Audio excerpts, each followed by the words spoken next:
ABC Sport. We begin this broadcast by acknowledging the traditional custodians of the land on which this match will be played today and pay our respects to their elders past, present and emerging. We extend that respect to Aboriginal and Torres Strait Islander peoples listening.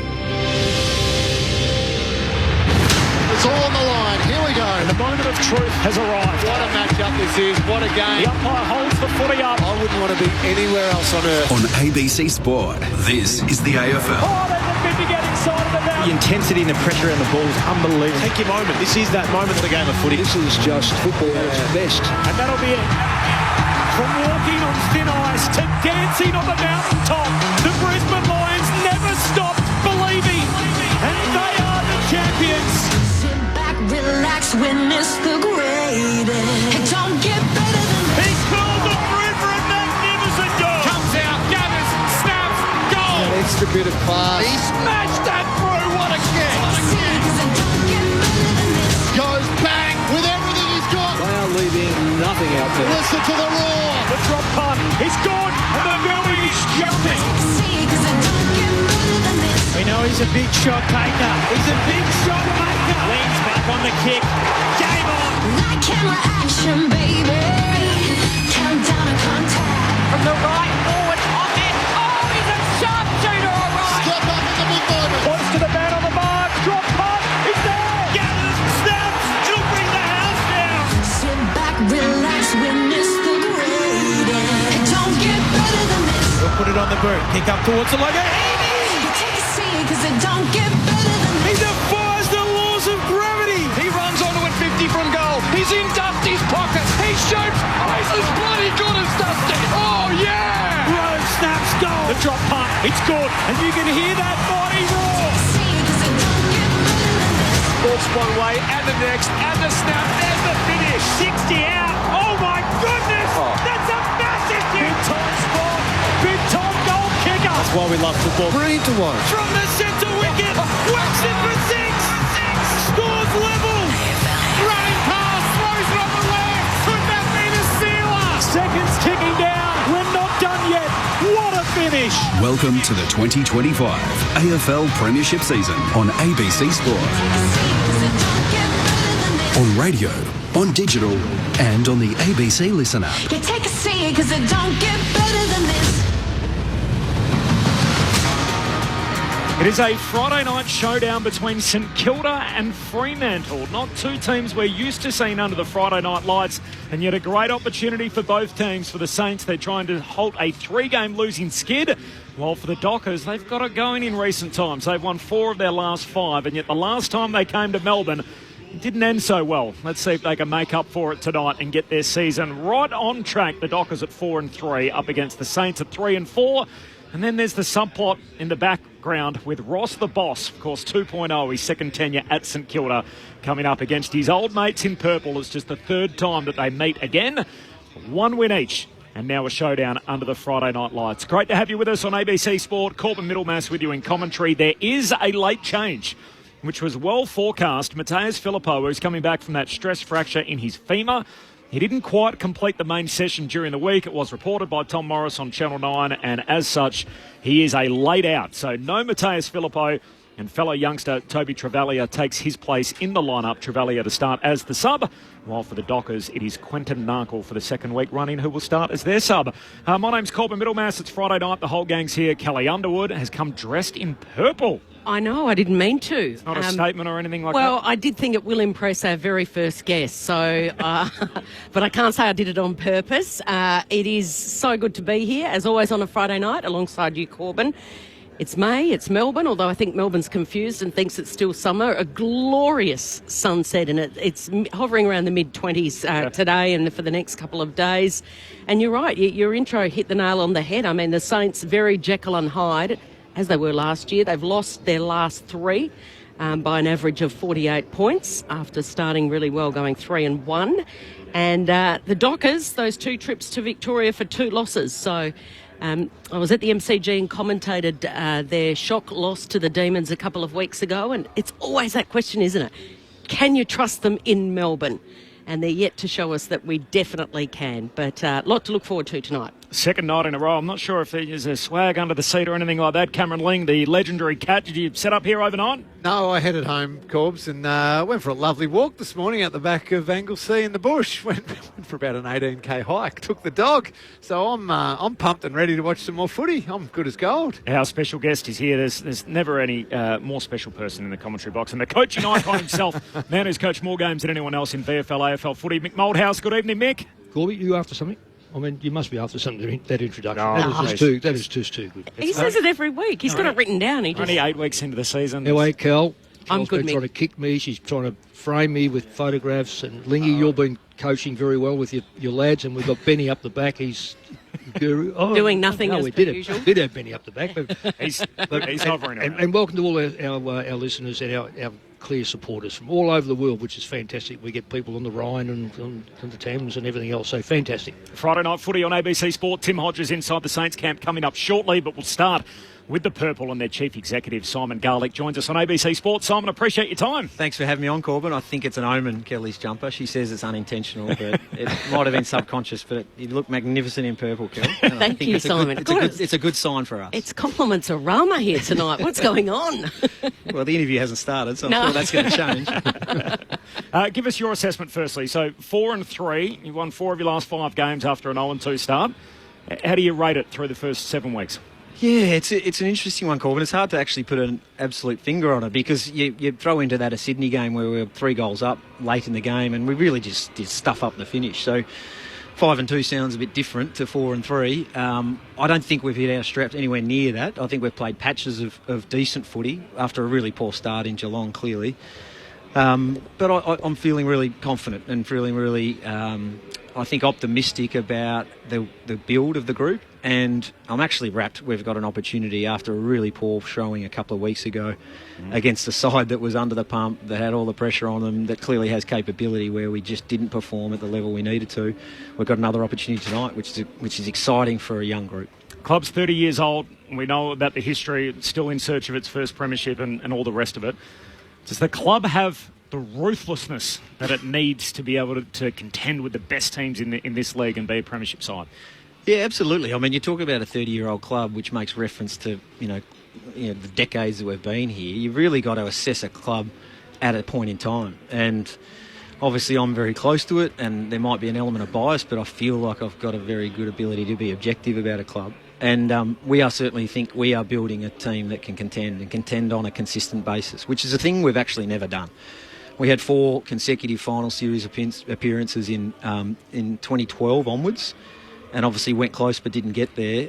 But you were seeing the clubs, Lingy obviously at Geelong, Sydney over a couple of decades, Mick's coached a number of sides, have been able to contend over a sustained period because they're clearly hard to win. And at times you need a bit of luck and you need things to go your way. So the best way to do it is continually contend. And we think our list profile, the personalities we've got involved in key positions, clearly on the list, along with key football personnel, are building exactly what you're talking about, Corbin. There's a determination, there's a drive, and there is a ruthlessness to succeed. And that's where a lot of my optimism is based on. So I talk about all the time. 2 of the last 3 premiers in the game are 2 of the 3 oldest premiership teams that we've ever seen. And yet you look at Fremantle's demographics, and it's completely at the other end. And yet by your own language, you're talking about, look, we're ready to contend. I think you're, throughout the season so far, the equal youngest and second fewest per games played. So second fewest when it comes to inexperience. And yet you... clearly, by your own language, you guys feel like that this is a team that should be contending, despite the fact that you're that young. We certainly think we can start that process of contending because we clearly haven't over recent years. Final series in 2022 and won a final, but dropped away obviously in 23, and then had an opportunity late in the year where we were 12.5 wins and sitting third with 4 to go, and obviously didn't finish the year in the way we'd like. So we think we're an opportunity to start that period of contention. We think the group of talent and character that was assembled, that whilst young, and I think those numbers need to be put in context also, Corbin, in the sense that we may be the youngest over the first 7 rounds, but it's very close. Like we're close to the 14th or 15th, 13th, and that sort of thing. So there's not a lot in it.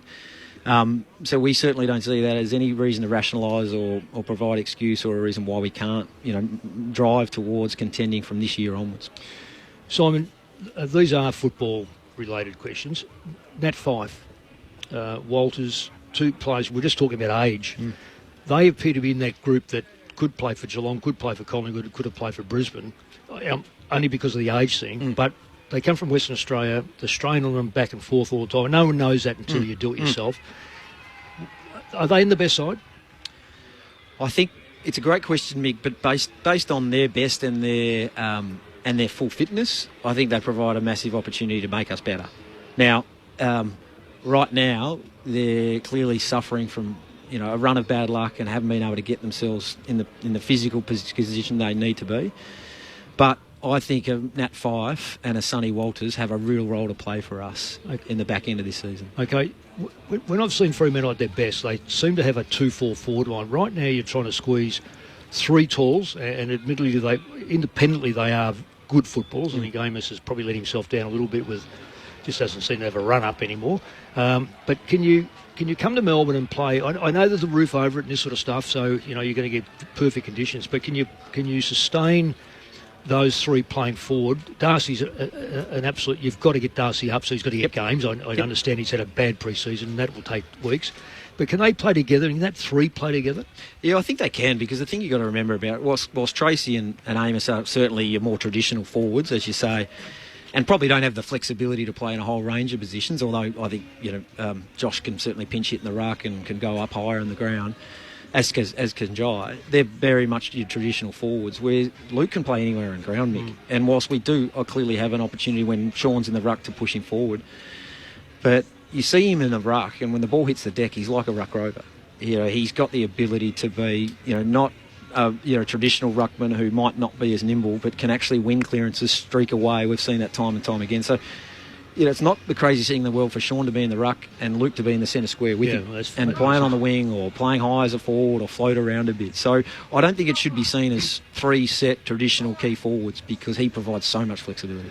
And again, just visualising the games you've played, I've seen a gradual improvement. I just think that you're now a lot stronger and that sort of stuff. But the same thing comes to haunt sides. When you come from the West and you can't win here, it becomes an issue where it enters the mind, because this ground is as perfect as you'll get. In probably 2 is that the opposition identify one of your key players, let's say Brayshaw, and they put Windhagen on him, knock him over, and for some reason you don't seem to be able to get the next player up to take his role. Would that be fair to say? So have you got enough kids coming through, or good players coming through, that can hit that middle and take away from Brayshaw being or Sarong being tagged? I think there's been elements of it, Mick, but we saw last week the attempt to do that, and Andy was obviously prolific and had a great game. Caleb got his 30 possessions, but to his high standard might not have been at the absolute level, and Matthew Johnson stepped up and was a terrific player for us.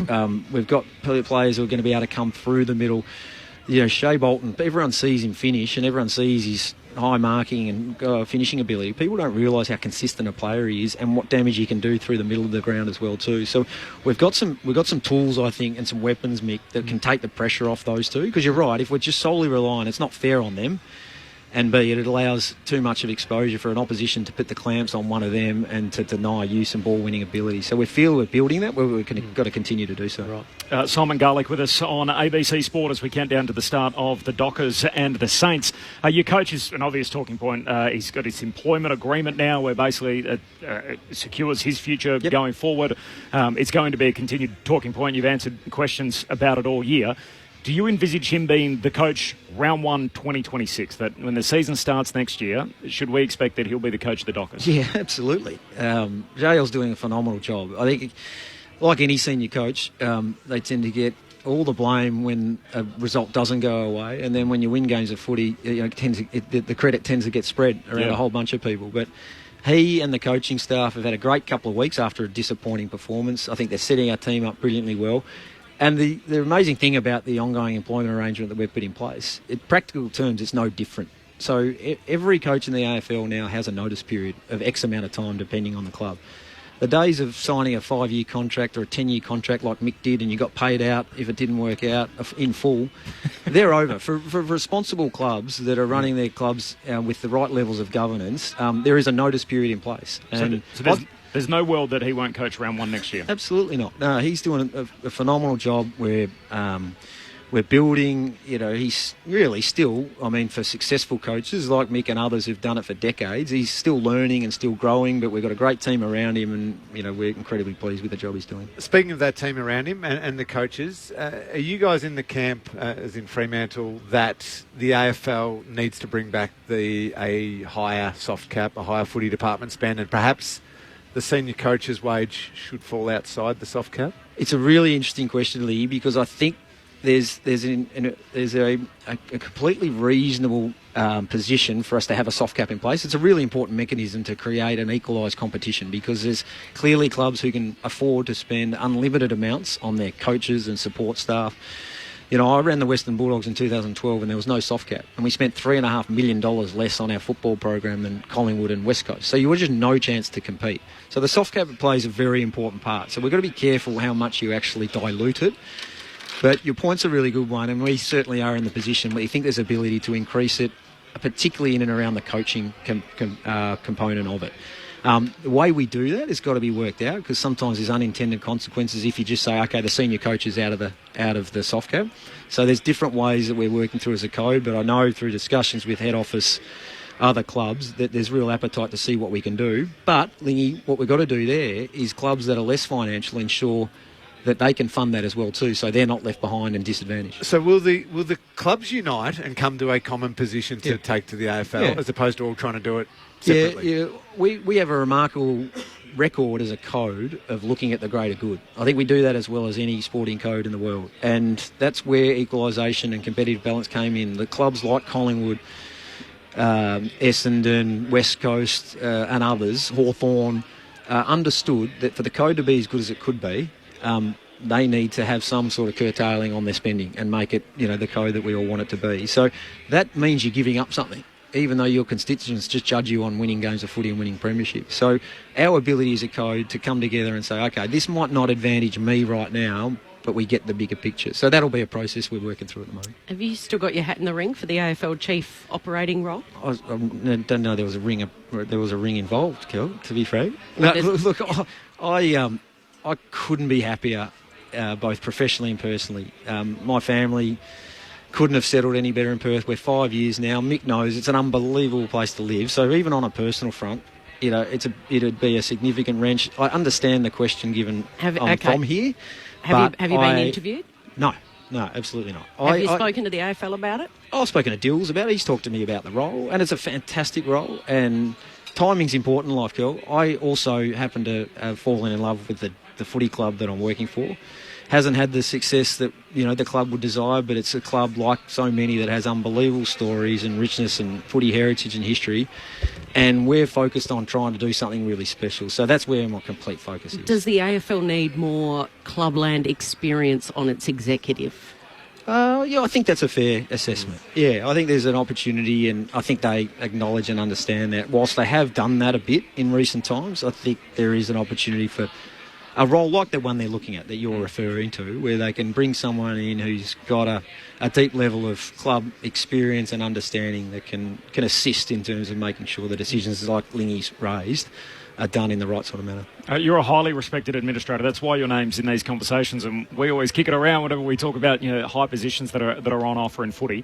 Do you see yourself as the chief executive of the AFL one day? Like, is that something that, as a career goal, that you think, look, I could do what Andrew Dillon's doing? The short answer is no, because I've never had that sort of outlook in life, really. I've always, as a player, I was just trying to make sure I got another contract and got a game that week. I've just never felt inclined to look ahead and plan out that I want to do something in 10 years' time, because I think it actually takes away from the job you're doing at that point in time. So I feel blessed to have been given the opportunity to play the small role I am at Fremantle. As I said, it's a special place, and we've got some really important things to do for our club.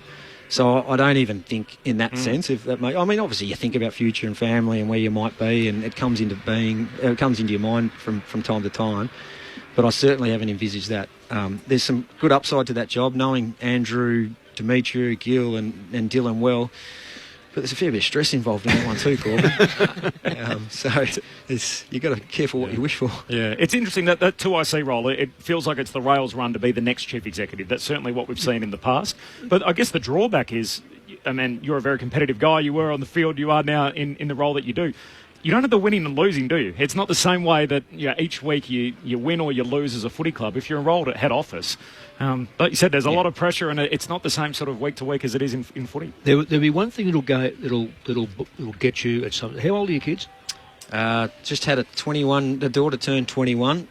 Tom's in the back of the box here, who's 19, and I've got a young fellow who's 17. Yeah, in year 11. Yeah, so it gets to the stage really that the kids will go, we're not going anywhere, Dad. So that means you either stay there or you leave them. And that will be the big decision if jobs come up. Categorically, my kids were younger, but we thought, two girls are going to stay there. We don't want the two boys to stay there because it was either coach West Coast and get, miss out, or maybe look at Fremantle. Yeah. And not saying I get it, but there's a big border there. So I think you'll find it'll be a family thing that might decide where you end up. And Lou, my wife, and our kids have just settled in unbelievably well. They all just might stay there. You want it to come back. Well. Tom, if Dad got offered the gig, thumbs up. You come back to Melbourne. This is not going away. Let's me get back to Corbin. Hey, can I ask you a quick one on Andy Brayshaw? He'd have to be right up there in the Brownlow polling. His season's been brilliant. He's averaging 29, most score involvements. He's a top 5 in tackles, and then you've also got Sarong, who's right up there with he's got the most contested possessions. Is Andy Brayshaw your captain in waiting? It's actually something that I don't think about on a regular basis because we've got a phenomenal captain in PSC now. Alex has done a fantastic job for it. Talk about Corbin raised the term competitor before. Alex is pretty mild-mannered off the field, but he's lovely man. But he's got that ruthless edge that and you'll see it tonight. He niggles and he gets into his opponent and he's nasty and he's got that edge that you need to succeed at this level. And he's great. I'm just saying he's 29. Yeah, that's right. And clearly I think the answer to that, Kel, is we're very spoiled because there's going to be options for us. And, both Andy and Caleb are the obvious given they're both our vice-captains now. In terms, you talk about competitors, people who are desperate to win, who are driven to achieve, but also just unbelievable characters. So in that sense, I think we're incredibly spoiled and fortunate. And it goes to the earlier point about, other gigs and this sort of thing. When you're invested in people, we've got, we've got 2 suites of Melbourne-based parents and a couple that came over that we're hosting here tonight, and they're just all so entrenched in the organisation, the club itself, that there's a lot that goes into it. So we have a high level of expectation and enthusiasm for what we're going to be able to do. And last one, a very important one. Is the anchor ever coming back to the jumper, or is it chevrons for here on in? Well, the anchor has come back to the jumper. We wear it in retro round on an annual basis. Yeah, you know what I mean, though. Yeah, every week. No, well, so the purple is us. Like, it's so clearly identifiable, and we are so attached to that brand now. And the chevrons are really important, but I think the beauty of being able to have themed jumpers and be able to mix it up, it does hit really strongly with our being from WA. I'm sure you understand it, Corbin. Yes. Unbelievably well. But I did use the term, and you've got to be careful here because, the colours that we did have back in the day, if you were going to design them in a traditional sense of fashion and that sort of thing, probably wouldn't come together. I used the term, it's so bad it's good. Yeah. And it's a crime against design, but it just works and it's cool and our young people love it. So purple's got to be us, and it's who we identify with and who people identify us with. But we like to mix it up as well, mate. This is your 53rd Friday night encounter as a club, and only the 15th that you'll play here in Victoria. So it's rare that we get free on a Friday night. It's even rarer that we get them here in Melbourne. All the very best tonight, Simon. Appreciate you being so generous with your time, and good luck for the remainder of the year and what's to come with the Dockers. Thanks, can't wait, and thanks for having me on, guys. So Fremantle Chief Executive Simon Garlick with us on ABC Sport as we count down to Friday night footy. Just repeating, there is a late change, and Mateus Filippo is out with his leg complaint, so Toby Travalia comes in and he is going to start as the sub, while Quinny Narkle will be the sub for the Dockers. Corbin Middlemass alongside Kelly Underwood, Mick Malthouse and Cameron Ling, your call team. We'll hear from Tim Hodges shortly, who's inside the Saints camp. There's a bit to pick up on of all of that. So from what we believe, the Sydney CEO, Tom Harley, is in the running for that job, and the boss of the MCC, or MCG, Stuart Fox as well. So, and Simon Garlick. Why would you leave that gig as boss of the MCC? Yeah. You retired there, don't you? Great gig. Because you want to get back in footy, because you love the week to week, the ups and downs, the winning and losing. Perhaps the only other name would be the Bulldogs CEO in Amit Baines, who would be on the fringes of that role. Highly liked by everyone. Yes, very well liked, well respected inside those from those inside AFL House. So he would be another name. But it feels like, and as I sort of touched on as part of the interview, you get that job. It's the best seat to become the chief executive of the AFL. We've seen it in the past with Dylan McLaughlin. We saw it with Andrew Dillon, and it's the position to be in. Corby, it's quite amazing that they go for 3 months travelling the whole world. The worldwide search. And they look everywhere under rocks. Yeah. They go to Trump's Greenland. They go to Trump's the Panama Canal, the Gaza Strip. They go everywhere. And you couldn't believe it, but it's the bloke next door that gets the job. How good's that? They're producing the next best administrator. They've looked all over the world. Isn't it unbelievable? This time they want a football person that's not in the... That's what you hear anyway. On the executive, when you've got 2 lawyers running the game in Andrew Dillon and Laura Kane, I think it's important, isn't it? Is Laura going to hold that job? I think so. Yeah, they've just beefed it up, and she's got Jeff more and more people. Jeff Walsh is in there helping her. Yeah. It's good. Can I just pick up on one thing that Simon touched on there about, I asked the question about Justin Longmuir, and look, cards on the table, he worked with us a period of time and sat in this box when he was coaching at Collingwood, and I'm a big Justin Longmuir fan, but it feels like there is particularly with the 2 teams tonight, and this happens sometimes in the way that we as the footy media sort of pick up narratives and run with them. It feels like it's almost inverted here, that when the Dockers lose, it's the coach's fault, and when they win, the players are great. What an amazing list. Yep. When you look at their opponents tonight, it feels like when the Saints lose, the players are no good, and when they win, the coach is a genius. It's amazing what he's able to get out of it. It's media run. Yeah. And I mean that, because it depends who your friends are. Yep. It depends who your managers are. You know, Justin is a bloke who's just, he's a player there that doesn't attract a lot of attention, except in the West. He doesn't... If you ask most of the football people over here who's the coach, they'd have to go, oh, hang on, I'll think about it. I'll get it. I think he does a pretty good job. So do I. I rate him highly. Yeah, I was part of an interview panel that interviewed... the interview is not the right word, but we analysed, I think, 7 or 8 level 3. We were looking at level 4, and he was one of the ones in that group which had Kingsley. Yep.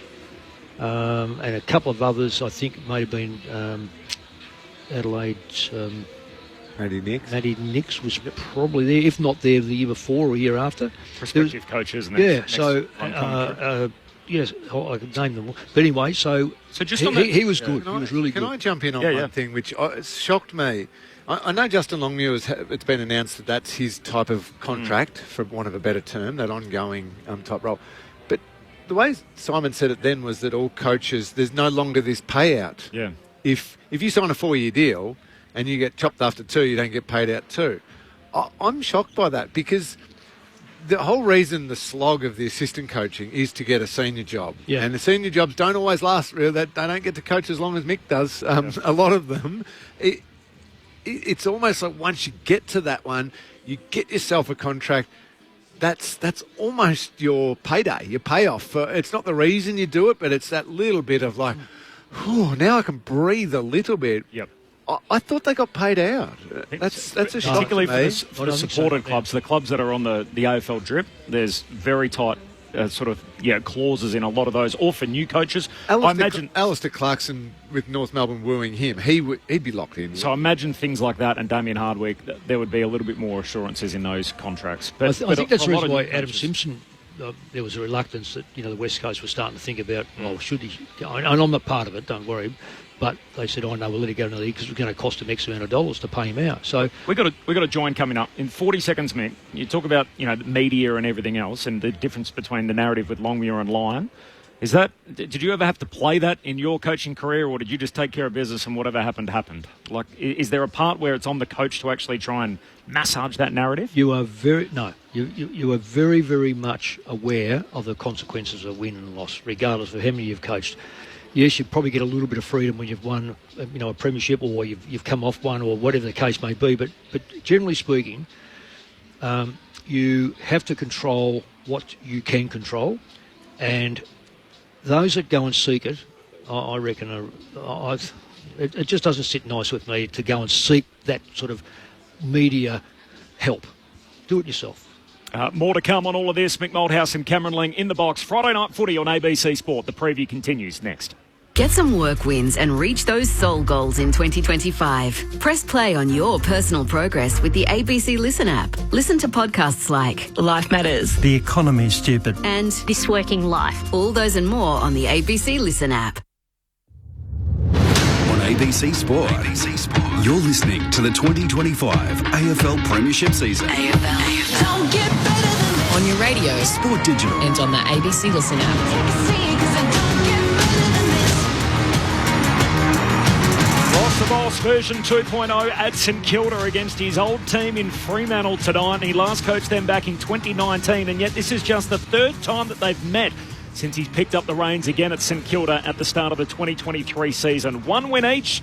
Let's see what we get tonight in the rubber match under the Friday night lights while Fremantle are here in an unfamiliar spot. It's just the 15th time in the club's history that they'll play a Friday night game in Melbourne.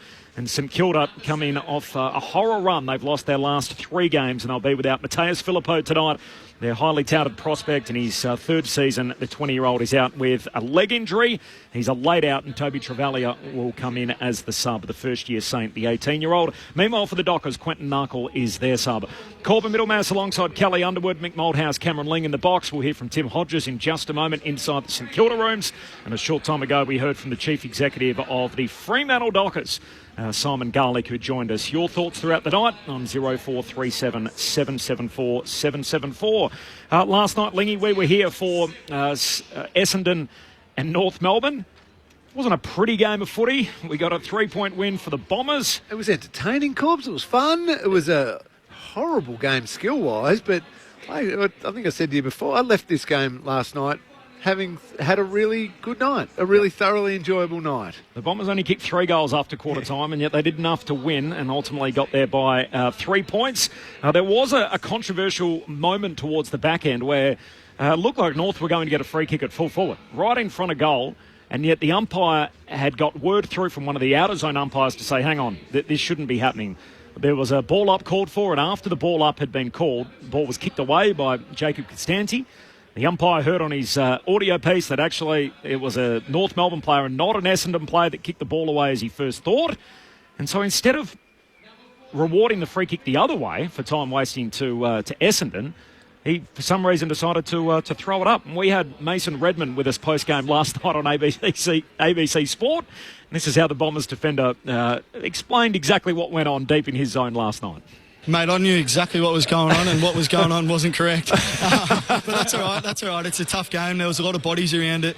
We don't expect them to get it right all the time. I would have liked them to probably give us the ball, because that was what it should have been.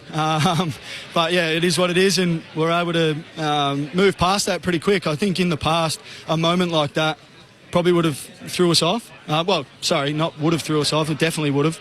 And I like how the boys got straight back on track, didn't let them kick a goal from the next couple of stoppages, got our hands dirty and got the job done. Can you explain it to us? So what the umpire called for a ball up, and then essentially the ball was kicked away after that? Is that the idea? Yeah, so I think, from my understanding, the ball, there was a tackle, ball got, they called a ball up, and then Simkin, I think it was, booted the ball into the stands.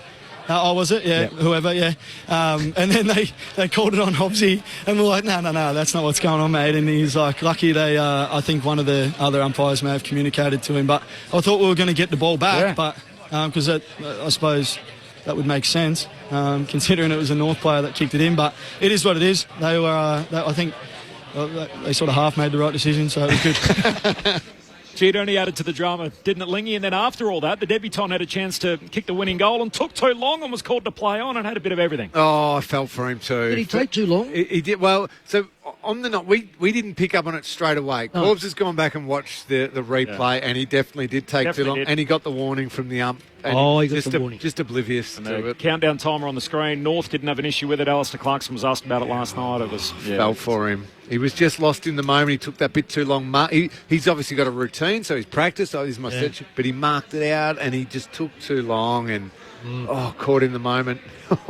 It was a big win. So for the Bombers, so they get themselves now to 4-3 on the season. I was looking through their record earlier today because it must be said. Look, a couple of the wins they've had against West Coast and North Melbourne, there's been nothing to write home about, but at least they've beaten the teams that they should have so far. So they're 4-0 against bottom 10 teams, the Bombers. So they're starting to think, look, we sit towards the top of the rest. But against the top 8 sides, they're 0-3. So they're exactly about where we thought they would be at this stage.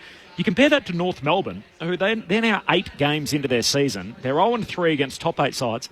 They've played 5 bottom 10 teams, and they've beaten only one of them. That's so scary, isn't they've it? still got a lot of good teams they're yet to play, and that was a winnable game last night, and they left it out there. Well, and that's, from Essendon's perspective, that is a perfect statistical representation of where they're at. Yeah, it is. The way they played last night was pretty yuck. Yes. The first quarter was good, but Yeah. they were given so much time and space. Yeah. We, Brett Delidio was doing it, couldn't believe the space that Archie Perkins was being given in that forward line, and it was just too easy. North Melbourne tightened it up, but we were watching 2 teams play last night, play the type of footy that has them in the well down the bottom section of the ladder. That's the scary part that I look at is this, that when you look at Collingwood, Geelong, perhaps Brisbane, GWS are right off the boil, forget them at the moment.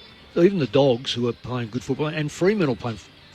The difference between them and the bottom sides is quite scary for a competition. Yep. The only saviour here is that a lot of those sides will actually play each other enough times, hopefully, to give some relevance to the ladder. So even Gold Coast. Gold Coast been beaten this year? No, they haven't. The one game here against once. Richmond. Yep, once. Oh, yeah, of we course, saw that's them right. live. That's right, but they're one game out, so they are an Essendon game out. I know we have to go to round 24 for that to happen. It's only going to affect one side at this stage. That's not too long to wait, is it? 7 months to get an equal ladder to look at? No, isn't it? Is it weird fixturing from the AFL Thursday and Friday night this week? I mean, sort of reminded me of the old COVID days driving in here tonight, and even looking around now, there's not many fans here, and I mean, the fact that it was a close game saved last night.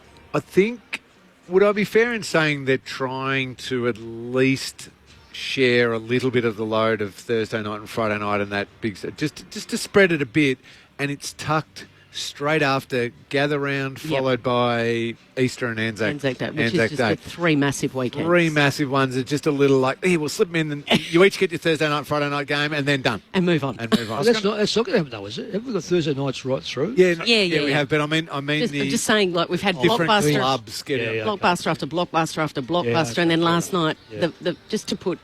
No, I guess, North deserves one, and it's got to get a Thursday or a Friday. Right. But doesn't all clubs... Now, tell me, you're a great football socialist, so you'd be a fan of this. Every team gets their turn on Thursday and Friday. I believe that if we're going to have this system, not like the EPL, if we're going to have this system, then go whole hog. At the moment, we are half pregnant. So getting to the National Football League in America, yes. The Monday nights, are they designated to the best sides, or is that just your time comes up? Most teams get a go, and same with Thursday nights because of the short weeks. Right. They don't like Thursday nights at all. They hate it. They hate it. There's a lot of teams play off 5-day breaks. So they're not we don't go the Dallas Cowboys against. Well, there is a bit of a waiting on the big teams, but generally most teams get a go, and early in the season. So they try and go, look, before teams are mathematically out of it, let's get your Atlanta Falcons. Just even back to back. I mean, these are 4 teams that, okay, mate, Fremantle might make the 8, and but going on last year, I don't know, it just seemed to be odd to me. These 2 nights together? Yeah. I'm not a socialist with Mick on Right. this. I'm like, if you play the sort of footy you played last night, you don't belong on Thursday nights. Yeah. And if who knows what we'll get tonight, but if you don't play great footy and you're not one of the playing the most attractive, best, high quality football, which it wasn't, go hide in one of the other times. Through the other side, how do these clubs get the money? Oh yeah. The sponsorship. But they can all spend the same on the footy department. That's soft Well, cap that is a fact, but it's quite amazing that the top clubs have got the most money. I enjoyed the nostalgia anyway, talking about the old Marshmallow games and everything else, the 69-point comeback and the 4 premierships they shared in 8 years in the 90s. Happier times looking back on all the glory days of North Melbourne and Essendon from once upon a time. I told you that game, 1999, they scored 290 points between them compared to last night's game. If they score 290 points between them, they can have as many Friday nights and Thursday nights as they like. Until then, bad luck. 3 games on that league. The injury news out of today is good news for Essendon. So Harry Jones, who had that badly dislocated left ankle, that's all it is. There's no break. It's just a dislocated ankle. So that's still ligaments, so. It still is, and there will still be a stint on the sideline, but not as bad as it certainly looked when it was at a horrible angle when he went down. Ridley's done his hammy. Gresham's got a adductor concern, a groin complaint, so he will miss a couple of games coming up. While Jackson Archer for North Melbourne has done a high hamstring. Look like it. Now, Corby, I'm going to ask you this question about where the young bloke put his foot. Was that on the grass or on the synthetic? It was on the synthetic. No, well, I reckon he rolled it first on the grass, and then the second movement was onto the synthetic. I don't know if that then made it worse. But that's what I was going to say. Sorry, Ben's just pointing out Lingy's bang on. Yep. Really, it was grass first. Yeah, and that bent it, but then he had no give at all on the synthetic stuff. So is there a case? You got to be careful with that stuff. The Saints and the Dockers are about to make their way out. Just repeating, there is a late change. Mateus Filippo is out and Toby Travalia comes into the lineup. And we can go straight inside the St Kilda camp with our own Tim Hodges. Hodgie. Corbin, Jared Rivers from the Saints has been good enough to join us. And Jared, thanks for your time so close to the bounce of the ball. I've heard there's a real edge about the team this week, and it probably happens after you've lost your last three. It's the big stage. It's Friday night football. How do you expect your team to respond tonight? Yeah, look, we've been disappointed with the last few weeks. Clearly, it's not the way we envisaged us playing, clearly, but it's against quality opposition as well. So we've taken some real learnings from the last 2 weeks. We've had a really good review this week with all phases of our play, really, in defence and offence and stoppage. So we've got a clear understanding of how we're going to play tonight, and with the leaders who are really driving that throughout the week, I think we're going to get a good response. I heard it was almost a blessing that you're on Friday night footy, you're on prime time, you have a hell of a lot of eyeballs watching you. Do you subscribe to that at all, or have you used that, or has Ross used that? I just think in today's game, mate, Friday night footy, we don't get a lot of opportunity clearly to do it. We've got the next two, so it's a great opportunity for us as a footy club to show up and represent the way we want to play each week, and again against a really good quality opposition in Freo. So the boys and us coaches can't wait for the challenge. But at 3 and 4, like the stakes are, I know it's just turned May, but the stakes are pretty big, aren't they, being 4 and 4 or 3 and 5? Yeah, no doubt, mate, no doubt. And each week you see, if you're off 4 or 5% or even 10%, you're going to get found out pretty quickly. So we know where we sit, we know we need to respond, and I think we'll get a better response tonight. The Mids had a tough afternoon last Saturday against the Premiers. Yep. It doesn't get much easier tonight against Fremantle. How do you fare? Yeah, clearly that's where their quality is in Young, Brayshaw, Sarong. So,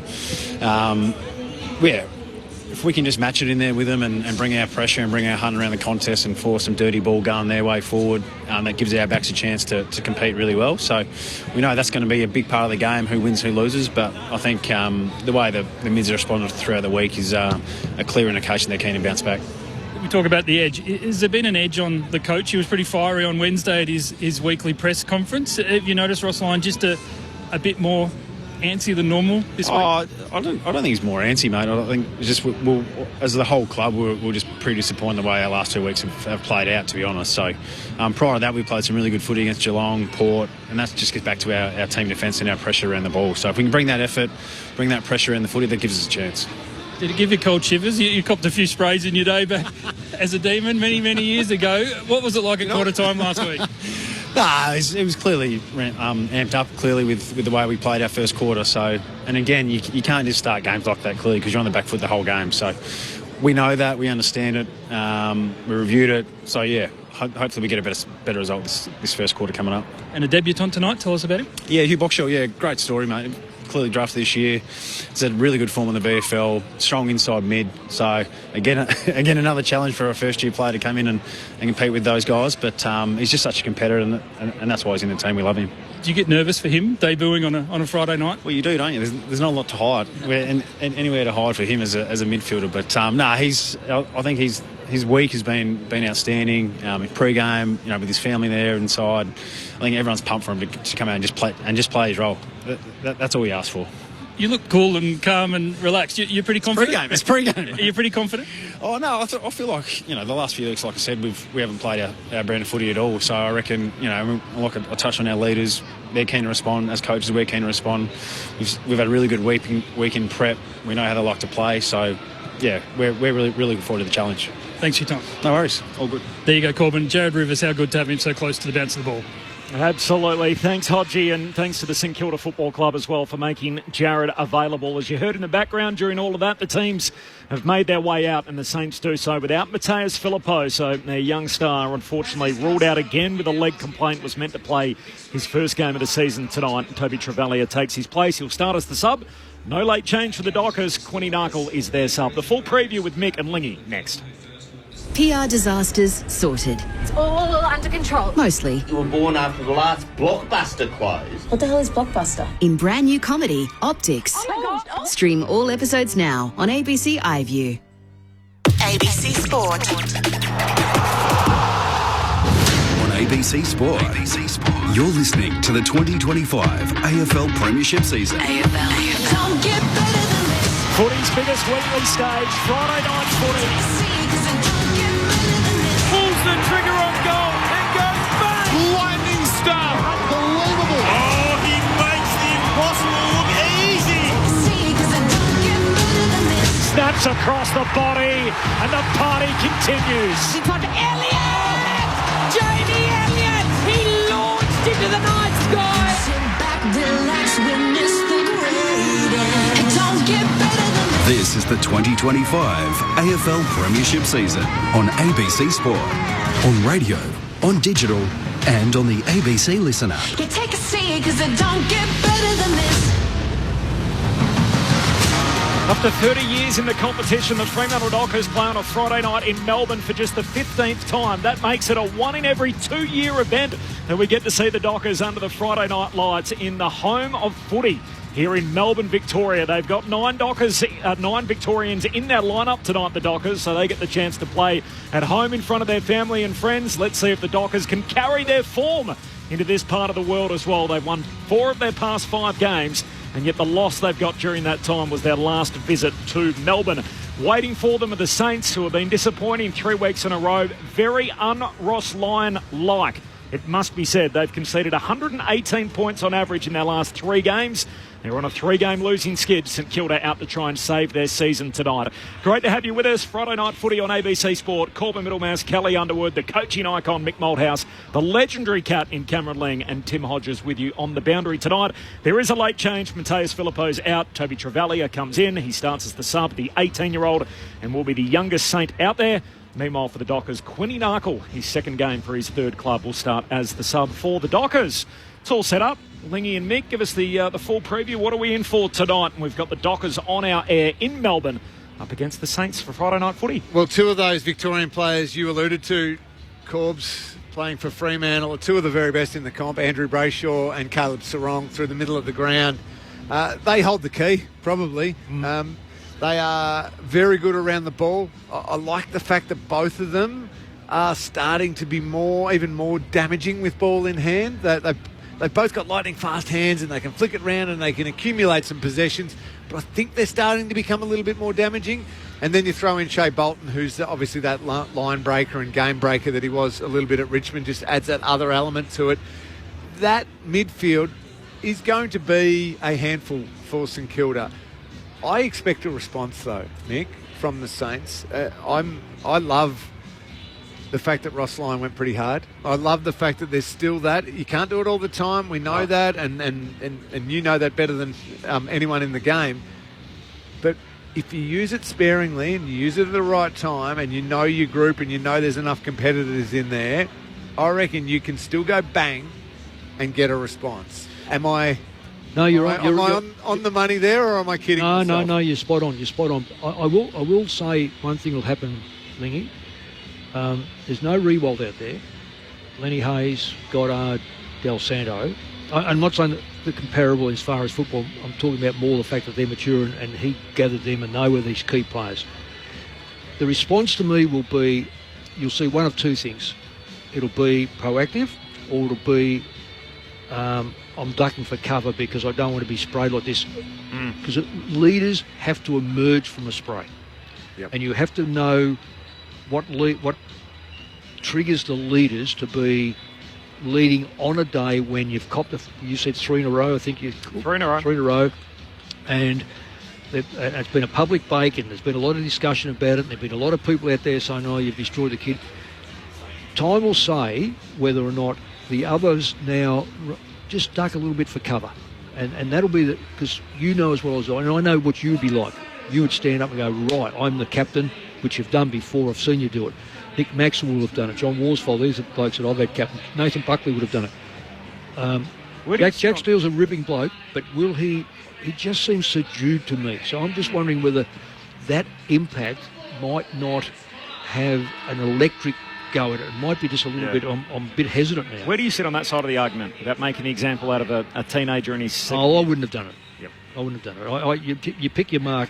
Like if that was Ben Johnson in there, Ben he'd know it's coming, and he would go right. I love Mick, but I'm boys, I can handle this. Look, I couldn't. There's a couple. I won't even name these players, but there's a couple of players that wouldn't even in their senior years, I would never have dared done it because you know what? I would have lost that player, and others look at them and go, you can't do that player because we know how he reacts. Yep. But if you do it to Ben Johnson, or you did it to Swanee, or you did it to Dale Thomas, and not that I had to do it to Dale Thomas that often, but even Nick would say to me, I know where we're coming from here. He's just had a crack at me. I thought I played okay, but if he's having a crack at me, he's having a crack at everyone. Yeah, that's the big one. And so I go back to the young one. So I could certainly, when I was a captain and a vice captain and all that, but I remember Bomber doing it to me and Matty Scarlett when we were young. I'm talking 4 years in. A similar timeline for some of these St Kilda players. And at the time, I was like, hang on, I'm going okay here. And you get that like, I'll show you. Years and years and years later, he would finally tell me, he said, I knew if I let you and Scarlo have it, that I would have Kelly, Johnson, Bartel, Ablett, Joel Corey, Enright, all of them, they would all just snap so he's to picked attention. the target. So he knew the two of us could take it even though we were young and would respond with like, I'll show you.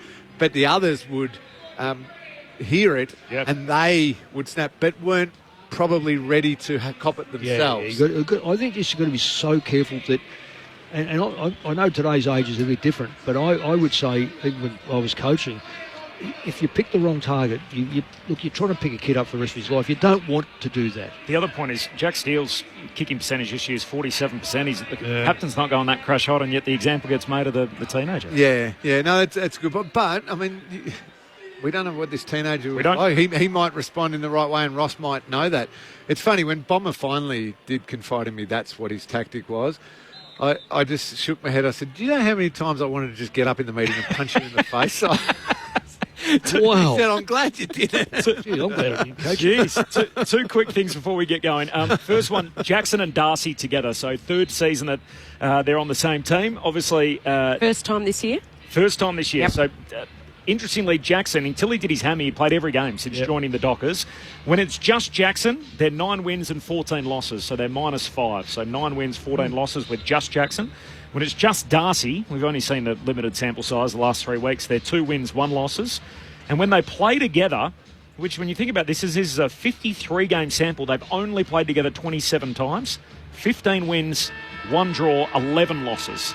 So it's marginally in front. It's not massive. No, but it goes to show that they've missed almost. It's like they play together one week, they miss the next week. Either one, or mainly Darcy misses. So it goes to show how they actually haven't had much continuity with it over a 3-year period of them actually playing together. They've missed as many as they've played. Yeah. So the thing is, though, Corby, in that regard, it's like saying Bartel and Ling. You know they're going to be in there as mids working together. These are two ruckman. They're going to cross paths from time to time. You know, Herbert Simon Garlick said in regard to Jackson could go in the middle. I understand that. I absolutely see Jackson playing in the middle, but it'd only be cameos. You couldn't leave him in there against players that can move the football, and he might get him on the other way if you're on top, but if you're losing, good luck. So I don't know. The test for me is whether Jackson can kick goals and Darcy can ruck well. Tim Hodges on the boundary for us tonight. Good evening, Hodgie. Hello, Corbin. Hello, team. Alex Pearce won the toss. The Dockers will kick to the Footscray end of the stadium here at the Docklands. That's the left of screen if you're at home watching on the telly, listening to us. Just an update on the laid out. It's a significant one. Mateus Philippou has had a corky from training this week. He was given every chance to play. So much expectation on his return, but a decision was made just after 6:30 that they wouldn't go with him. So rotten luck. Toby Travalia comes in and he will start as a sub. Quinton Narkle, the Freo sub. The roof is shut. The crowd, it's got to be said, is small. The Saints were hoping to hit 25,000. I don't think we'd even have 20. I'm not sure whether we'd even have 15,000 here at the moment. So it's a pretty average crowd, especially last Friday. We had 92,000 across town at the MCG, but hopefully the game lives up to the hype. Are you warm, Timmy? It's not too bad down here, Mick. Thank you. That's good. Here we go. Ross the boss against his old team, coaching his old team on Friday night footy. St Kilda and Fremantle. Friday night footy on ABC Sport. Here's Kelly Underwood. And Darcy's going to go head-to-head with Rowan Marshall. It's the perfect bounce to set up Friday night footy. It's the perfect palm down from Darcy. But getting there was McRae, the first effective kick. It'll dribble inside 50. Hitting it hard was Sharman. He goes to ground in a tackle. And the umpire will ball it up just inside the arc. Good ruck work there by Darcy. Went to the wrong player, though. He's certainly outmanoeuvred Marshall. No Windhager to start in the middle, so I'm not sure who he's starting his tag on to begin this game. The free's been plucked out of there and it's going to Darcy in the ruck. Watching Jack McRae's trying to get to Sarong around the stoppages, but I don't think it's a hard tag or anything, so we'll keep an eye on it, Kel. So the Dockers with the first real possession, team possession here. Darcy goes short on his left and hits up Matty Johnson. Goes long down the Dock side. Spoiled from behind by the Saints. Wanganeen Miller knocks it on. It was a good one. Tackle was Windhager. Ball spills clear. Frederick Johnson. Over the head it goes of Brayshaw. Spills the way of Wilkie. They're going to bring it back through the centre corridor. McRae, a high ball. It'll land at true centre half forward. Oh, going back with the flight. Jonathan Brownlie was brilliant from Owens. Gives it off to Bradley Hill for the perfect start. Unguarded goal square. It was an awkward bounce, but it got there in the end. And the Saints with the first on the board. Just over a minute gone here under the closed roof at Docklands. 1 straight 6, the Dockers yet to score on Friday night footy on ABC. Well, one bad hand pass turnover, but what a magnificent bit of play by the St Kilda forward to keep his backline player off from hitting that ball. Owens could take the mark. Yeah, I'm just trying to think who the... So this might, here it is here. So he protected him so well, didn't he? Who is that? Oh, I can't see his number. But he was outstanding. In fact, he copped a good one himself. It might have been Sharman. Might have been Sharman. Yeah. Great effort. Have they gone? I've got a question for you as well, Mick. Once we get up and rolling, we get a stoppage or two. Something you've done, what Ross is doing tonight. Yeah. Was Sharman. So thanks for all of that. Just a tight bowl on that. Restart back in the middle. Young got it out for the Dockers. Oh, yes. Umpire from this side saw it. The other one couldn't see it. And he got it out, but as Lingy said, he absolutely threw it out. So free kick for the Saints. They're going forward again. My question's got a running start, Mick, so you'll have to be patient with me. Steele kicks inside the forward 50, knocked away by Pearce, picked up by Machito Owens. He's tackled, taken to ground inside the forward 50 for the Saints. says holding the ball. Free kick for Freo. Both umpires were actually going to call that one good and earlier. Coaching against a side that you know so well. So obviously you would have done it, Mick, when you joined the Eagles, after your stint at Footscray, at Collingwood, after leaving the Eagles, and then at Carlton against the Pies. What would Ross be thinking tonight? Does you get any advantage out of it? Well, how long ago did he coach them? So 2019 now. Yeah, so too long. Yeah, too long. Because not only some of the players are there, but they're now bigger, stronger, and may play different roles. So, yeah, that time's passed. Just the third meeting they've had since. Interestingly, they haven't had one back in Perth, the Dockers, in front of their faithful, hosting Ross. That'll happen later in the year. There's Freo, that short kicking game in the back half, which they can get bogged down in doing. And Johnson's got the footy here at half-back, having conceded the first goal. Freo all in white with the purple chevrons and a St Kilda home game, so they're in the columns with the black shorts. There's Draper, swings the kick out to Sharp, and he's got it right half-back for the Dockers. 1 straight St Kilda. Freo yet to score, 4 minutes in. On the eastern side of the ground, he hugs the boundary line, goes long down the line, where the 2 rucks were there. It was either you could raffle it, Jackson or Darcy. Jackson snared it, plays on quickly. Uncontested mark out wide to Amos. On his left, he's usually deadly, too far out to score. He tries to work it in the Shea Bolton direction. But the mark, the defensive one, was a good one, a solid one with Bolton right there, taken by Stocker. Yeah, 2v1, it was really not a good kick. Short to Hill, and then he goes out wide. They're going to bring it now the dock side here. Sharman faked the handball, then drew the defender of Johnson. Handball's eventually over the top to Windhager. Got time to assess a real low laser-like kick, and sliding in to take the mark was Owens. He's still got it right in front of the Freo bench, in fact. A couple of kicks out. Puts plenty of air in that one, asks them to run and jump, and Cox says, yeah, I'll do that as the defender. The key defender in that matchup. A bad kick inside 50 there for Freo, same as what... for St Kilda, same as what Freo had done down the other end. Freo swing it round the far side, and Chapman's kick completely misses Amos, slides out of bounds, and a throw in here, City wing. I think if you had one of those heat maps or whatever they're called, it would be all around the boundaries right now. Both sides have brought it down the wings, and it's that last kick inside forward 50 have been poor from both teams. Freo ranked 9th in the competition for time in forward half. St Kilda down in 14th, and yet it's been the other way round so far as Hill from the stoppage. Long kick to half forward, Caminiti in the pack, no marks. Spills down to Draper. Hand pass to Sharp. The Dockers off the back flank. Sharp with a long kick down the boundary line, City side. It's very close to the line. It's out and over. Out on the full. And a free kick for the Saints as Webster hurriedly brings it back in. And finds Cal Wilkie at half back. He goes short to Stocker. And St Kilda back with the footy. They've got the only goal through the opening 6 minutes. Going slow and steady here. Going sideways. Howard to Wanganeen Miller. His cousin Dudley is playing for the opposition, Isaiah Dudley. Good to see him starting on the ground as well. In fact, he started on the bench rather than being the sub. He's about to come on the ground. They braced pre-match as St Kilda with possession. Go to half forward. Off hands it goes McRae to Burns. Brings it inside to the top of the goal square. Should sit here for Wilson, who puts it on the outside of his boot and misses from 10 metres out. No left foot. Wilson it was going to the centering kick. Jeez. And Wilson, it was Wilson who... Tried the right foot banana, Cal. Not the right option, Cameron Ling. No. Do you teach the grandkids to kick on their opposite foot, Nick? I hope. I certainly asked them to. Ryan goes long, straight down the pipe. There's a free kick here. And it's going Jack McRae's way. It was clipped high as he was held up trying to pursue the footy. So the Saints keep it again in their front half. Out to Wilkie, short kick to Webster. Now the long ball to the top of the goal square. Burns flies. There's a St Kilda player down. It's Marshall. Hump says it's all okay. And Darcy shares it with his ruckmate. Gives it to Jackson, who handballs away towards Brayshaw. The Dockers now down the wing, dock side. Here's Amos. Bit of open ground for Fremantle upfield. Hand pass out in front of Wagner. He collects right on the 50. Kicks with a straightening or ball back to the corridor for Tracy. Collects on the bounce. Hand pass away to Young.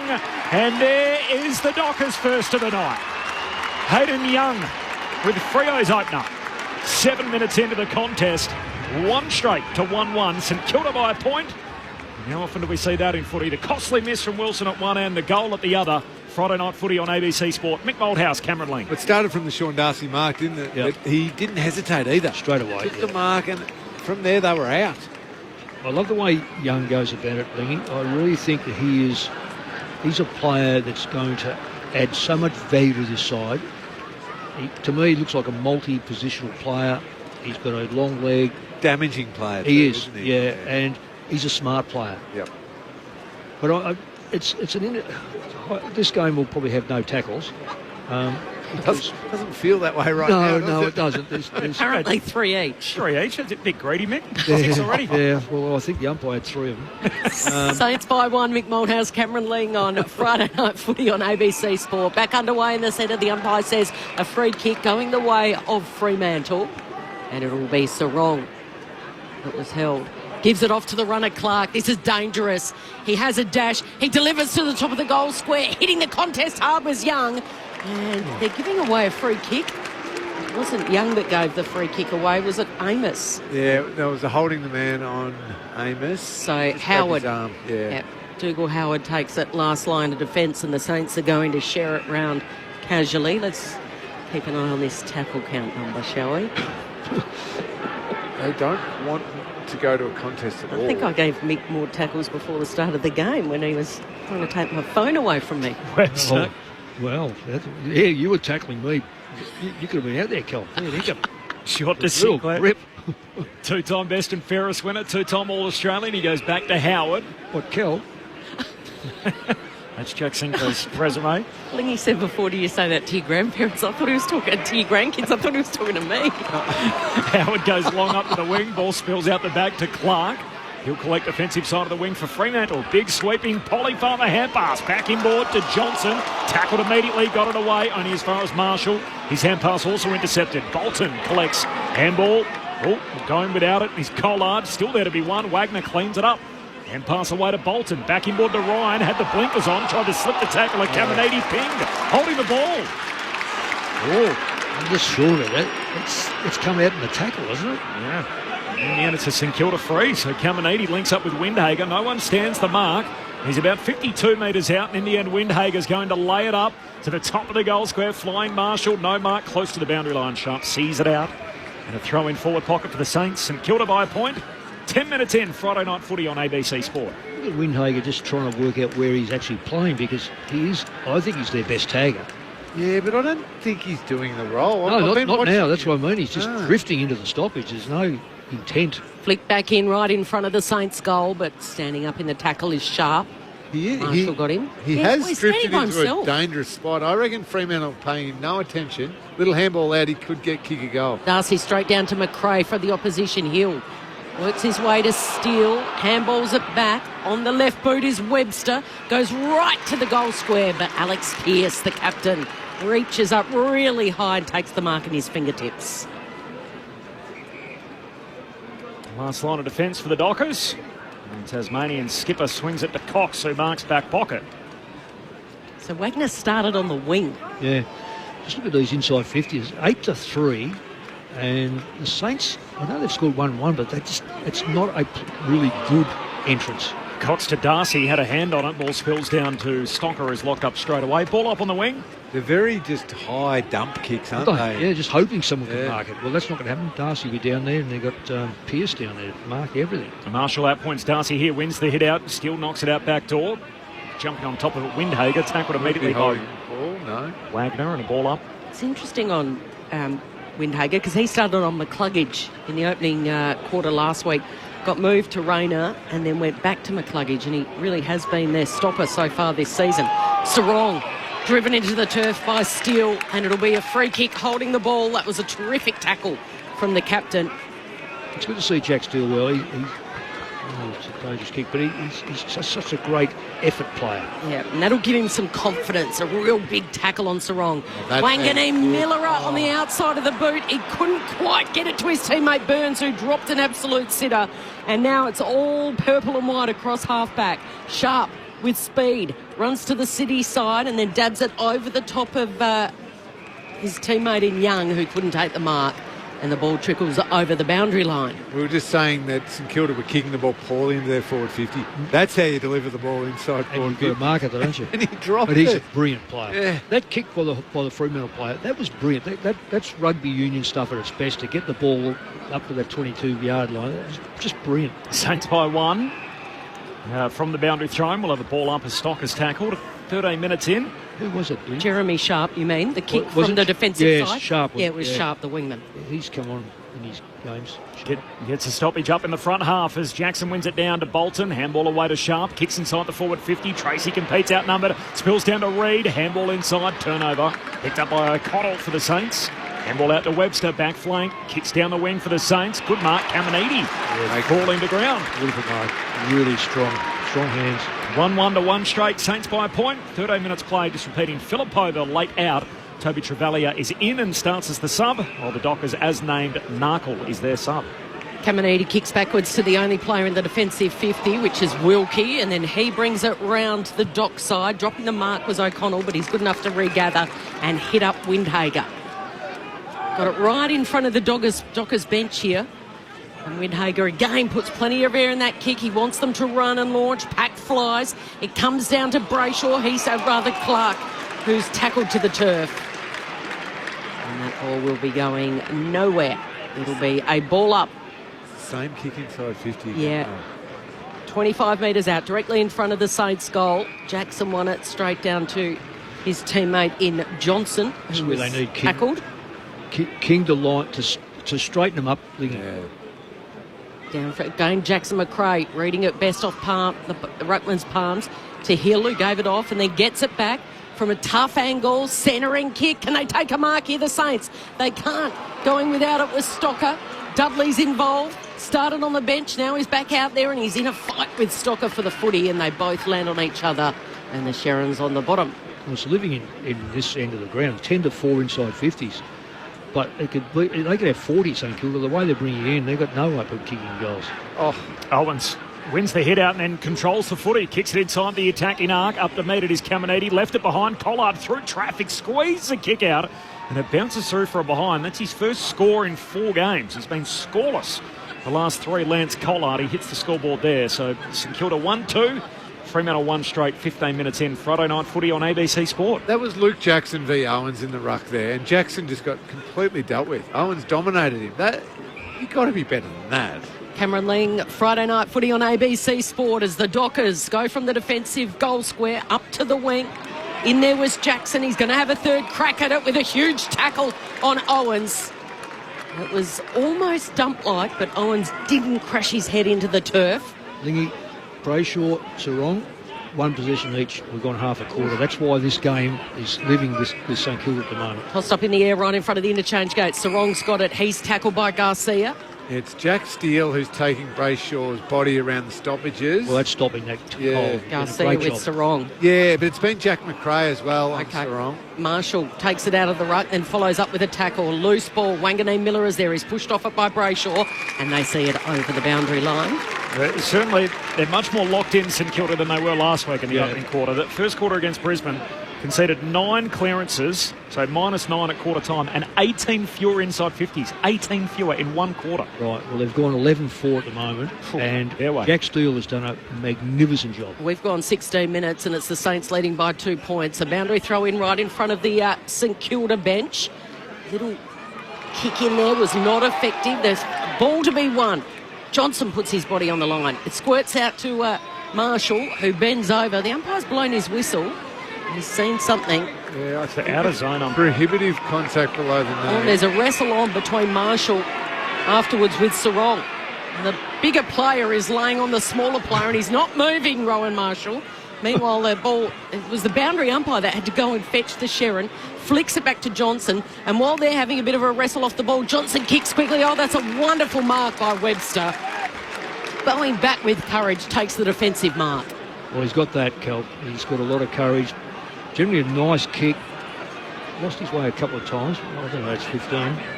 And the umpire didn't think so either, so tells Nasai Wanganeen Miller to keep on moving as he runs to half-back, kicks out of the defensive 50.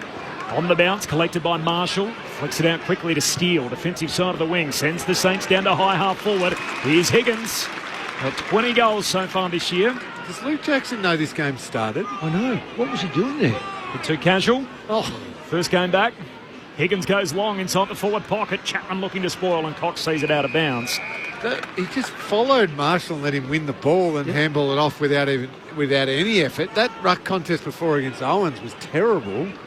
Someone's got to go and give him a message and say the siren's gone. This game's on. That's why I say start playing. They can play together, those two. He's either going to be first ruck or not, or key forward, stay key forward. Marshall beats him here, wins the hit out down towards the young man there in Boxall on debut. He gets a little kick out and the ball rolls out of play, so a throw in forward pocket. Hugh Boxall on debut, 18-year-old drafted out of Claremont. The only problem with that staying forward, Nick, is Luke Jackson's played 102 games. He's kicked 76 goals in his career. It's not even a goal a game. No, but he has been a ruck for probably over half that. Saints by 2 points. They're pressing here. They've got it in their right forward pocket. Jackson got a hand to it on the throw-in, and now there's a real wrestle at ground level. Garcia's on the bottom. It's been held to him by Wagner, and the umpire again picks out a free, and this time says it was holding the ball, so Wagner was the recipient. The Saints are getting their numbers inside the front 50, as are the backs for Fremantle, but there's no space to create a goal. It's just, if the Saints kick a goal, it's going to come out of nothing from nowhere. Kicks it to the boundary line. Matthew Johnson marks uncontested, goes to the wing. Pack flies, clears the pack, and now another scrap at ground level, and again stacks on. There's about 8 players on that pack. And the umpire comes in and he'll throw it up on the dock side wing. Saints by a couple of points. 19 gone opening term. Friday night footy on ABC Sport from the restart. Windhager trying to keep it in the field of play. Bradshaw and Sarong forcing out. And a throw in. Is there something, Lingy, with Jackson, I think, until his hamstring, he played like 50, 60 games in a row. Is there something about being a little cautious coming back from an injury for the first time in a while? And Perhaps, but there's cautious as in you don't want to maybe sprint as hard as you possibly can. But you've got to be on. You mentally got to be on. You've got to be sharp. You've got to be strong and stand in the contest. That's nothing to do with hammy stuff. Free kick for a push in the back. Sinclair's going to get it. All-Australian squad last year. That's the squad of 44, and the 2 years before that he made the team, got the blazer. Beautiful kick. And that is just that. Out to Hugh Boxall, who's got it on debut again. The 18-year-old sends it inside the forward arc for the Saints. Running start from Caminiti, knocked away by Cox. Still alive footy, forward 50 for the Saints. Burns down to Garcia. Kick smothered, picked up by Clark, tackled to the ground. And a ball up 40 metres out from the Saints goal. So low scoring again, as we saw last night, as we tick into time out opening term. St Kilda by 2. 13 Dockers, 14 Saints inside the front 50, so good luck scoring. Burns gets it after the ball up, and he handballs straight to Jackson. A high up and under. Strong mark taken by Darcy. Well, there's the two rucks combining. I'm not sure it was intentional. He skied that ball to Jackson out of the defensive 50 with the dump ball. Darcy must be playing forward. Yeah, he is. He's playing forward, yeah. Okay, and then he kicks sideways to the boundary line where Johnson again marks uncontested. Wants to take the player on the mark on. And McRae gets a little bit more further and is able to dab that kick just inside 50. Sinclair's there to mop up. Gives it to Boxall on debut. On to Garcia. Handballs through the centre of the ground. McRae had to just dab it down into space because the trouble was coming in Clark. Clark does well. Goes and picks the footy up. Handballs it to his captain, who gets it over to Young. Standing there was Dudley. He had to wait. It was knocked down from him. He came back in and got it. Now Young taken high, surely. No, umpire says he ducks. Loose ball still. Garcia picks it up. Then he loses it. Johnson, quick soccer kick out of there, and it'll roll to Luke Ryan, who's all by himself, and then handballs backwards about 10-15 metres. Brennan Cox has got it deep in the defensive 50. They both play the same way, both teams. Numbers back and then just want to go lateral and wide with the ball. But no extras either, Lingy. On stoppages, there's no extras. It's all one-on-one until the ball moves. Johnson marks the Cox kicks. He goes long down the line, and Wanganeen Miller picks it off. This bloke can kick, so hopefully he bites off something and gets the game going a bit. Don't go backwards. Don't go backwards. Don't. He retreats to Wilkie. He's got it on the back flank, and he goes all the way back to Stocker. Wanganeen Miller, by the way, taken pick 11 in his draft. One pick after Fremantle selection. They took Neil Erasmus at number 10. Hacks inside the centre square to Wanganeen Miller. Miskicks that one with a bit of pressure. Turns it over. Young in the middle of the ground to Jackson by hand away to Clark. Sweeping handball. Got it forward to Murphy Reid. Gets it on in a hurry but picked off. Sinclair goes darting through. Knocks it into St Kilda's grasp. Webster gave it to Wilson. A little too hot for him. Now he's coughed it up. Handball to centre half forward for the Dockers for Brayshaw. Spun around court. Umpire says keep rolling. Gee, it's gone up a level here and we got a ball up. Centre half forward for the Dockers. And a big tackle laid in all of that by Hayden Young on Wilson. Tim Hodges on the boundary. Dougal Howard has been down in the rooms, a groin injury. He's just emerged, so I'll keep you an update. He's had no luck, but he is back from the rooms now. I'll keep you updated. The game went up a cog, and the crowd is here. It's official. We heard the first roar because there's not too many here, and it has been flat as the ball spills clear. Going to ground for the Dockers was not great for Brennan Cox, and Caminiti gets it over to Higgins, who rolls it through. Now you can hear the crowd. Jack Higgins done a somersault as part of a celebration. I think he might have been tripped by Caminiti as he was coming off the ground, and he rolled and did a somersault. And now he's got the big beaming smile going. That wasn't part of the celebration? I don't think it was part like Bobby Hill did the bow. Yeah. That was official. I think this Jack Higgins one, as we have a look, it was Burns that kicked it to get this rolling, and it skittled a couple of Dockers. Cox goes to ground because of the push from Higgins. Caminiti follows up the footy, gets the handball over to Higgins. Everything he touches turns to gold at the moment. And then it was a little trip and a somersault as part of the celebration. And the Saints lead it by 8 points. Friday night footy on ABC Sport. Mick Moldhouse and Cameron Lang. Finally, this game's come to life. Well, what did you say, Mick? Something out of nothing. Yeah. That's pretty much what that was. It was, isn't it? And when it was I don't know, the Fremantle player fell over and the St Kilda player could barely bend to pick it up, and then got it to Higgins, who he was holding his breath all the way when you kick a ball like that. Saints horn for the 6-6-6. They lead it by 8 points. Time on opening term. Friday night footy on ABC Sport. Darcy to head out. Clearance for Garcia, which he soccers it all the way out towards half forward. Mark dropped by Clark, but cleans up his own mess. Handball's a shocker. Gives it back to Garcia. He's tackled, dispossessed. Still a live footy to be won on the City wing. Saints go and do that. Sharman got it out to Hill. Hand pass to Burns. High half forward. Kicks into the pocket. Good leap at it from Pearce. Can't complete the mark, and he's out with the Sharon. And a boundary throw in forward pocket for St Kilda. Well, I hate saying this, but Fremantle look like lambs at the moment. There's no grunt about their play. They don't look like Saints can't finish him off. Saints forward line is haphazard, but they're dominating the contested football, or it appears that way. Marshall wins it down to Sharp, who's tackled straight away, and he's tackled high, so a free kick going his way. That's the exact question Corbin asked Simon Garlick at the start of the interview in the pre-match. Is your team ruthless enough? Well, they just seem to, I don't know, there's some sides that can't travel. Now, it's in their head, let me tell you, because they have a good enough rest. It's not as if they travel every week where you're exhausted.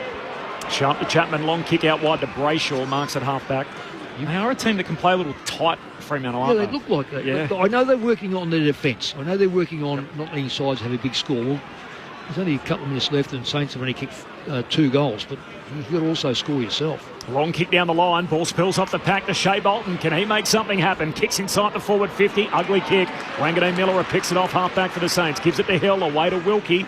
Wilkie with a high bomb back to that City wing, backpedaling Brayshaw, trying to clean up his mess.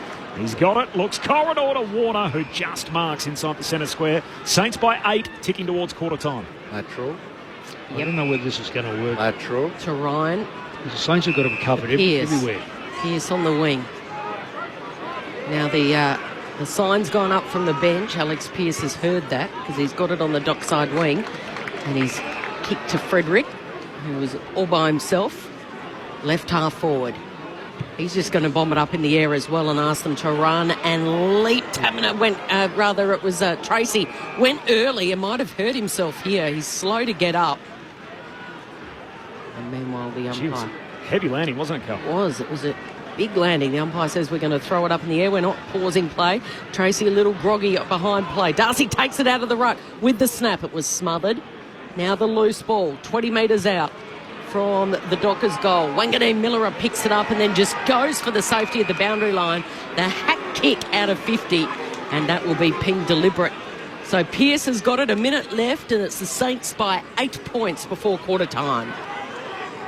Fremantle skipper takes a bit of ground back infield, and now with the long kick towards the hot spot, Tracy in the pack. Fair piece of it from Marshall, no mark. Spills down to Dudley. He's tackled and a ball up. I heard there's a certain member of this commentary box who may be joining the official fan club of Isaiah Dudley. Very big fan of his. Anyone you know, Cal? Are you looking at me? I heard you're a very big Dudley fan. There's a kick outside the defensive 50 from Stockers, picked off. Pearce has it, goes back inside the middle of the ground, and the Dockers, is there time for them yet? 37 seconds before the break. Ryan in the middle of the ground, long kick to the hot spot. There's Darcy trying to take a juggled mark, unsuccessful. Saints clean it up. Steele got it out towards McRae. Handball away to Hill off the back flank, back to McRae. So McRae hugs the boundary line round the City side. That's a good mark. A strong mark taken by the Dockers' Chapman. Seconds ticking down. Young's got it on the left. He goes long, he goes strong. They need a mark. It goes over the head of Amos. He's able to get there in time, and then he's tackled. Incorrect disposal, and that is holding the ball. And that should be quarter time here at Docklands under the closed roof. The Saints 2-2-14. Fremantle 1 straight 6. It was low scoring. There weren't too many highlights. The tackle count in the end, Mick Moldhouse was saying there's not too many tackles out there. 23 St Kilda, Fremantle 21, and it's the Saints, as I said, 2-2-14. Fremantle 1 straight 6. The goal kickers Higgins and Hill. Of course, Bradley Hill, former Dockers player, 54 games in his 3 years over at Fremantle. And for the Dockers, it's just Hayden Young, and yes, I do love it, as I do. Yes. He is a good South Australian boy, and as I said, cousins with Wanganeen Miller. They came together at big cuddle before the start of the game, which was a nice touch. Let's get down on the boundary. Tim Hodges. G'day, Kel. Dougal Howard, an update. So he came off the ground, complained about a groin injury to the doctors. They took him to the rooms. He returned. I honestly think the run from the rooms back to the race, back to the bench, has actually, I don't know whether it's done more damage, but it's made him more convinced that he can't go back on the ground. So at quarter time, both doctors have taken him back to the room. So I think it's very doubtful that Dougal Howard comes back onto the ground. Of course, last week was his first game for the year after the shoulder dislocation he had in the pre-season. So he just can't get a run at it at the moment. I just wanted to ask Lingy, the Dockers players are coming off the ground complaining about the turf. Like, we all know what it's like, but I reckon it is different once it hits winter, once it hits May. You can see the dew out there at the moment, that they're struggling. The boot bag is out for the Dockers players. They just don't play here much. No, it does take a while to get used to, Lingy. Yeah, and you tend to have to wear slightly longer. They're no longer screw-ins and moulded like it used to be, but the longer moulded stops here is always better. But I would have thought it's in pretty good nick at the moment. So maybe just a couple of them changing it over for the slipping, but I'm not sure that's to blame for them only kicking one goal. We'll touch on it more soon about what is to blame, I reckon, Corbs. More of your thoughts coming up as well on 0437 774 774. Definitely read the top one, Corbs. I was about to say, Simon from Adelaide says, Lingy the elitist. I love seeing teams other than Geelong and Carlton play on primetime footy. Well, only thing I'd say, Simon, do you really love the quarter of footy you just watched? Because unless you were an insomniac and instead of counting sheep, you wanted to watch them just kick the ball laterally for the entire quarter, not great. Matt off the SMS, Lingy's a top-class colour analyst, but he's way off on excluding poor teams and shifting games off primetime slots like last night and tonight, particularly early in the season. Flexible primetime games involving teams out of finals late in the season but not early. Fans deserve to see their teams play on TV, particularly with the uneven free-to-air / pay TV framework in which we operate with, from Matt. Fire up, Lingy, because no one here under the closed roof has fired up yet tonight. No, I'm not going to fire up. That's a good point Matt makes about the pay TV versus free-to-air. I do get that, but in WA you still get all the Dockers games. Yeah, okay. So they still get the Dockers everywhere. But maybe from a simple I'm not sure we want 178 disposals in a quarter of football for 3 goals. More from Mick and Lingy coming up next. Friday night footy on ABC Sport. It's quarter time, the Saints by 8. An emergency can happen anywhere. There are 3 warning levels across Australia: advice, watch and act, and emergency. To learn more, go to the ABC Emergency website and stay listening to your emergency broadcaster, ABC Radio. This is the 2025 AFL Premiership season on ABC Sport. The Creia high ball, little landed through centre half forward. Oh, going back with the flight. Jonathan Brown-like was brilliant from Owens. Gives it off to Bradley Hill for the perfect start. Unguarded goal square.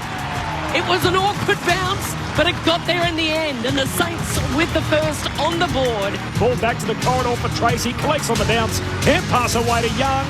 And there is the Dockers' first of the night. Hayden Young with Freo's opener. As the ball spills clear, going to ground for the Dockers was not great for Brennan Cox, and Caminiti gets it over to Higgins, who rolls it through. Now you can hear the crowd. Oh, Jack Higgins did a somersault as part of a celebration. I think he might have been tripped by Caminiti as he was coming off the ground, and he rolled and did a somersault. This is ABC Sports coverage of the AFL. On your radio, ABC Sport Digital, and on the ABC Listen app. Friday night footy at Docklands, Fremantle and St Kilda. It's the Saints 2-2. They lead the Dockers 1 straight. An 8-point buffer for the Saints. Friday night footy on ABC Sport. The coaching icon, Mick Malthouse, and the 3-time premiership cat, Cameron Ling. Well, Mick, we were just talking about it. The game styles of both these teams at the moment. It is proving a little hard to watch, I must admit, because when either team, I could be describing either team right now, take an intercept mark, a defender takes an intercept mark at centre-half back, call it 60 out from their defensive goal. Immediately, the immediate first thought is to go lateral, sideways, and towards the boundary. Yep. or if they've taken it at halfback, they're going backwards and sideways. And it just means the other team squeezes on them numbers behind the play, and there's no way of moving the ball with any fluency. I would love to see, if the intercept mark is taken, to at least test the opposition. Throw something at them. Maybe the first kick is a quick one on the 45. Maybe it's a run past handball and something might open up. Now, if nothing opens up, sure, you've still got the option of turning and going lateral and safe with it. But at least have a little crack at testing them. And I totally things agree. open up. McRae is the only player on both sides that has anything over. He's had 8 possessions as a midfielder. Hill, well, we'll say he's outside. He's had 9. But the contested football, 39-29, that tells you that Fremantle don't want to get their Guernseys dirty. That's number one. 2 is, as you said, going laterally.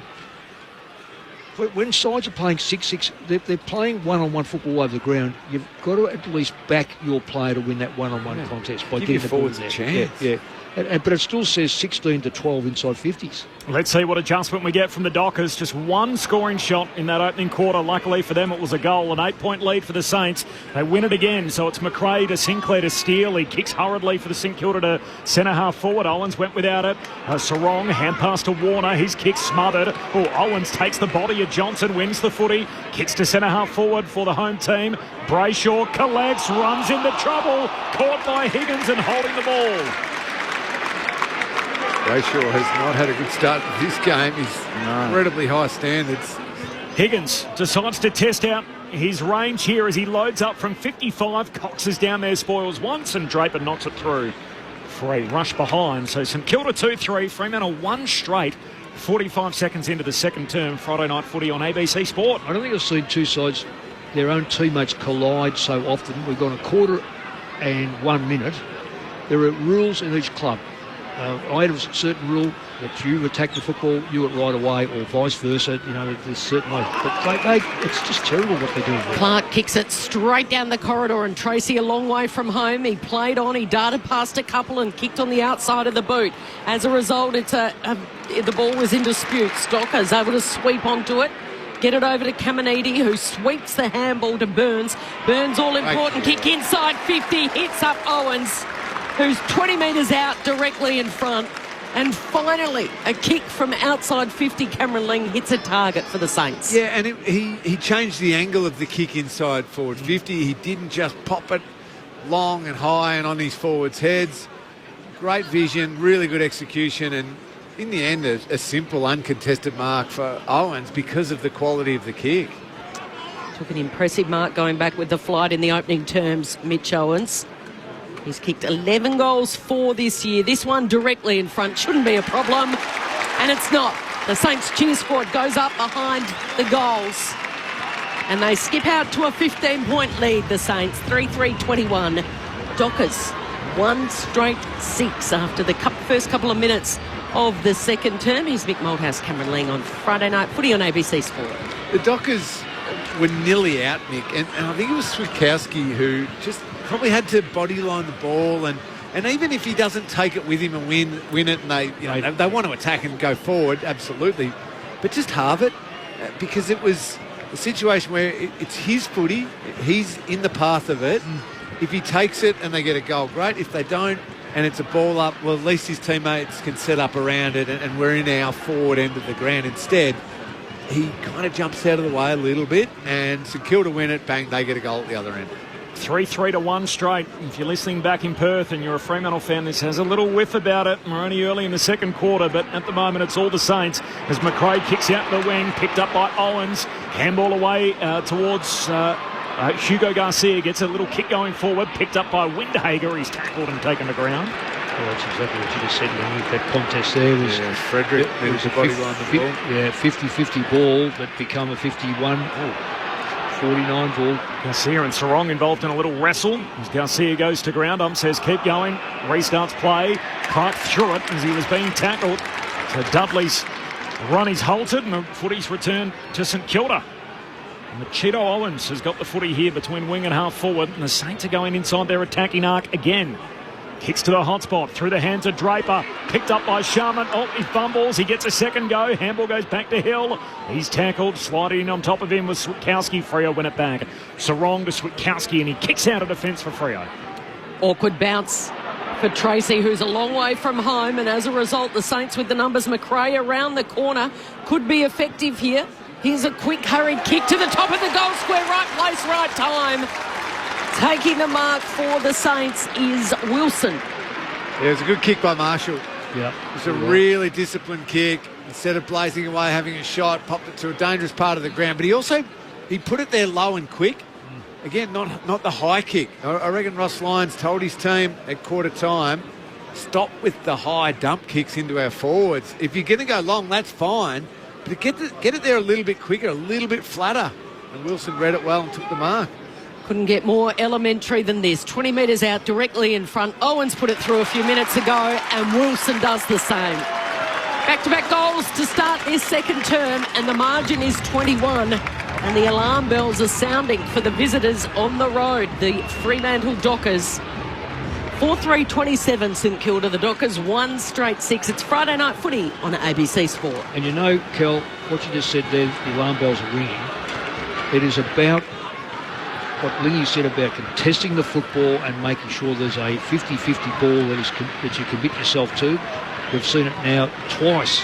St Kilda have scored on the back of very, very poor assault on the football by a Docker player. Now, you don't win hearts, you don't win minds, and you certainly don't win friends by that type of play. And they're going to be a victim of simply being out-muscled by a side who just wants to run hate. They're not big men. They know. There's nothing to them to say that they're better. They're just running straighter and harder, the Saints, and they deserve their lead. Mick Moldhouse on ABC Sport. 6-6-6 warning now for the Dockers. So next one will be a free kick either way. Both teams have had their warning, and the Saints are well on top by 21 points. Free kick, it's another hold. It's going St Kilda's way. Lovely free kick to give away, a simple one against Johnson. Garcia takes it by hand to Wangadeen Miller. He's a good distributor, kicks inside 50 through the hands of Sharman. He's going to get a second play at it. Machito Owens knocks it away to Hill. Handball to Sharman. Clever kick back inboard. Windhager needs it to sit. Gives a handball away to Marshall. Kick smothered. Nice work from Wagner and Dudley. Ball back in dispute. Windhager wins it again. Got it away to Marshall, to Owens. His handball a turnover. And Wagner with a get out of here kick out wide. Trying to link up with Jackson. Had his arms chopped, and a free kick for Freo at half back. And the Dockers up against it at the moment. And they look like a panicked team. 4-3 St Kilda. Fremantle 1 straight. 7 minutes into the second term. O'Connell gave away the free. Jackson goes long down the line. Wilkie was there.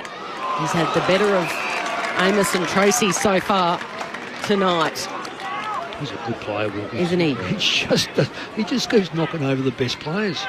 Hasn't missed a game since debut on the 4th longest streak of consecutive games in the AFL. It's absolutely incredible. He has been ably supported by his teammates. So in this game, there's 16 other Fremantle players who refused to kick it to the Fremantle forward. Saints by 21 points. Early stages of the second term. It's a ball up right in front of us on the dockside wing, and then a scramble at ground level. Darcy tries to take on Hill. He barges his way through, and then he gives it over to Wagner, who tries to play rugby league style as well. The umpire says holding the ball, you'll be caught for that. And the Saints are really surging. It's desperate stakes now for Fremantle, particularly their midfield, who have got to get into the game. So it's a free kick for Max Hall, and he goes long, and then the defensive mark, which we've said plenty of times so far tonight, to Cox. Brennan Cox outmarking Caminiti, his opponent on this occasion. Cox goes long in the Amos direction. He's in a tangle with Webster, had his arms held, and a free kick for Amos. They've got a horrible record, Fremantle, in close games, like games decided by under 2 goals in recent times, and it probably speaks to this young, inexperienced team that they get in their own heads a lot about, what if we lose this game? What if it happens? And it feels like we're watching it right now in the way that they're playing. 4-3 to 1 straight. And already those voices about what would happen if they drop this game, they should win on Friday night. They're playing from behind. He finds Tracy, who marks in the logo. Long kick out to high half forward for Johnson. He's 55 out. Saints are just swarming into the back half. They're ready to work today, St Kilda, after nearly a 3-week hiatus on the wrong end of heavy defeats. Now, if he puts this in the air, it'll be a fluke mark, because they've got to start basketball, get it around the perimeter. Short to Ryan. Ryan lays it up. Sharman's back. Takes the intercept mark, and St Kilda can reload. Hang on, Mick. 4-3 to 1 straight.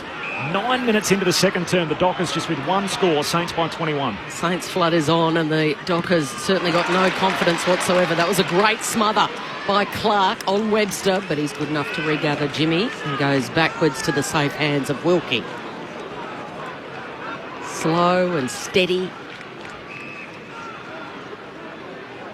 Just playing safe. Both these teams playing safe tonight. There's been no risk, no dare, and that kick is swatted out of bounds by Johnson. The kick off the boot. Was that Wanganeen Millerer? Yeah, but that's an example of what you guys were just talking about that team who's almost doing their own heads in and so caught up in the fact, we can't move, we're not playing that well. That is a simple mark to take that one, and he just punched it over the line. Yeah, boundary throw in on the City end, and again it's a scramble at ground level. Reid with a clever handball off to Bolton. Can Bolton create something? Oh, great run-down tackle, and it affects the kick, and he goes out of bounds on the full. And that was brilliant. Was that Boxall? Yeah, I think it was. Yeah. No, it was Garcia. It was too. Well, he's responded after his Ross Pake last week, Garcia. Terrific run-down tackle, affected the kick of Bolton. Freo win it back, middle of the ground. Warner, hand pass away towards Pearce. Some indecision, chips it back to Ryan. A two-time All-Australian. Longer kick here to the wing. Finds his mate Clark. Freo with a bit of ball in hand. 10 minutes into this second term, Saints by 21. Handball to Sharp, handball to Dudley, the little side step, back to Sharp. 55 metres out, kicks to the hot spot. Tracy running start along with Darcy, no mark. Oh, Stocker had it, and coming in out of nowhere was Bolton with a huge tackle. That's a good tackle. It's like a Randy Great Orton job. sort of RKO, came flashing across the side of the screen, locked him up. Now forces a ball up inside the attacking 50 for Freo. Darcy palms it down behind his Boxall. He's tackled. Taken to ground by Dudley. Freo fans calling for holding the ball. The ump says, no, I'll have it. And a ball up, 25 out from the Dockers goal at the Coventry end. Saints by 21, 11 gone in the second. Darcy tries to get it down to Young, but he fumbles under pressure. Wilson's given it straight to Reid. Reid for the Dockers, off to Young, kicks backwards. Just tries to buy some time to Draper. He just bangs it on the boot. It's going to land in the right forward pocket. Spoil from Dudley was from behind. Still in play. O'Connell tries to do the rugby league try and force it over the line, but instead it'll be a ball up. You see defensively, those that aren't watching TV, listen to us, there's 16 St Kilda players in the back half. Crossed up here. Dudley's lurking right at the top of the goal square here for the Dockers, and Dudley has tackled his cousin, Wanganeen Millerer. Not just back half, back 50. Back yeah. It's stacked. Flick back up right on the edge of the goal square here for the Dockers. They've kept one goal so far. We're halfway through the second term. Still in play. Charging in was Dudley. Well, that was a dangerous hip and shoulder. He got the bump. And did he collect the St Kilda player high in Stocker? Yeah, but because he was trying to execute good technique. He got in low, didn't he? Okay, flick back up, Darcy to Young. Young will want to get onto his left. Instead, he tried to get it over to Clark, but he messed it up. And now throwing it on the boot is Marshall, but he'll go all the way back to Pearce in the bullseye, and he can set up a loose player inside 50. He spots Frederick, who takes a mark 40 metres out. He was unmanned at the time. So, structural thing there from St Kilda. You've got to understand, when you have 16, 17 in the defensive 50, then you cannot just dump kick the ball outside. No. Because clearly the got numbers opposition out are going to there. have numbers out there. So they needed to run it as a group. But good pressure by the Dockers, forced the quick kick and created the turnover. Not much angle to speak of for Michael Frederick. He's gone 11-6 so far this season. He's offline, he sprays it. He misses to the left. 1-1 for Fremantle after 13 minutes of play in the second quarter. Saints by 20 points, 4-3-27, 1-1-7, Friday night footy on ABC Sport. Stocker marks the kick out, goes long down the wing. Juggled effort from Cox, broken up. Hall for the Saints, got a handball out to Steele. He chips it over halfway, gets it to Windhager between wing and half forward. Now the inside 50 kick, good ball movement from the Saints, and Sharman marks against the boundary line for St Kilda, 40 out. Well, that ball's there because of quick play. No mucking around, long. Good first kick, then the long kick into the forward line where the Dockers are expecting a 15, 20 metre kick, filling up gaps just in front of the kicker. The Saints are conceding 118 points per game in the last 3 weeks, and yet today they've conceded 2 scoring shots in a quarter and a half. Yeah. 4-3 to 1-1. The Dockers, just their inability to get it going. Sharman's drop punt goes across the goal face, and it's going to be marked on the behind line. A juggled effort from Cox. And the ump will pay that. And so Freo will get it on the last line. No score. 20-point lead for the Saints. Tim Hodges on the boundary. Well, Corbin, after nearly 25 minutes off the ground, Dougal Howard has returned to the field. That's as close as I've ever seen anyone being subbed off. He's still not right with that right groin. He was struggling to do kicking practice. He was struggling to run. He was definitely struggling to jump. So I think they're just rolling the dice, probably because they need defenders with Fremantle's tall forward, so they've put him back out on the ground. Draper with the rocket kick. He goes really long from the defensive 50. Waiting at the back of the pack was Hill. Hill gives over to Windhager, and then he loops the handle onto his teammate, who we put under enormous pressure. O'Connell tackled to the turf. It was a Hayden Young tackle, and you don't get out of them. Spills over the boundary line for a boundary throw-in on the City wing. Well, Lingy, if Brayshaw and Sarong don't get involved quickly, it might be over by half-time, because right now there's no class finishing or getting the ball in the middle of the ground. Jackson and Owens are in the ruck. Jackson palms it down, but again, Saints with numbers. Quick hurried kick out of there, inside 50, and again it's picked off by Cox, who's picked up plenty of defensive marks. There's a hurried kick from Boxall. Still Jack Steele doing the job on Brayshaw, doing a great job on him. Cox towards Jackson, had a fair leap at it. No mark, spills to Brayshaw. He's gang tackled immediately, and that has been the treatment all night for the 2 midfield stars for Freo. We are a quarter and a half in. Sarong has 4 disposals, and Brayshaw has 5. And Hayden Young is coming shuffling off the ground with the trainer, as if this night couldn't get any worse for Fremantle. Their All-Australian squad member in Hayden Young from last year is again in the hands of the trainer after a delayed start to this season. We'll keep an eye on him, but he's not moving freely at all. At the restart, there's a free kick for Brayshaw.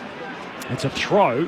This will be Brayshaw's just his 6th touch. Yeah, and Young's the one they can't lose. Oh, he's because he does unit the mortar between the 2 lines. And Brayshaw to Jackson, no mark, but luckily gets a block as Owens took his arms out in the marking contest. So Freo through free kicks are advancing the ball. They've got it right on halfway City wing with Jackson. Saints by 20, 4-3 to 1-1. 16 and a half gone in the second term. Friday night footy on ABC Sport. Tim Hodges on the boundary. What happened to Hayden Young when he came off? Yeah, straight to the rooms. It looks like a right hamstring. He already, I think the telltale sign is he took his band out of his hair, so I think he knows he's done for the night. Yeah. Tell you what, someone else might be done for the night too. The young bloke that's marked that Sharp. Jeremy Sharp's just risen and taken for a mark, and there was head-high contact. There was. He hit the ground. Came over the top. The spoil Wilson? The spoil that came through from the back. Yeah, young Darcy Wilson. I reckon his head's hit the ground. His head butted the ground. Anyway, he's almost led with his own head down. I know he's knocked down, but play on, and Pearce has got it with intent. He kicks towards Amos, who did everything except mark that ball. And then once it hits the deck, players pile in. Switkowski's on the bottom there. Wilkie tackled him. Gee, that's terrible news for Hayden Young. He did 2 hammies in January. Had the slow start to the season. Inside 50 here for the Dockers. Not for long, because it's punched out of there. Now it comes the way of Garcia. Good handball. It was great vision to Caminiti. Off to Burns. They've got it right on the wing here. Wilson just kicks to nowhere. And no one into no man's land. Swooping was Draper to Frederick. All across half-back here now, the Dockers. Looking to reset and go again through Matty Johnson. And now Reid. So one side, Dock side, Mick, they go to the City side where Brayshaw's got it. Hasn't had much of the footy at all. He's taken an uncontested mark on the wing. No, I just reckon the Saints are letting them get that across the back line and just go wide and then cover in front. So Brayshaw with the all-important kick inside 50, looking for Jackson. Sweeping across in front is Jimmy Webster. Yeah, they're not stressed about Fremantle defenders just getting lateral kicks. They're not, are they? No, they get their numbers set exactly where they want them to. You've got to be prepared to go through this St Kilda run it set-up, not around it. Yeah. They're just going to keep shifting across. Yeah, I think the only way to go through it, in all honesty, is you've got to run the football through. Yeah. Saints are hurried on here. Wanganeen Miller to Howard. Tests out that groin. Kicks wide to Marshall, who marks at halfback. So it's a Ross Lyon St Kilda kind of game. 4-3 to 1-1. Saints by 20. And Freo struggled to move the footy as Wilkie marks against the boundary line here. Footy in the Saints' hands. 19 gone, second term.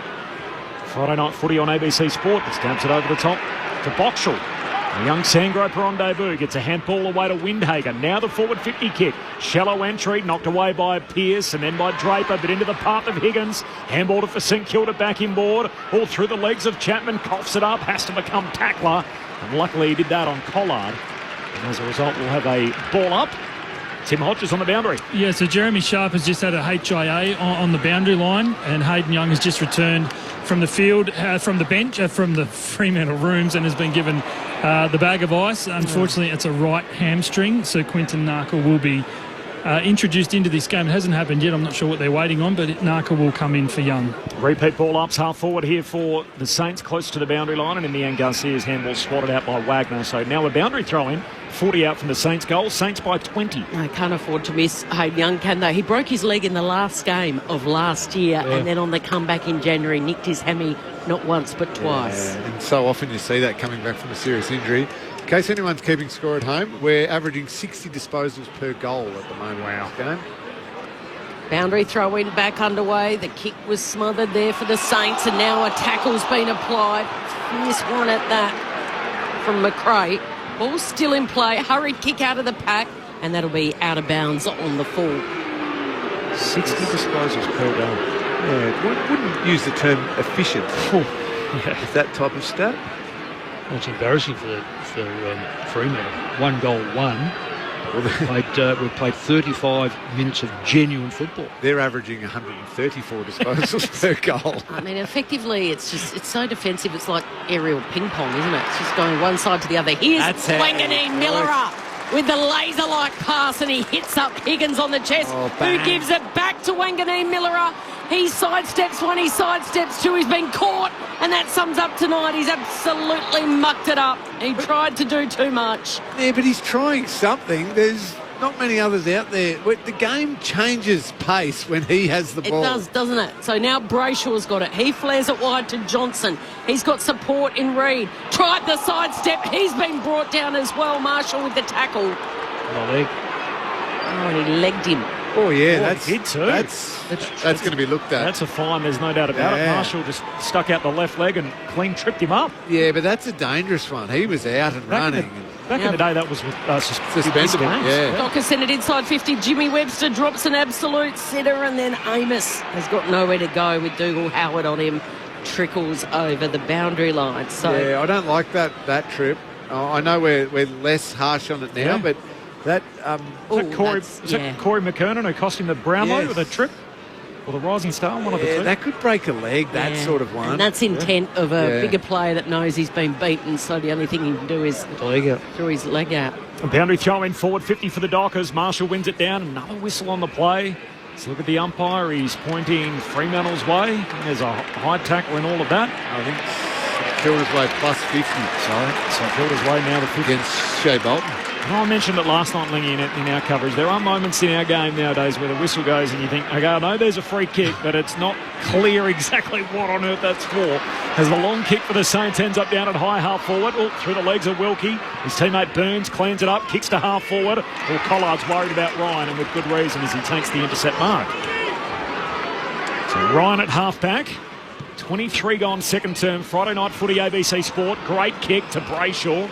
Almost made a meal of it. Open side on, Takes a juggled mark, and now the long kick out towards the city wing for Johnson, who lost it in the lights, but has plenty of time to collect. Now a bounce, trying to run past McRae.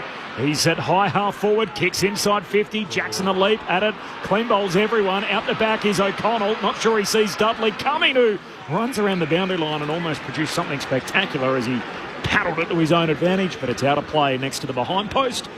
Boundary throw in deep forward for Freo. 4-3 to 1-1. That should have been a free kick for Fremantle. I reckon a player in the air was taken out before he could get to it. The St Kilda player hit him under the ball. That's a free kick. They're 3 minutes away from being held to one single goal here, the Dockers, in a half of footy. Sarong might have something to say about that. The handball to Dudley, but he's set upon by 3 Saints players. 20 metres out, directly in front of the Dockers goal. Amos is in the goal square. He's got Wilkie for company. Darcy goes at it with Marshall. Darcy slaps it down. Dudley had it, lost it. Warner handballs. Burns. Dumping kick. Chaos ball. Outside 50. Awkward done to pick up. Pearce paddles it on to his own advantage. He grits the teeth. He gives it to Switkowski. Back to Johnson. Goes one way and then handballs off to Brayshaw. Off a step. High ball. Into the right forward pocket. Off hands. Again another scrap. And the ball won't be coming out of there. Or it does. Burns. And then Webster. Tackled to the turf. Dudley the tackler. And it'll be a ball up inside 50. Still for the Dockers. They've got 2 minutes 41 before half time. They trail it by 20 points. And the ball's tossed up in the air and then another stoppage. Wrestling. Go the Rucks. Darcy and Marshall. Darcy follows up with a tackle on McRae. Spills out to Garcia. Taken high was Hall it was. And he wins the free kick. Gives it back to Garcia. And now they're away, the Saints. It was a great kick. Outstretched arms taking the mark is Sharman. There's no St Kilda player back inside 50. He's taken the mark right in front of the Saints bench. 2 minutes to play and the Saints by 20 points before half-time. That's 4-3-27 to 1-1-7. That's the scoreline. Freo 1-1-7, 2 minutes before half-time. Sharman kicks inside the forward 50 for the Saints. Ball spills down St Kilda's way. Was Higgins taken high? Up said no. And the tackle from Sarong, and now a ball up half forward for St Kilda. Sharman was so slow moving the ball. He had ample St Kilda players cutting through the line. All he had to do was just pull the trigger on any one of those and held it up. So let's give the Fremantle a chance to get behind the ball, and this is where it is, outside 50. The umpire here is just radioing in, so I think this is... Yep. So here we go. So, Tim Hodges, this is a rule that was changed at the start of the year where the doctor is now intervening, isn't he, to call for a break in play? And the doctor is radioing. Is that your understanding, Hodgie? Yeah, it was. Sorry, I thought it was Cooper Sharma. It's Liam Stocker, so that he wouldn't come off the ground. Yeah. So the doctor, I'll let you go, Corbin. Yep, so Higgins got a handball back into dispute. Now we'll get the ball up, same spot, half forward for the Saints, Hodgie. So the doctor had to go out, and they were told and communicated by the hub to get out to take him off the ground. Stocker wouldn't, so that's when the doctor has to approach the emergency umpire to then radio to the main umpire to stop the game to get him off the ground. That's what happened. There we go. Bolshaw kicks to full forward. Sinclair hand pass away to Owens. He gets a flying shot at goal for the Saints on the last line. Trying to knock it through Chapman. He got it down to Ryan. Handball to Narkle. Hurried kick to half back for Freo. Dudley at the drop takes the mark and slows it down for Freo. There's a minute 14 left on the clock before half-time. The Dockers are on 7 points. 1-1-7. St Kilda 4-3-27. 26 and a half gone in this second term. Hayden Young appears to have done his hammy.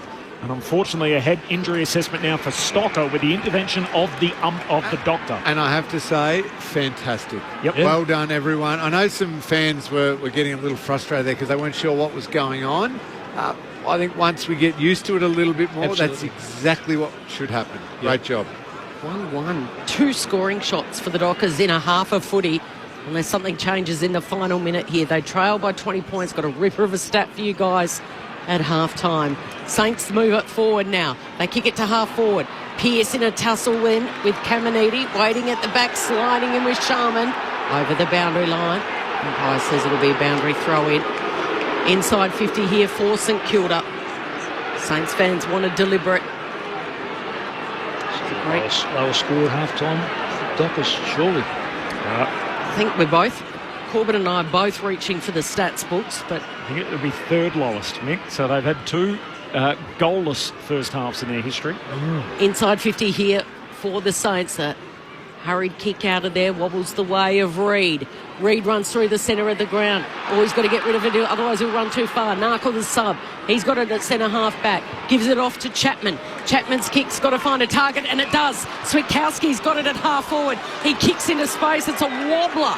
It's a swirling ball, and Shea Bolton turns around and says, what on earth were you doing with that kick?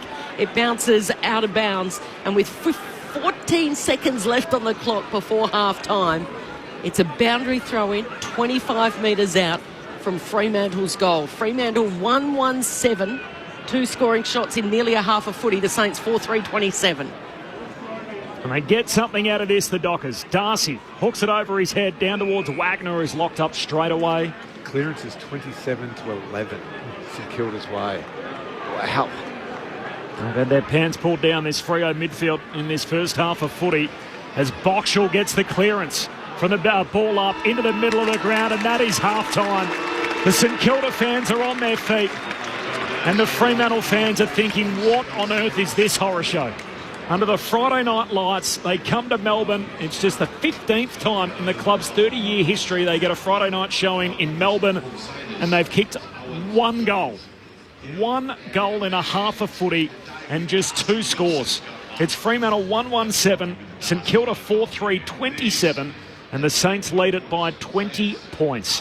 The Saints goal kickers Higgins, Hill, Owens and Wilson all with 1 each, while for the Dockers, their goal kicker is Hayden Young, who's now out of the game with a right hamstring injury. What is the bigger calamity, the 1 goal half or the hamstring injury to Hayden Young? That'll be felt for weeks to come. St Kilda by 20 at half-time, Friday night footy on ABC Sport. And Corbin, the footy stats nerds, are just going ballistic at the moment because in 1,363 halves of footy in the Dockers' history, they've played 1,363 halves of footy. This will be only the 4th half in which they've scored less than 3 times. Wow. That's a stat. Less than 3 scoring shots in a half of footy. They've done it 4 times in their history. Yeah, but Kel, you've got to take into consideration we've had 35 mils of rain. The ground is a bog. The wind has changed at half time. It was a southwesterly. It's gone to a southeasterly. You know what will happen, Mick? People look back on this in 20 years, they'll be like, oh, that was at Moorabbin. That's what happened there. There was in a cow paddock. I mean, fair dinkum. Mick, Nanette's got to book you in to see an optometrist tomorrow because those glasses aren't working. It's perfect conditions. Under the roof at Docklands. Goodness and yet me. Justin Longmuir's team cannot move the footy. 1-1-7, and at half-time, St Kilda 4-3-27. It's 4 goals for the Saints, and yet they look a mile in front in the way Freo are going about it. A 20-point lead for the Saints. It makes sense of it for us. Mick Moldhouse, Cameron Ling on ABC Sport. This might surprise you. Fremantle could win this game, and I'm almost betting that they will win this game. Because so you're almost saying it's almost the favoured way. Because I can't see Fremantle playing. I'll just give you some raw stats. Yep. Inside 50s, if you give me the double up there. The whole game? Yeah. Inside 50s are 30 to 23. 30 to 23. Okay, let's go. So we know that's the Saints' way. 23. So they've scored twice in 23 times, Fremantle. Let's go to the stoppages. That quarter alone was 16, I think, to 4. Or 28-11. 28-11. So, but that quarter was even worse. It was 16-4. Have a look at the contested football. Now, that is, we've pointed out 2 players. I'm not going to name them, Lingy, because I'd be embarrassed for them. But we've pointed out 2 players that just did not want to body their direct opponent. And that probably says a lot about contested football. So is minus 23. Minus 23 up to half-time. You were trailing by 3 goals. Forget the fact that Fremantle have only kicked 1-1. Saints have only kicked 4-3. So if we looked at the Saints alone, we'd be going 4-3. How is that going to win games of football? Well, so you're saying that if you've only kicked 4 goals and you're plus 17 in clearances, you got a problem? Not a problem. The problem is in future. It's not the problem at the moment because that is clearly they're just getting the numbers back in that back 50. They're closing out Fremantle's slow play. These are the things we get right. We know who's not winning the football, which are the players that in our interview we said that Brayshaw is a captain in waiting. He's potential Brownlow. He can't get near it. Sarong can't get near it. Young's off the ground. Their 2 rucks aren't having an impact. Their forward line, Tracy, who's a very good footballer. I like the way he goes. I'm not sure about Amos. I was 2 years ago, not recently, because he just doesn't put himself near the footy. Darcy and Jackson technically just against Rowan Marshall. So it can only be upside for Fremantle. I don't know whether the Saints could play any better Now, that's the only reason why I say this, because I've seen Fremantle before play some pretty good football. Yes, Brayshaw's got to break this Jack Steele tag. Now, if Brayshaw doesn't use his brains, or nor John Longmuir, and go to another, go to McRae, just wedge in on McRae and take Jack Steele with you, which you would have been all over linking as a mid. You've got to sacrifice yourself. Yep. Sometimes you're not going to have that day. But right now, Fremantle should be saying, thank God the first half's over. If we play like that, we deserve to get beaten. But we know what's wrong. The Saints know what they've done right. Yeah, so just to follow on from your point, if you're going to go a half of football and kick a goal, I would rather do it playing a way that might win the game than playing a way that's just going to peter out and lose it. Just end up. I get that. So if you win the ball, let's try and go through St Kilda. Yeah. Let's run it through them. But don't let's draw them. Wouldn't you think that'd be talked about it? Surely at half time, you're going to have to get Bolton on the ball, who does run straight. Yes, yeah. I agree. You're going to have to make some position changes and some personnel in order to achieve this. But risk losing this game by 6 goals, 7 goals. Because you keep going and you're going to lose it anyway by playing an awful style of football.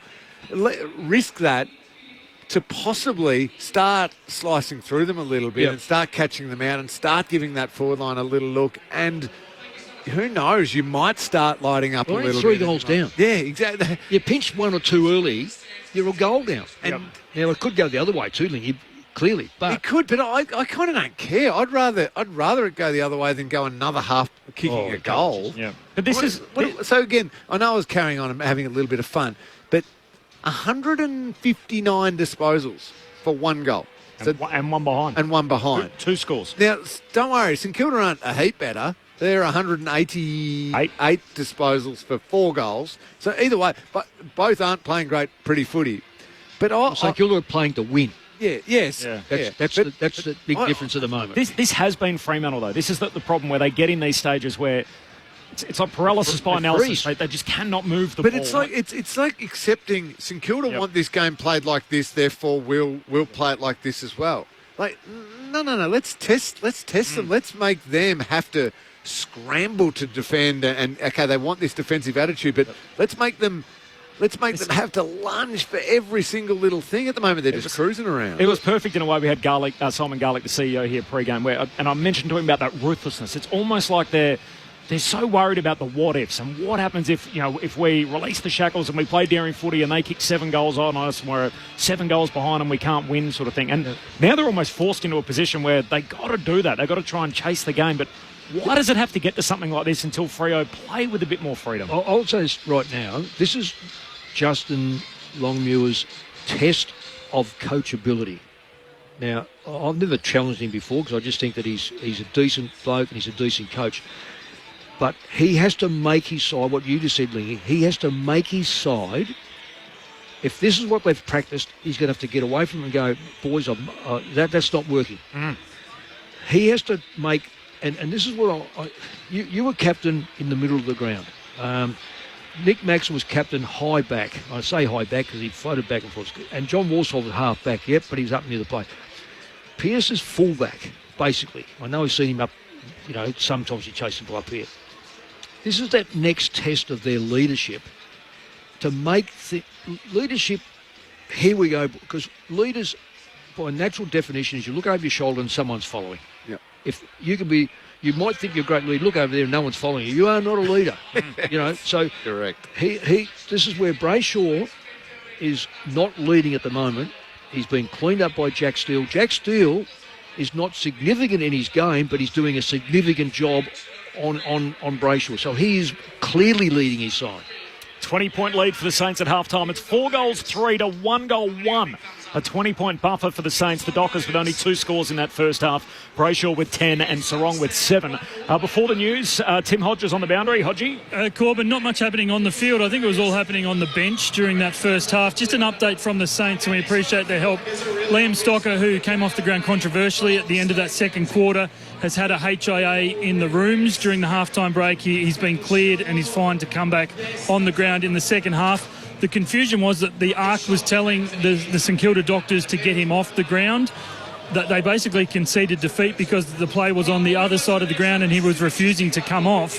So that's why they had to concede defeat, go to the emergency umpire and get him to stop the play to make the umpires take him off the ground. So that's why there was the stoppage. The biggest injury news, unfortunately, for the Dockers is Hayden Young. And you know when a player has done a hamstring really good, that he can struggle to even walk. He was offered to walk around the boundary to the Fremantle rooms from the bench. He said, I'd rather just go down behind us and down to the room straight underneath. So he hobbled off. That's going to be a scan and I think an extended period on the sidelines, which is so unfortunate for Hayden Young with that right hamstring. We did see Jeremy Sharp in the second term also have a HIA for the Dockers. He returned to the field. So Quinton Narkle into this game for Young, but he will be, unfortunately, the story and the collateral damage for the Dockers out of this night. Thanks, Hodgie. All-Australian squad member and Hayden Young, their only goal kick at a half-time. He's got one. Fremantle 1-1, St Kilda 4-3. All right, second half action not too far away. It's coming up next right here on ABC Sport. Just to clarify too, I mentioned Corey McKernan, the tripping charge. He was suspended for that in 94 and missed out on the Rising Star. He missed due to Neen in 1996 from a share of the Brownlow medal that year with Voss and Hurd. So we did see a trip in that first half from Rowan Marshall that I'm sure will draw the censure of the match review officer, and at least a fine will be coming the way of the St Kilda ruckman. Saints by 20 at half-time. Second half action coming up next, but first the latest from the ABC Newsroom.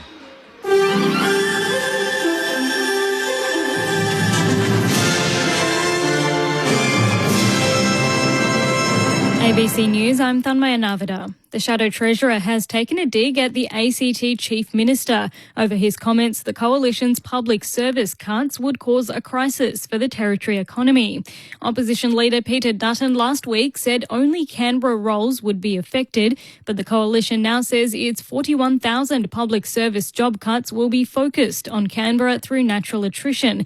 There are fewer than 65,000 public servants in Canberra. Angus Taylor says the Territory has a robust and resilient economy. What Andrew Barr says is an insult to everybody in Canberra who doesn't work in the public service, and that's the vast majority of people in Canberra. People who work in defence industry, people who work in small businesses. Rural doctors say health promises made by the major parties won't do much to improve care in the regions. Both Labor and the Coalition have promised billions of dollars to go towards improving access to healthcare, including boosting bulk billing and reducing the cost of medicines. But head of the Rural Doctors Association, Peter Rutherford, says those savings aren't worth much if you have to travel a long way to see a GP. We've seen lots of big announcements and billions of dollars invested into the cost of living or making healthcare more affordable. But if you don't have a GP in your town, what does it matter if it's bulk billed or not? You're potentially losing money if you've got to travel hundreds of kilometres to actually access a service. The Maltese government says pro-Palestinian activists who are planning to sail an aid ship to Gaza are safe after it was struck by drones in international waters off the coast of Malta. Middle East correspondent Eric Torchek has more. The group, the Freedom Flotilla Coalition, says that the drone fire caused a fire and damaged the ship's generator and caused the ship to take on water. It's not clear who is responsible for the drone fire, as the group was not able to identify who was piloting the drones. The group initially said there were 30 activists on board, but the Maltese authorities have since said the ship had a crew of 12 and 4 civilian passengers. The Israeli Defense Forces has not commented on the attack. South Korea's former Prime Minister Han Duck-soo has announced his bid for the presidency after resigning as acting leader yesterday. Mr. Han took over from Yoon Suk-yeol after he was impeached and removed from office over his martial law declaration in December. The 75-year-old is expected to team up with Mr. Yoon's People Power Party to launch a unified conservative campaign against Liberal frontrunner Lee Jae-myung. A snap election will be held on the 3rd of June. Swarms of migratory locusts have descended on parts of Western Queensland, destroying thousands of hectares of pasture. Authorities are warning the insects could reach plague proportion by summer if breeding conditions are right. Grazier Letitia Donaldson has a property at Alpha and says there's been extensive damage despite aerial spraying. From the air, there's just big, massive patches of grass that you can see they've chewed, like there's no head left on the seed. They've chewed pretty much down to the stalk. It looks, half dead, like you've had a few frosts. Authorities have abandoned the murder case against a man accused of shooting gangland lawyer Pino Aquaro. Ben Butler reports. In 2018, tradesman Vincenzo Krupi was charged with the murder of Joseph Pino Aquaro, a gangland lawyer who also ran a gelato shop in Brunswick East. It was alleged that Mr Krupi shot Mr Aquaro outside the gelato shop in 2016. But the case has been on hold since September last year, when the High Court ruled against Mr Krupi's bid to get access to documents that would have helped his defence. The court said release of the documents could have endangered a secret Victoria Police source dubbed Informer Z. The Victorian Office of Public Prosecution said it filed paperwork with the state Supreme Court on Friday morning, discontinuing the case. Russell Brand has arrived at a London court to face charges of rape, sexual assault and indecent assault. The broadcaster, comedian and actor was swarmed by photographers as he arrived for his first hearing since being charged last month. He faces one allegation of rape, one allegation of indecent assault, one of oral rape and two further counts of sexual assault relating to 4 separate women between 1999 and 2005. He denies the allegations. And the CIA has published 2 Chinese language videos aimed at enticing officials to leak Beijing's secrets to the US. It's the latest public-facing effort by US intelligence to increase the gathering of information on Beijing.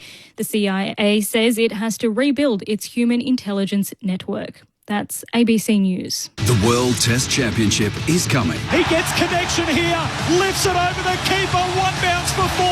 Australia versus South Africa. And he nicks it, he's got him again. Catch every ball on the ABC Listen app. God Tier Comedy is on ABC iView. Good God.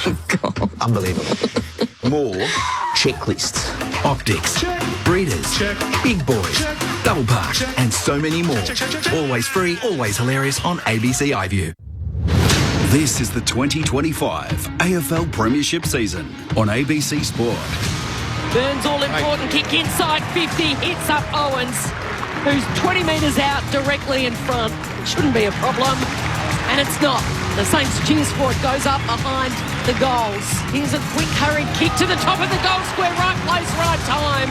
Taking the mark for the Saints is Wilson, 20 metres out directly in front. Owens put it through a few minutes ago, and Wilson does the same. Hayden Young has just returned.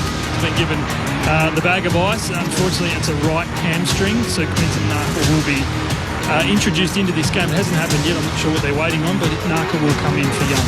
This is ABC Sports coverage of the AFL. On your radio. ABC Sport Digital. And on the ABC Listen app. A rare Friday night showing for both St Kilda and Fremantle. Well, the Saints, I guess, are making the most of it. The Dockers, not so much. 4-3-27, the Saints at half-time. And that is enough, 4-3-27, to give you a 20-point lead in this game. Fremantle 1-1-7. That's a half-time score, and this is Friday Night Footy on ABC Sport. Corbin Middlemass, Kelly Underwood, Mick Malthouse, Cameron Ling and Tim Hodges. It's so defensive and so dour and so disastrous that I made an emergency sprint to go and buy 2 blocks of chocolate at half-time to share with everyone in the commentary box. You've eaten a whole 2. Hey, excuse me, I have already given you a few. You would have been queuing up for a while at half-time at the concession stand. That is the best thing about this game tonight. There's no fans here. Straight in, straight out, sprinted back to the box. Do you reckon they knew? Who? The supporters. They knew not to come. Where did you get that from? Where did I get it from? Did you actually go down? That was my question as well. No, as you just come out the lifts, are we on air? Yeah. As you come out the lifts, there's for all the corporates there, there's the little horseshoe bar. Oh, see, I don't need to know that. Don't need to know that. That's every Friday night now. There's no corporates here. There's no fans here. So I sprinted down in 30 seconds, bought 2 blocks of chocolate. At least that'll keep us entertained for the second half. Yeah, no, if he was there, he'd get him for nothing. Who? Lingy. Lingy. Oh, of course. Well, come on. You've looked after us there, but you know what we're going to say? Freo are going to look after us in the second half. They're going to change their game style. They're going to move the ball quicker. I don't know if they can win the game. I'm not totally with you on that one, Mig, but they will change totally the way they play. Oh, I'm only hoping they change their way, Lingy. I'm not. All I'm saying is 4-3 is hardly a gigantic lead when you've kicked 1-1 against them. Yes, they've done a great job defensively, but it can turn quickly if you kick 2 goals. If they've kicked 2 goals in the first 6 or 7 minutes and Saints haven't, it's a one-goal game. Look out. It's on. As you heard in the highlight, Hayden Young has done his right hamstring, so unfortunately for Hayden Young, that's more of a delay for last year's All-Australian squad member. These two teams, we talked a lot about Ross Lyon, of course, Justin Longmuir in the coach's box for Fremantle. He once took a towering mark and gold after the siren against the Saints in a thrilling finish. So they're saving it for us, are they? I was about to say, hopefully. G? No, it was at Subi. That was the old Whispers in the Sky game with controversy on the way home and all the rest of it. Dockers are on 1-1-7. It's the lowest halftime score since 1999. Here we go into the second half. And straight away, there's a stoppage. There's a lot of in the back stuff. Wasn't there? That was in the back, wasn't it? Johnson on Steele, Jack Steele on the bottom of that pack. He's been fighting and scrapping hard. Marshall goes at it 2 times. And then McRae applies a tackle. Now, you mentioned the tackles earlier, Mick, saying there weren't too many at all. Just on a couple of record watches here in this second half to give us something to keep watching for unless this game hurriedly improves. McRae gets a kick away. Out wide. Tracking after it is Max Hall. Collects. Handballs over the top. Ryan's there. He could have seen it over. Instead, he gives it off to Sharp. He's got speed to burn. The wingman. Down the city end, and then he goes to a one-on-one. It was Wilkie v Tracy. Wilkie gets it. Wilkie's done well on him so far. And now it comes out to Brayshaw. Oh, he's having an off night out of sorts. He doubted himself and he's been caught holding the ball. Yeah, even that, just slow with his decision-making. Yep. He finally drew the ball in a dangerous part of the ground, and I don't know what he was trying to do there. The injured Dougal Howard got him. Yeah, and he's just kicked that. Definitely looked like 15 metres. Ump didn't agree. Sinclair told to play on. Gives it to Stocker, who turns it over. Give, handball. Give. Narkle, intercept mark, goes short to Switkowski. Handball eventually to Johnson. Ugly handball inside 50. Brayshaw can't take it clean. Saints win it back. More of the same, unfortunately, for the Dockers. A little ugly as Wanganeen Miller at a 1-2 with Wilkie. And then kicks a running Torp. There's a highlight from Nasiah Wanganeen Miller out towards Higgins against Ryan, close to the boundary line. Ryan running out of room, trips over, handball to Chapman. Oh, he's closed down by 2 Saints. He's caught, he's in trouble. Holding the ball and a free kick for the Saints. And Cooper Sharman involved in that tackle along with Max Hall. The latter's going to get the kick. Hall on the wing, St Kilda by 20. 2 minutes into the second half. Friday night footy on ABC Sport. Saints fans, I'm not barracking for Fremantle. I'm just barracking for some speed on the game. Free the Sharon. Yes. Hall goes long. Big packs there. Darcy can't take it in the air. At ground level, he goes the back heel. Works out. Draper. Back to Ryan. Spinning and turning his opponent, Sharman, inside out. And then he spirals it down the wing. 2-on-1. Webster was 1 of 2 for the Saints that flew in front. And then his second crack at it was good. Back to Webster. Well, it's a good sign for the Saints at the moment because they're outnumbering Fremantle. And we've had 2 Fremantle players freeze with the ball. And one was Brayshaw, who did not know what to do with it when they were metres free. So I don't know what's changed. Hopefully something has changed, but it doesn't appear at this stage. So flicked up in the air it is. Half forward here for the Saints, but the Dockers with possession. The target was Frederick. In the end, he had to go in and take Higgins high. Umpire says play on. Jack Higgins picks it up. Now the umpire says come back. It was too high, and it will be given to Higgins. Higgins, who smells a goal, who loves snaring them, and from 50 he runs out around the mark and puts that out of bounds on the full. I reckon that was about 14 rows back. So the distance wasn't a problem, but the accuracy was way off.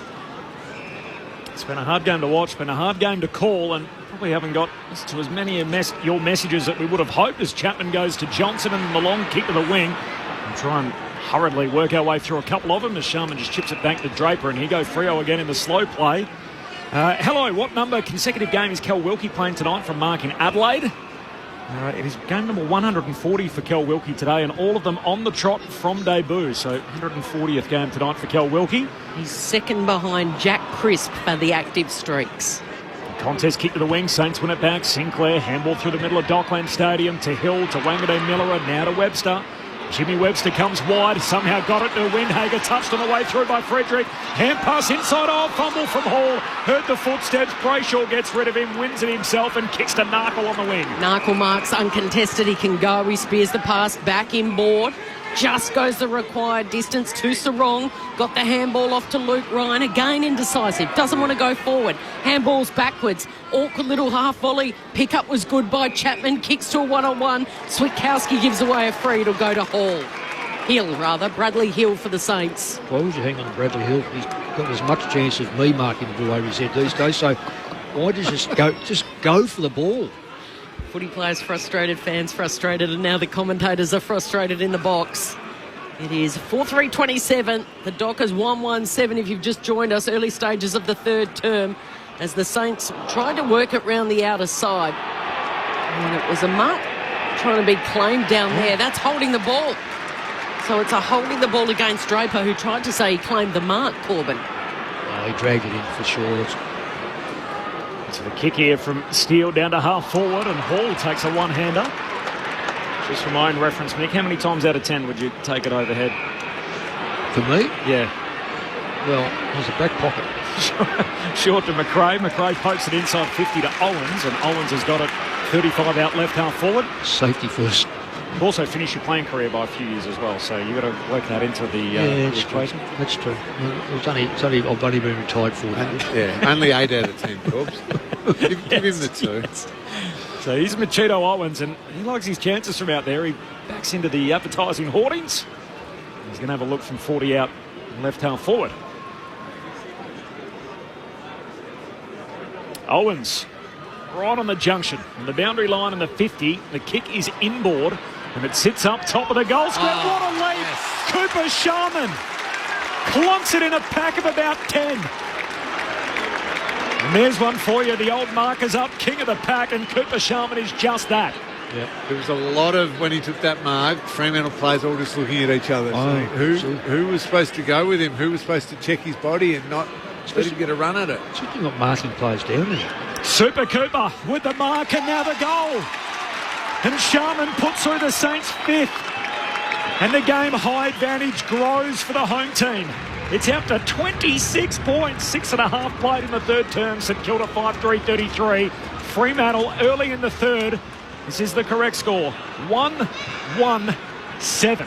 Friday night footy on ABC Sport with Lingy and Nick. Well, nothing's changed in terms of contested footy, Lingy. It's 11-5, Saints way. Inside 50s is 4-1, is it? I think it's 4-1 from up here.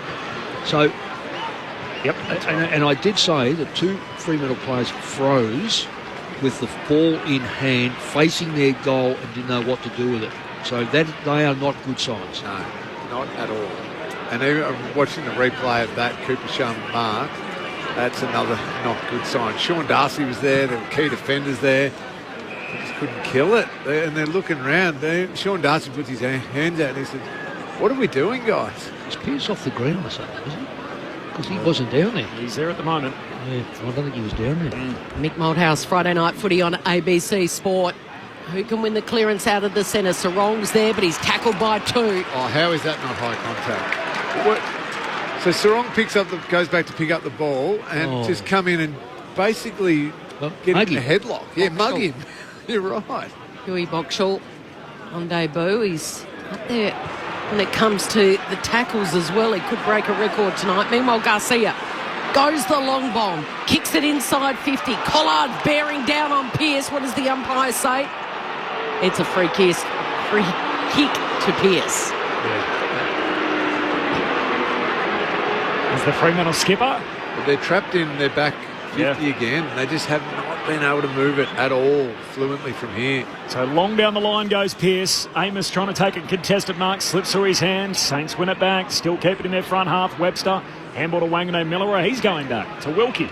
So that one's okay because it clears the air and it gets St Kilda some room to move the football. Switch into a quick switch. Switches on out to Windhager, back edge of the centre square. Now kicks down to half forward. Wilson leaps, no mark.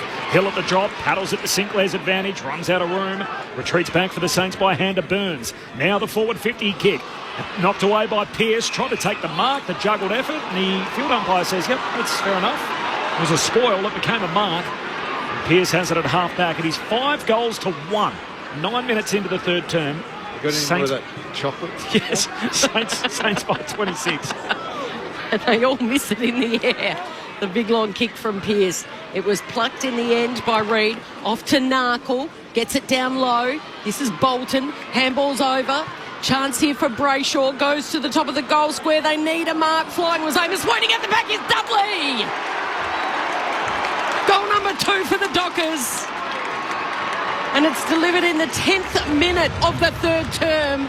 Isaiah Dudley read it beautifully off the hands of Amos at the top of the goal square, and the snap goes through.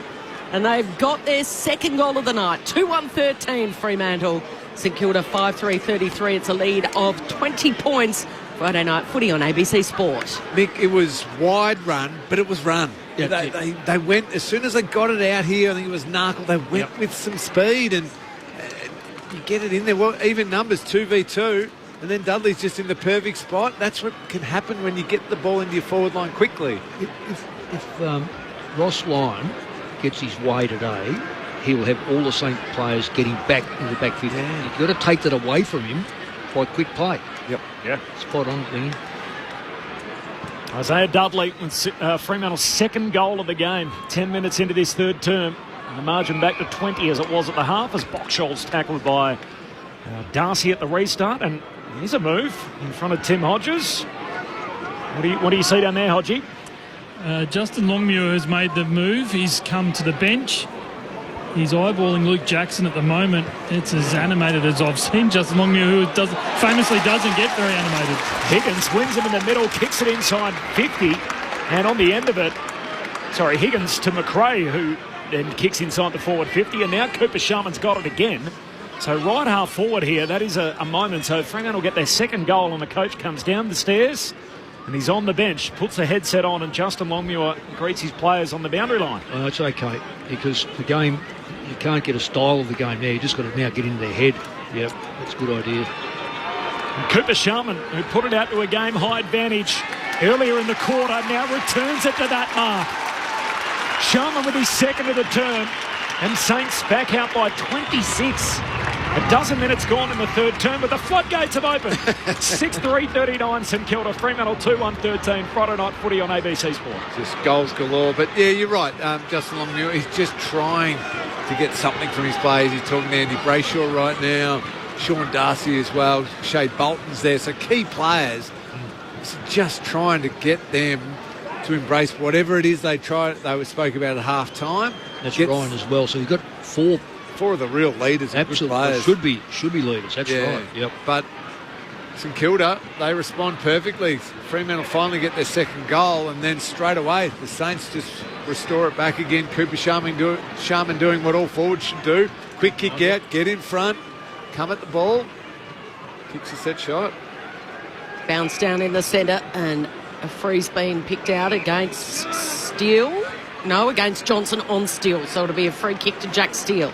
No, it's going to Owens. Bit of confusion. Owens gets it, gives it to Steele. He's then caught. Has to handball back to Owens. Owens goes long, top of the goal square. Oh, what a great mark by Pearce. Gee, the captain is lifting. He's actually putting in a blinder for a team that's kicked 2 goals tonight halfway through the third term. Well, that's an absolute cracking mark under pressure. Just trying to lift his side. Now he needs his 2 vice-captains to lift as well. The kick, though, has gone straight to the opposition. And Wanganeen Miller has got it. The last man Fremantle fans want to have the footy in his hand, although he kicks sideways and almost a bit backwards, just skirting the perimeter to McRae. Tracy's free kick there every day of the week. 4 umpires. He was grabbed clearly off the ball. McRae tries to pinpoint a teammate, but he doesn't. Frederick fills the hole. Dockers have got it. So Pearce is lifting. He's having a good game. Brayshaw's had 12 disposals. Saronk's had 9. And we've gone halfway through the third.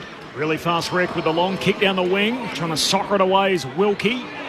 Ball back in dispute. They'll pile in on top of it. The ump says, I'll have it. Tim Hodges on the boundary. Sorry, Mick. Sorry, no, let Timmy go. Yep. Corbin, just one for Mick. Like, he played so many big games as a coach. Like, do you see anything with Fremantle? They had their biggest home and away game of their year, derbies aside, last Friday night on Anzac night. Do you see anything that could, I don't know, why they could be this flat just out of that game perhaps 7 days later? It can happen, Timmy. It really can happen, but that's...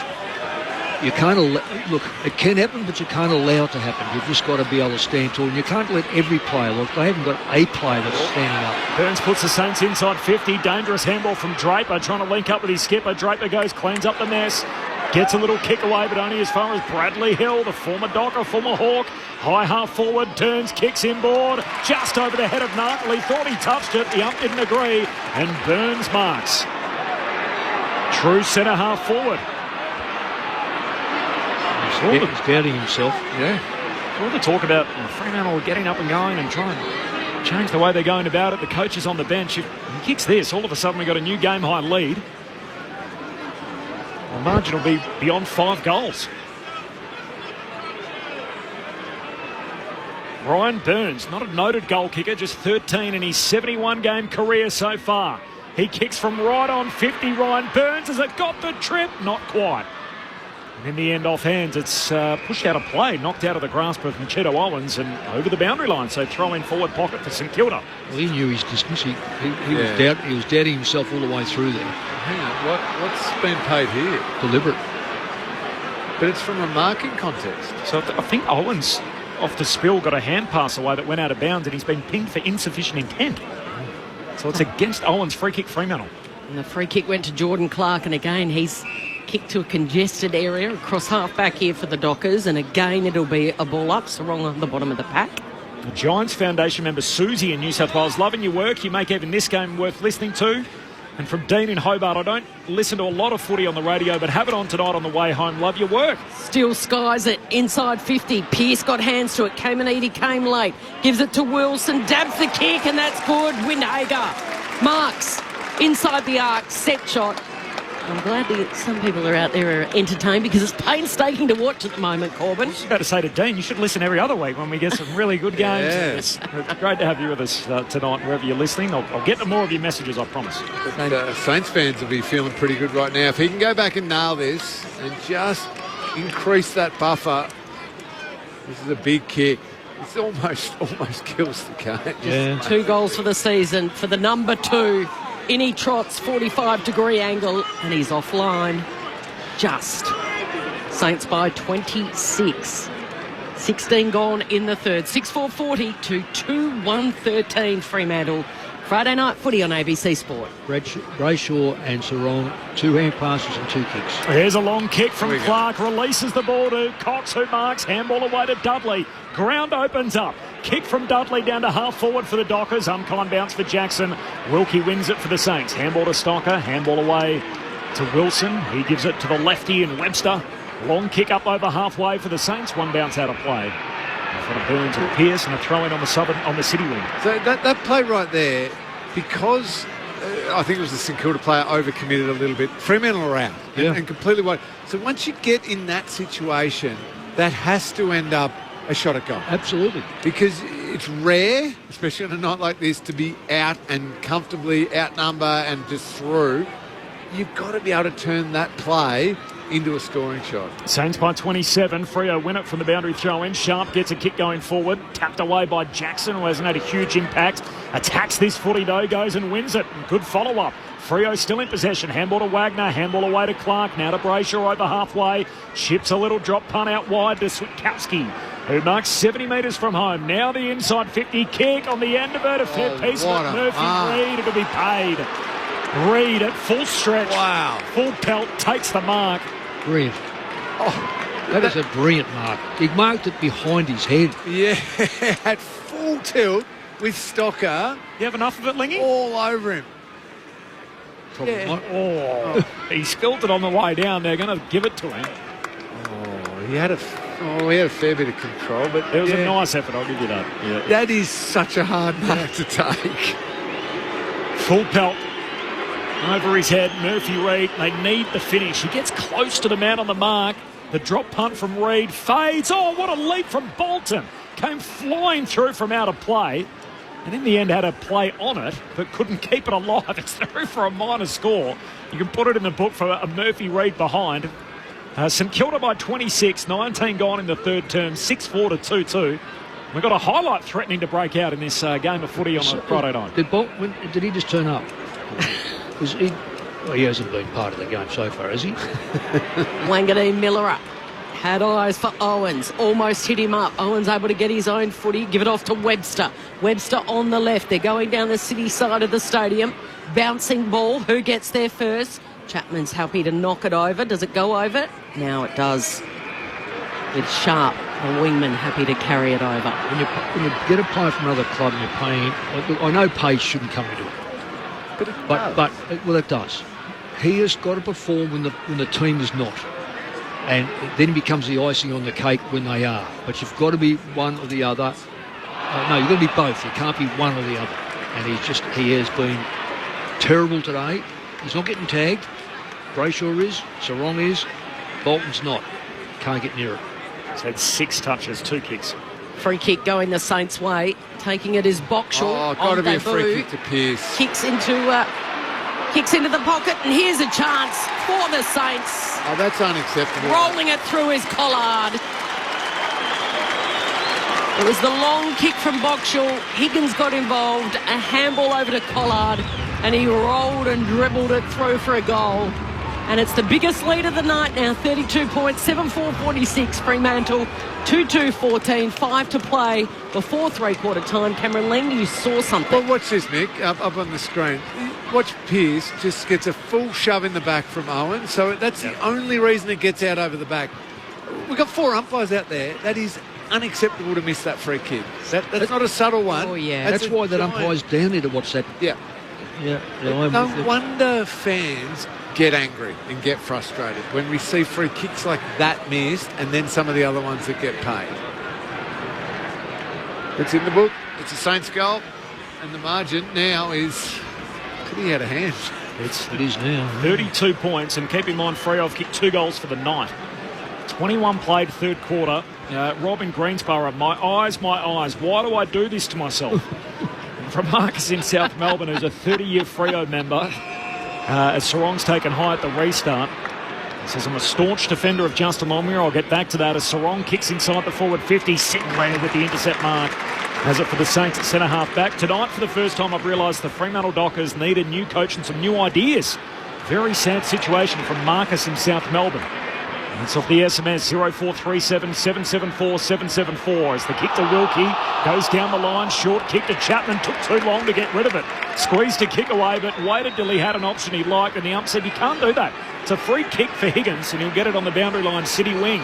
Well, we did ask Simon Garlick about that forward line set up, and it was going to work, but there's 3 talls down there, and none of them went for that ball. That's why it's come straight back out of there, and the Saints are now into attack. Higgins short kick to Sinclair, hand pass to Wilkie. That's a dart down the half forward, finds Collard, the goal kicker from moments ago. 60 metres out, kicks inside 50. Frederick had his name written all over it, but there's a free, and it's going St Kilda's way. Paid it to Marshall for a little hold. Oh, it was a big hole. It was a big hole. Yeah, okay, big hole.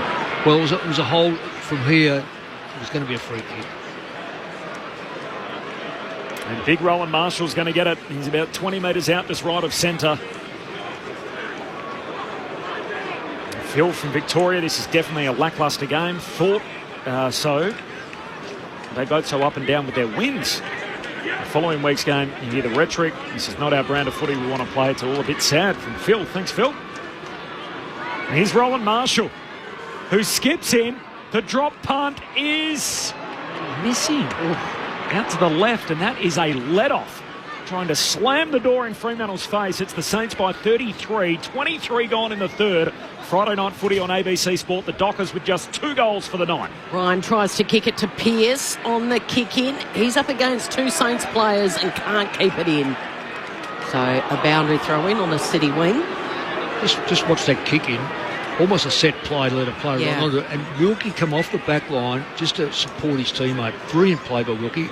He didn't touch the football, but he forced the ball out of technically out of bounds. So Darcy and Marshall renew hostilities. Neither really gets a effective palm down. Warner gets involved, gave it to a teammate who's caught straight away. Did a Jack Steele tackle? No. I think it was at McRae. Fantastic. Yeah, tackle. on Jack sharp. McRae. On sharp it was. Just nailed him. So ball on the City wing. Marshall slaps it down. Again, Warner gets involved, but he slides over the boundary line. Can't keep it in play. So it was the Saints by 8 points at quarter time, by 20 at half time. They lead it by 33 points with about 3 and a bit to play before three-quarter time. 7 goals to 2. The Dockers have kicked 2 goals tonight. As Sarong trying to lift, takes it out of the stoppage, kicks it to half forward. Howard's there, tackled by Dudley. Dougal Howard's going nowhere, came off injured earlier in the opening half, but is battling through injury out there at the moment. So boundary throw in half forward here for the Dockers. Get them a goal, Corby. Umpire tosses it up. Darcy palms it down, but straight to Owens. There's a free. It's over the shoulder. It's another ruck infringement free kick. It's going Fremantle's way. High half forward. Darcy takes it. The lefty's going to kick it himself to full forward. His mate Jackson had a fair piece of it. No mark. Narkle got it out to Dudley. Squeezed the kick goalward, wrong side of the post. Behind 32 points, St Kilda's lead 7-5 to 2-3. 25 gone in the third. Friday night footy on ABC Sport. Sinclair on the kick in short to Howard. Yeah, that's 50. Yep. He wanted to give it off to Sinclair, who was running past, and it's against Brayshaw because he stood the mark, and then he sort of cribbed off the mark. Well, he actually left. You're allowed to get... You've got to make a decision quickly because the high ball goes inside 50 here for the Saints, but again, it's the Dockers. Sharp just dropped it, and it's been picked up here. Hill's got it. His kick was smothered. Snaring it, but it was a touched ball for the Dockers was Wagner. And the umpire says, yeah, another stoppage. Ball up inside 50 here for the Saints. If someone fakes a handball, then you're allowed to move on the mark and they reset it. But if you choose to fully leave the mark, then it is a 50-metre penalty. So Darcy got it down. Hurried kick out of the pack. Kamanides takes off after it in the right forward pocket. Burns picks it up. In fact, it's not Burns. It's Sharman. And Sharman, without even looking, has thrown it on his boot and it's dribbled through for a goal. And he celebrated like Ackermanis. He celebrated like Hipwood in the grand final. He's put his hand straight up to his mouth and his other hand on his head to say, oh my gosh, I can't believe I just did that. Well, just got weight of numbers there, the Saints. 2 of them leading for the ball. Dockers are just in behind, hoping for a tackle. Joshua Draper. That is fluky. He grabbed it, snared it with Caminiti, overran it. He picks it up really with one hand, and he's getting tackled, and he just throws his boot on it, and it one bounce right on the goal line for a goal from the right forward pocket. Great goal, brilliant goal, fantastic. But I will say, Cal, you can't call what Joshua Draper did a tackle. That was a gentle little cuddle. Okay, 8-5-53 to 2-3-15. Saints by 38 points. Their fans are coming alive. Garcia, handball to Hill. Saints going forward again into the forward pocket, but picked off by Cox. He's got it for Fremantle. Hemmed in deep in defence. All runs at the defender, gives it late to Pearce. They're reluctant now to kick it out of defence, and Sarong says, give it here, I'll just bang it out of danger. He goes long up to half-back for Fremantle. Ball spills out. St Kilda again, first there at the drop. Steals hand pass and turnover. Picked up by Johnson of the Dockers. Handball out wide to Sharp. Kicks up over halfway. Turnover. Straight to Wilkie. He just looks in the right spot, Wilkie, every time. You would think tonight you're watching a top 8 team versus a bottom 10 team on the road, and yet this is the Saints who have been well beaten 3 weeks on the bounce by their own admission in development mode, and they are lining up the Dockers. They've kept them to 2 goals. For a team by their own estimation, they think they're contending, that this is the time for them to be a threat in the competition. A semi-finalist in 2022, 2 years in the wilderness. This was the year they were meant to bounce, even with a young list. And Simon Garlick said, I don't want to hear about it, the inexperience and the age. It's time for this group to make a run at it. They've kicked 2 goals in almost 3 quarters of footy. As Marshall finds Hall, and now the long kick down the line for the Saints. And Caminiti keeps it alive. He marks against the boundary line. It could be time yet for another. It is a 38-point lead, 8-5 to 2-3 on the stroke of three-quarter time. Kicks to the hot spot. He's got it again. Cooper Sharman, he's on a heater. This kid's having the quarter of his life.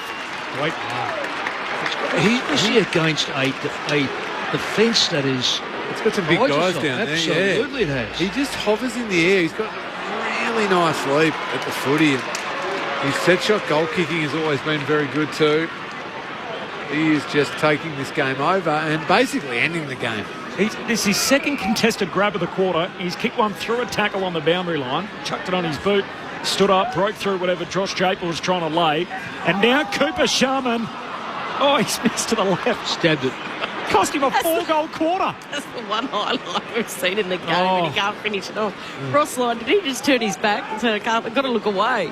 So 3 goals in the term, 3 goals, 1 for Cooper Sharman from his 4 kicks. It should have been a perfect 4 from 4. He misses one of the easiest ones. 8-6 to 2-3. And there's the horn for three-quarter time. And the longer it's gone, the worse it's got for the Dockers. It was an 8-point deficit at quarter time. It was 20 at the half, St Kilda's way, and now it is 39 points as Ross Lyon's team is giving it to the Dockers, and Justin Longmuir is holding the whiteboard as he walks alone out to the huddle at three-quarter time. His team has kicked 2 goals in 3 quarters of footy. Fremantle 2-3-15, St Kilda 8-6-54.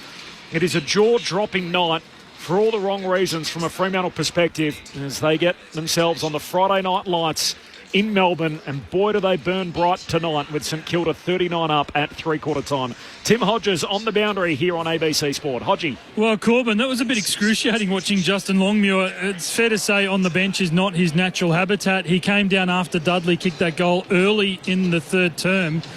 He did the rah-rah, which is not his go, but he did it. He eyeballed Luke Jackson, didn't get a response from anyone, watched helplessly from the bench as the margin blew out. Then he's just been spending the last couple of minutes with the whiteboard, and I watched him walk out there and thought, is this going to be... Mick, is this one of those times where Justin Longmuir should be going out and firing one of those bullets that he's got? Well, it depends if that's the way he's made, and will they respond to it, Timmy? If it's not part of your nature, and it's got to be genuine. If you try to manufacture something, then you're doing it in a strength. You might be 4 or 5 up, and you want to maybe give them a touch up so they don't sort of drop off. But when you're trailing by 6 goals, and if it's not in your nature, well, maybe if it's not in your nature, then you do blow up. They may listen, but right now they are the contested football, Corby. Yes. If you have a look at that for that quarter. 35 to 22. That's unbelievable. And have a look inside 50s. The inside 50 counts was 17 to 5. Yeah. 5 inside 50s was the response for a whole from Fremantle. Quarter. 5. No wonder they've only kicked 2 goals. Yeah. You can't kick too many if the ball's not going in there. Richard from Geelong off the SMS. Does Cameron Ling see this as a really bad night for Freo? Or does it write them off as a finals contender? So bad night or not a contender? Yeah, I so often I've heard Corbs on the side of I kind of think Freo are going somewhere. Watching them tonight's really got me doubting that. They have been so awful. I won't fully write them off just yet. Sean says, listening to the game from the Netherlands, my lucky Dockers shirt is not working. It doesn't look good for Freo. Riley says, never been more disappointed in Fremantle in my life, making St Kilda look like North Melbourne in the 90s. Thanks, Riley. Appreciate that. More of your thoughts coming up. 0437 777. Hang on. Let's do that again.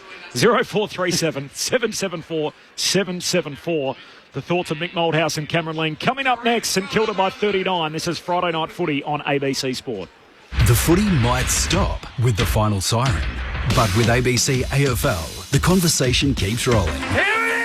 Get ABC AFL Daily Podcast with Premiership coach Paul Roos alongside Corbin Middlemass, Ben Cameron and Poppy Penny. From walking on thin ice to dancing on the mountaintop. It's your daily footy conversation. Find it on the ABC Listen app. This is the 2025 AFL Premiership season on ABC Sport. Owens, right on the junction, the boundary line and the 50. The kick is inboard. It sits up top of the goal square. What a lead! Cooper Sharman clunks it in a pack of about 10. Super Cooper with the mark and now the goal. And Sharman puts through the Saints' 5th. This is Bolton. Handball's over. Chance here for Brayshaw. Goes to the top of the goal square. They need a mark. Flying was Waiting at the back is Dudley. Goal number 2 for the Dockers. Cooper Sharman, who put it out to a game-high advantage earlier in the quarter, now returns it to that mark. Sharman with his second of the term, and Saints back out by 26. Taking it as box short. Got to be a free kick for Pearce. Kicks into the pocket, and here's a chance for the Saints. Oh, that's unacceptable. Rolling it through his collard. This is ABC Sports coverage of the AFL. On your radio. ABC Sport Digital. And on the ABC Listen app. It's Magic Round in the NRL tonight up in Brisbane. You can find that call through the ABC Listen app. Second half action, the Chooks, the Roosters, 32-14 over the Dolphins. And earlier, Cronulla beat Parramatta 28-18. Here at St Kilda by 39 points. Fremantle, the unmissable storyline with just 2 goals to three-quarter time.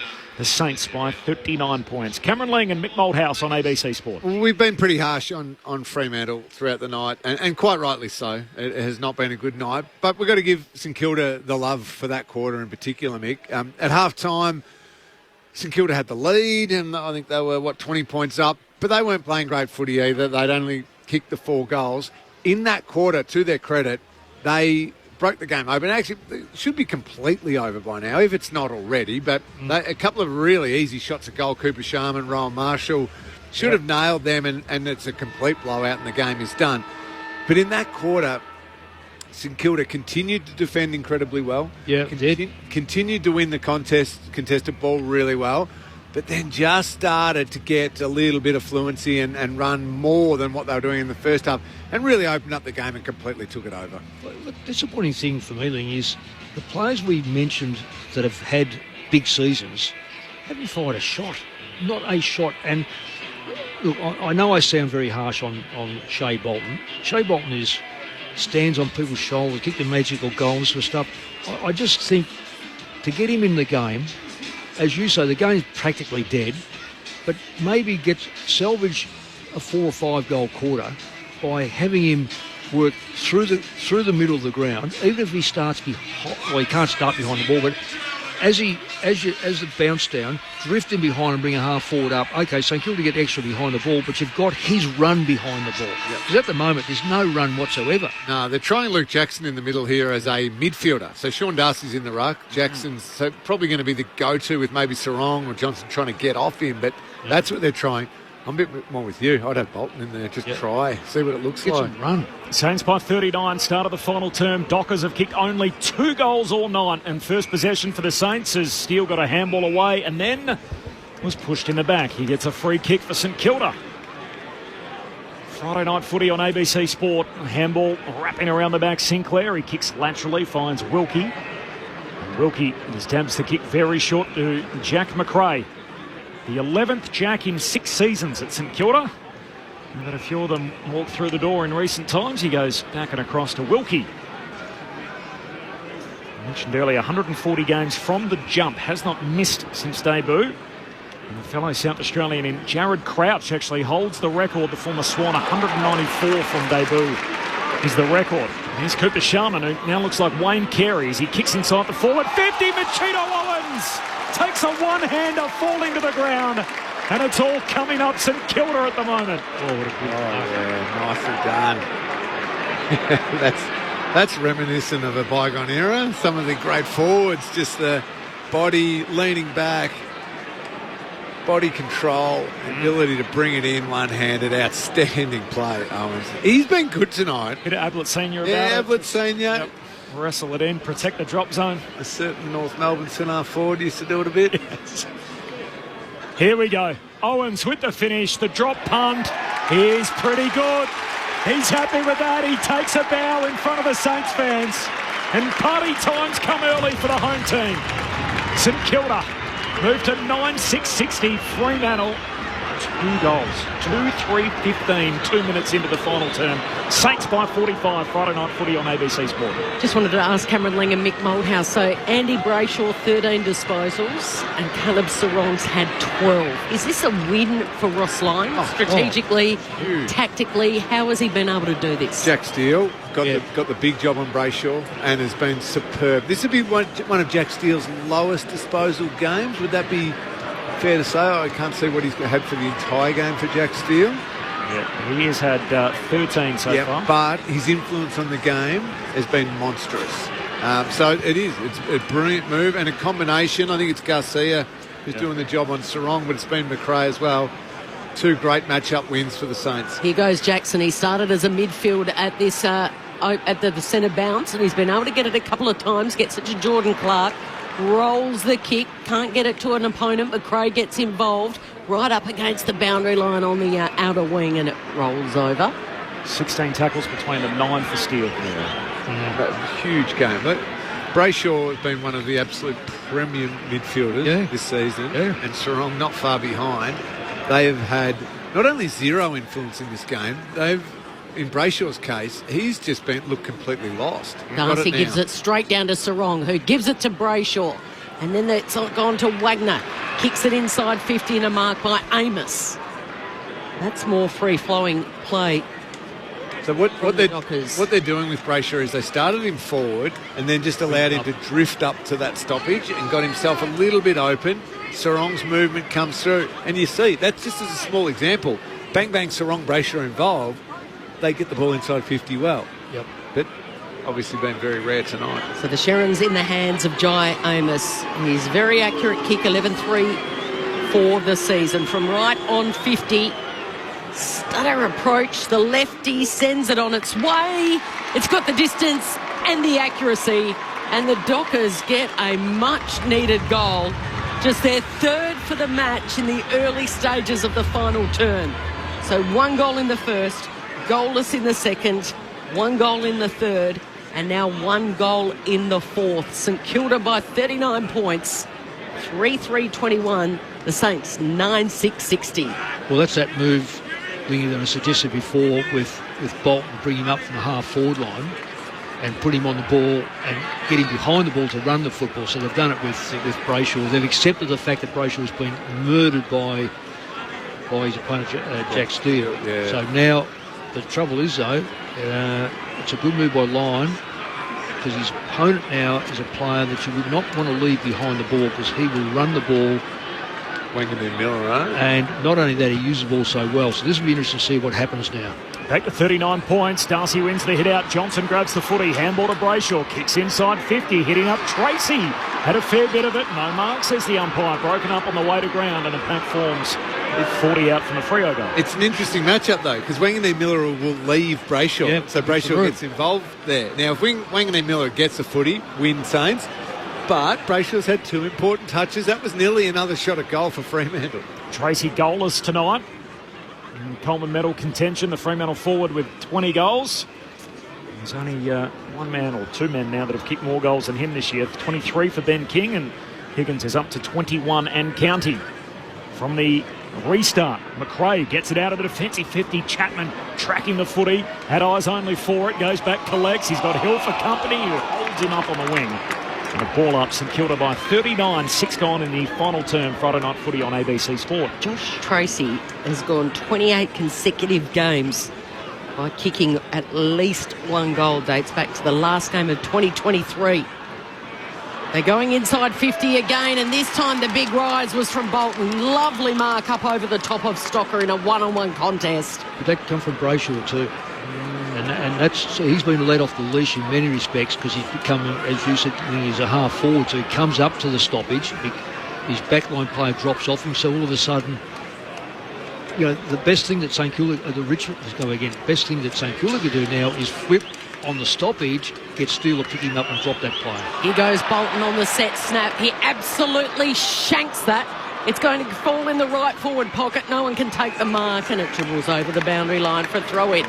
So they've been out of sorts, this Fremantle outfit tonight. And that was an out of sorts, unconvincing kick from Bolton. He didn't give himself enough room. He was set up for the kick around the body, so that's fine. That's what he was comfortable doing. But he was really close to the head on the mark. Marshall grabs it out of the ruck, tries to get a kick away, smothered. Brayshaw hunting out after it, tackles Hall.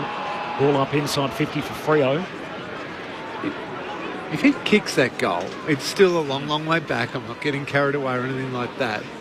but the momentum was shifting for a little bit if he goes back and nails that. Draper rucking almost threw it over his head. Saints appealing for that, not to be. They win it anyway. Wilson to Howard, away to Wanganeen Millerer. High up and under. Narkle flies for it. No mark. Falls to Windhager. Surge kick forward.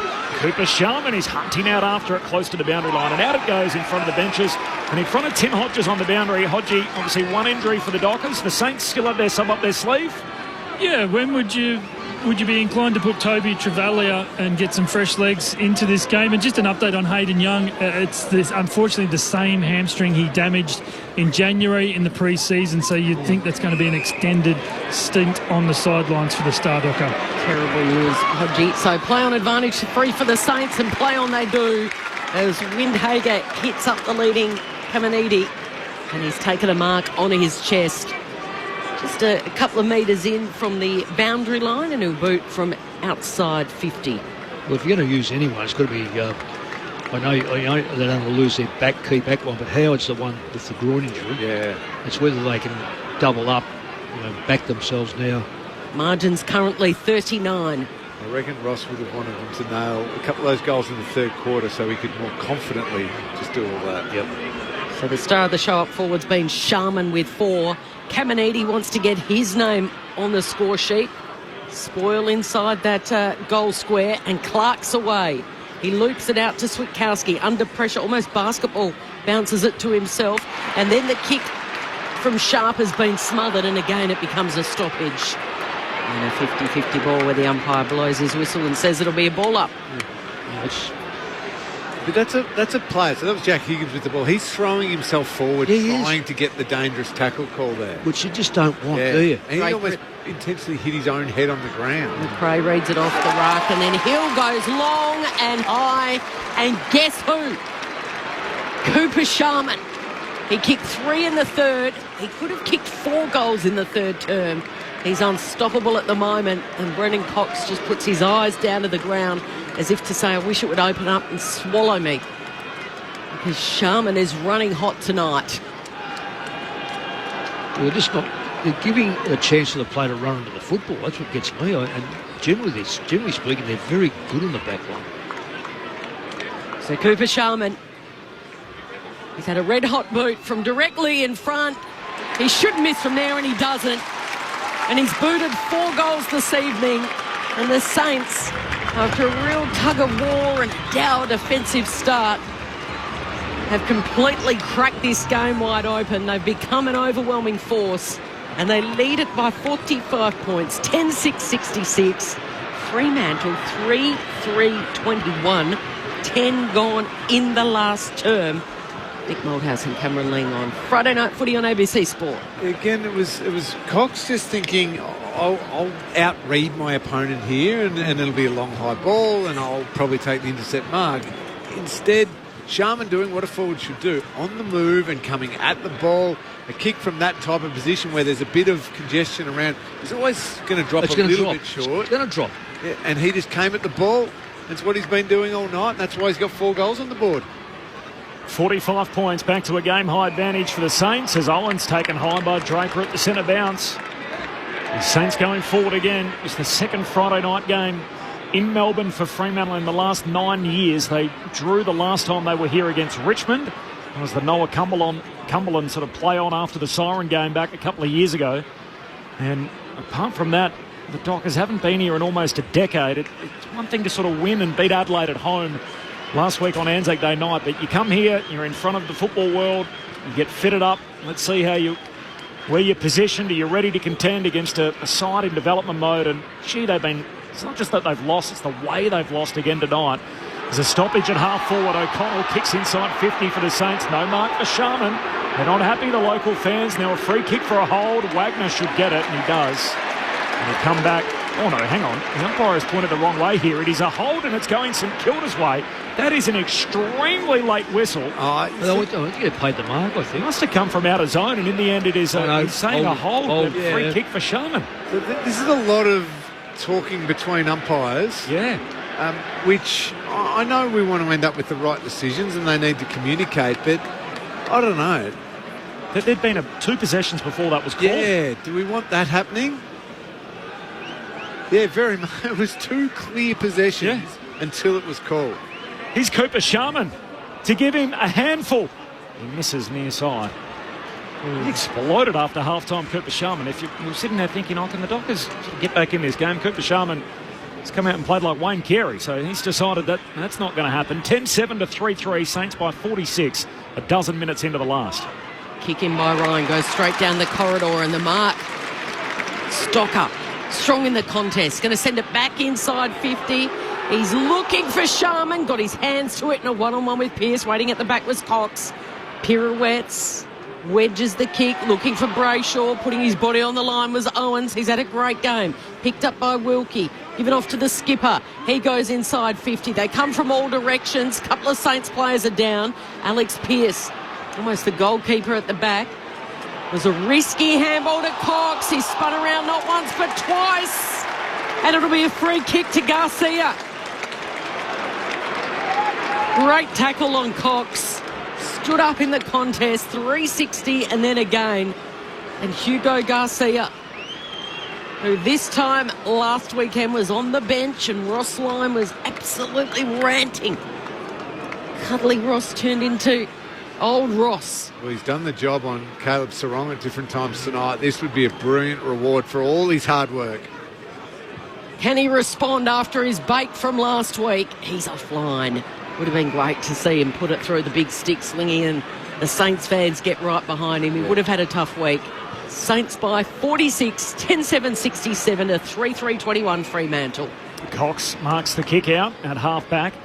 And singing the praises of Cooper Sharman. 4 goals, 2 for him. Done all his damage in the second half. That's a dangerous kick back inboard. Dockers turn it over. Picked up by Sinclair. Handball to Sharman. Kicks inside 50 and Hall marks. The young diminutive Max Hall, the dairy farmer from the Yarra Valley, marks at true centre-half forward for the Saints. Well, they had so many options. Fremantle's defence, the whole ground defence has just fallen apart. Quite extraordinary watching them win against Adelaide last week. And form like this. And then see play like this. Yeah. Good luck getting another Friday night, Benny. If you're picking it. They do get at least a little primetime game next week at home. As the kick from Hall fades out to the right, they play Collingwood on Thursday. And judging by the form line, they're every chance to come out and win next week, which I'm not sure will convince or prove anyone or change anyone's mind after what we've seen tonight. This one will take a little while to try and shape. So the Dockers were trying to bring it back in defence, but too many St Kilda numbers, and Wilkie's happy to deliver inside the defensive 50 where the only player is Jimmy Webster. He goes sideways to the Irishman, Liam O'Connell. He goes short and safely guides it to Wanganeen Millera. What a player this kid is. Yeah. Will he be at St Kilda next year? Well, That's you the hope big question. This go-home business is really... What are they? Break the umbilical cord, boys. Oh, huge big fly there from Collard. And he's going to be pinged for in the back up over the top of Pearce. Gee, got a leap on him. He absolutely leapt onto Alex Pearce's shoulders. Young Collard, and the Dockers go sideways and then round out to Amos, who's got it on the dockside wing. He delivers to Tracy, who's had Wilkie for company tonight. Wilkie's hurt himself. Oh, no, it might be cramp, Mick. Anyway, Tracy plays on. His kick was smothered, and Wilkie's going to get the kick. He gets the ball back to him. He can barely kick it because he's got cramp. He loops it over the top to Sharman, just needs to get round of his opponent. Instead, he handballed backwards, and it was all Dockers there. They go through the centre of the ground, slips through the hands of a couple of Dockers there, and again, bodies on the line. Umpire's getting involved and says it'll be a free kick, to the youngster for the Saints in Boxall, the debutant. Well, it was downfield from his handball, so instead it goes to Hall. Undisciplined, Lingy. Yeah, it was, wasn't it? I think that was Sarong too, I think. So Max Hall. Frustration. They're looking for Sharman whenever they can. They know that he's running hot. His PB is 4. And he's kicked 4 in this second half. So if Cooper can get on the end of another one, it will be a night that he will never forget.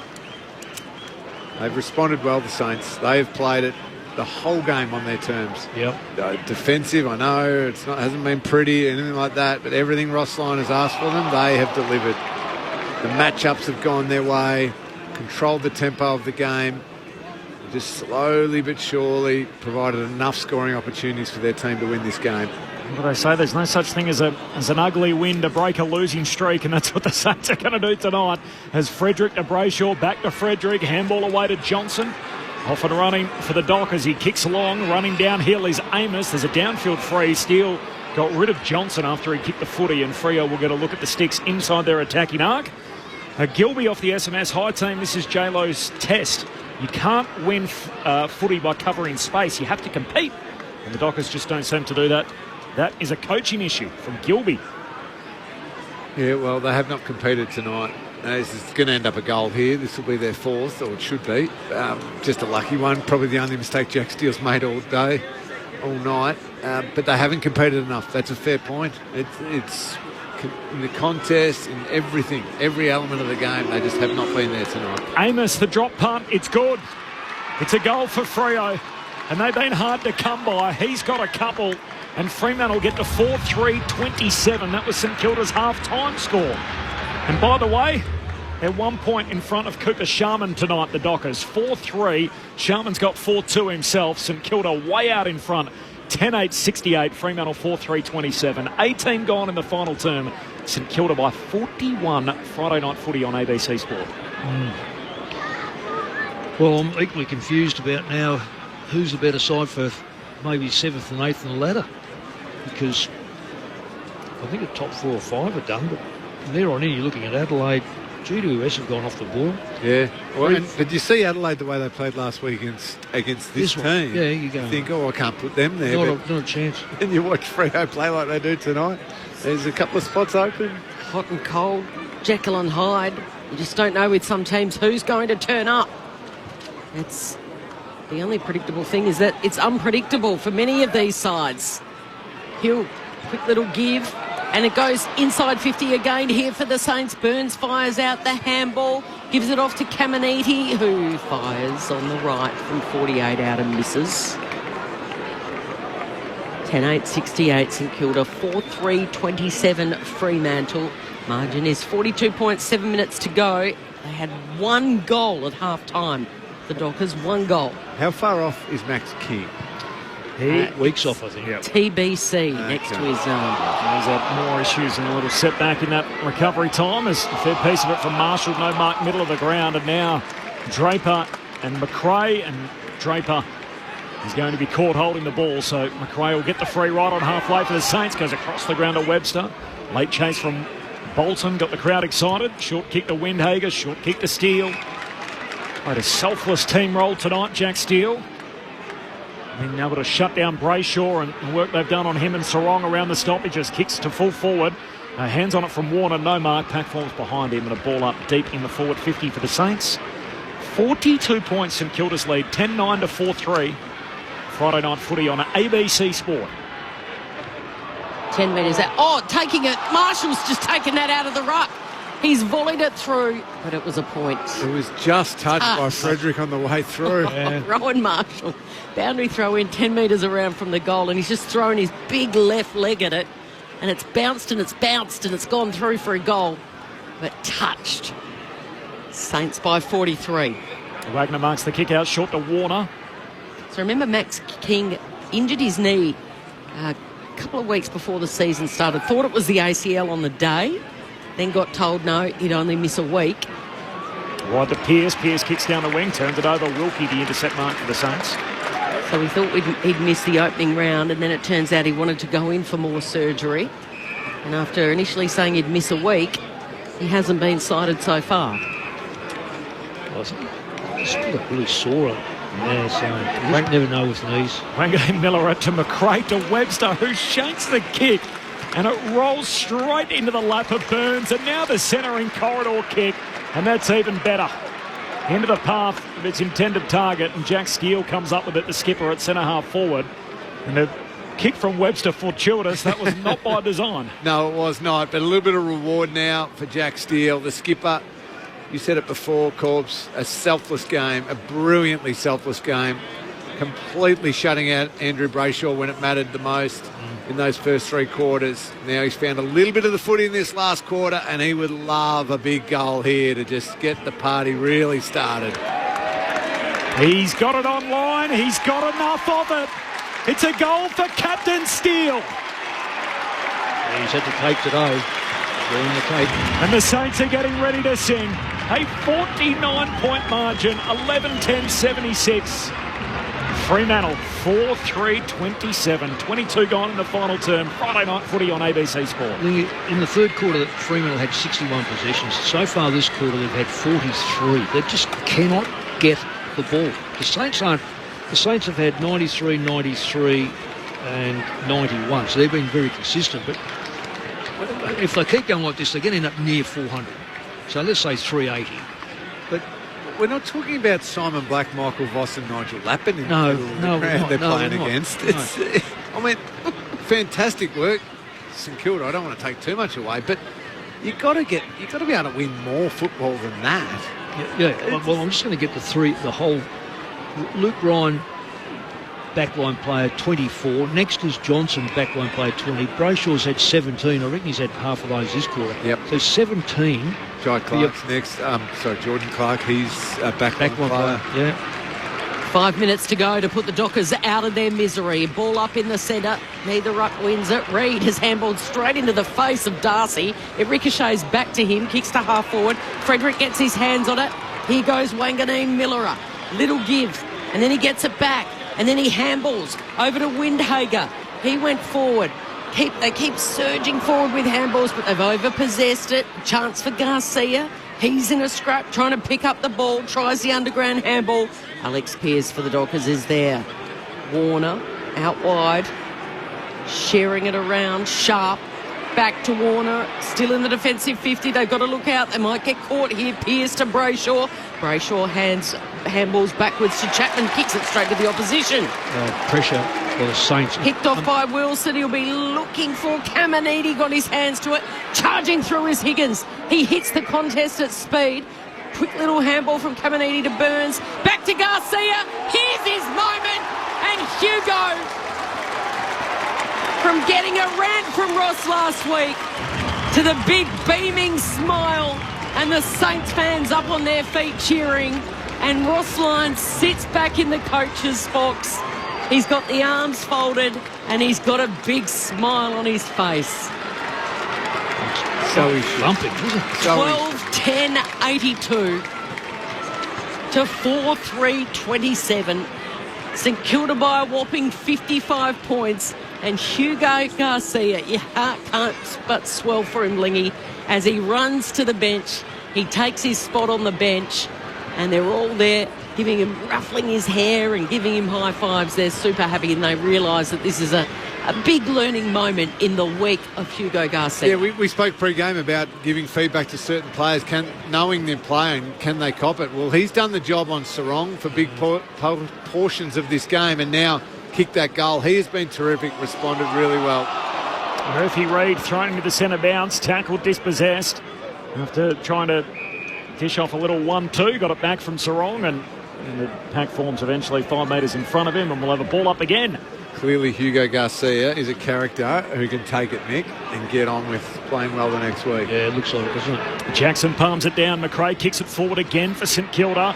Cox left it behind, trying to intercept for Freo. Higgins onto it, looks inside the forward arc, kicks out to half forward. Owens collects, turns, snaps to it unguarded. Goal square, it's another one. Oh, it's all St Kilda. And they have marched all over Fremantle under the Friday night lights. It is out to a 61-point lead for the home team. 13-10-88. Fremantle 4-3-27.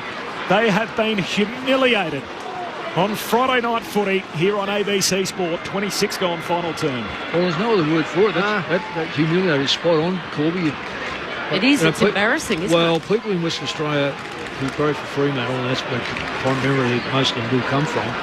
I mean, the TVs will be off early, and hopefully they're still listening to us, and we've been trying to pump them up, but it's been a absolute smashing all over the ground. I can't see one Fremantle player that I've looked at and thought, well, he's held his own. I thought it might have been Pearce, but he's been patchy. Oh, he's been part of the back line. It's been pretty well smashed. 10 goals in it Saints well in control. Back out of the centre. This is Fredericks going to get tackled by Sharman.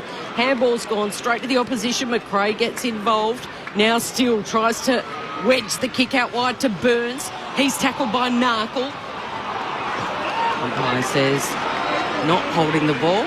No, he had his hands free, swung twice around, and then tucked it in. Narkle's asking the question. So he started as a sub for the Dockers. And Hayden Young's done his hammy. Same hammy he injured twice in January. So he's out. Toby Travaglia, the youngster who came in for Mateus Filippo, yet to be activated. He is still on the bench as the sub. Played just a handful of games. Another scrimmage at half forward for the Dockers. And it'll be a ball up. We saw this a handful of times last year. Not often, but it is odd he's going to get through the whole game and not get on the ground. Well, maybe they have now planned thinking, well, we want him to play a full game in the VFL and not impact any of that. They're not going to put him on for 2 minutes, are they? 2.5 minutes. Margin 61. They have not turned up to play tonight, the Dockers. And I'm going to guess, sometimes we see sub-players who don't play much doing a heap of running post-match while we're doing our post-match show.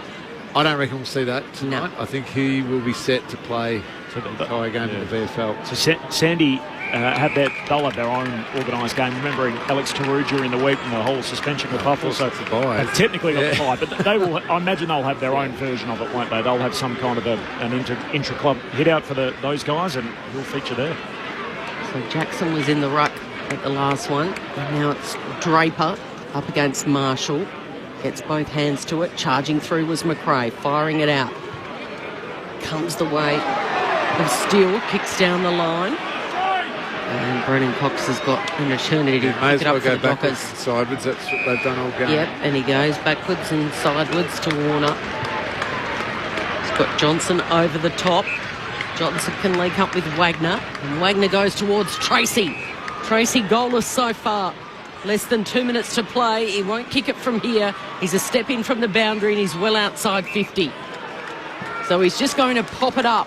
He wants someone to mark it. Switkowski, in the end, one of the smallest players in that forward 50, had to fly. And the Saints defenders win out again.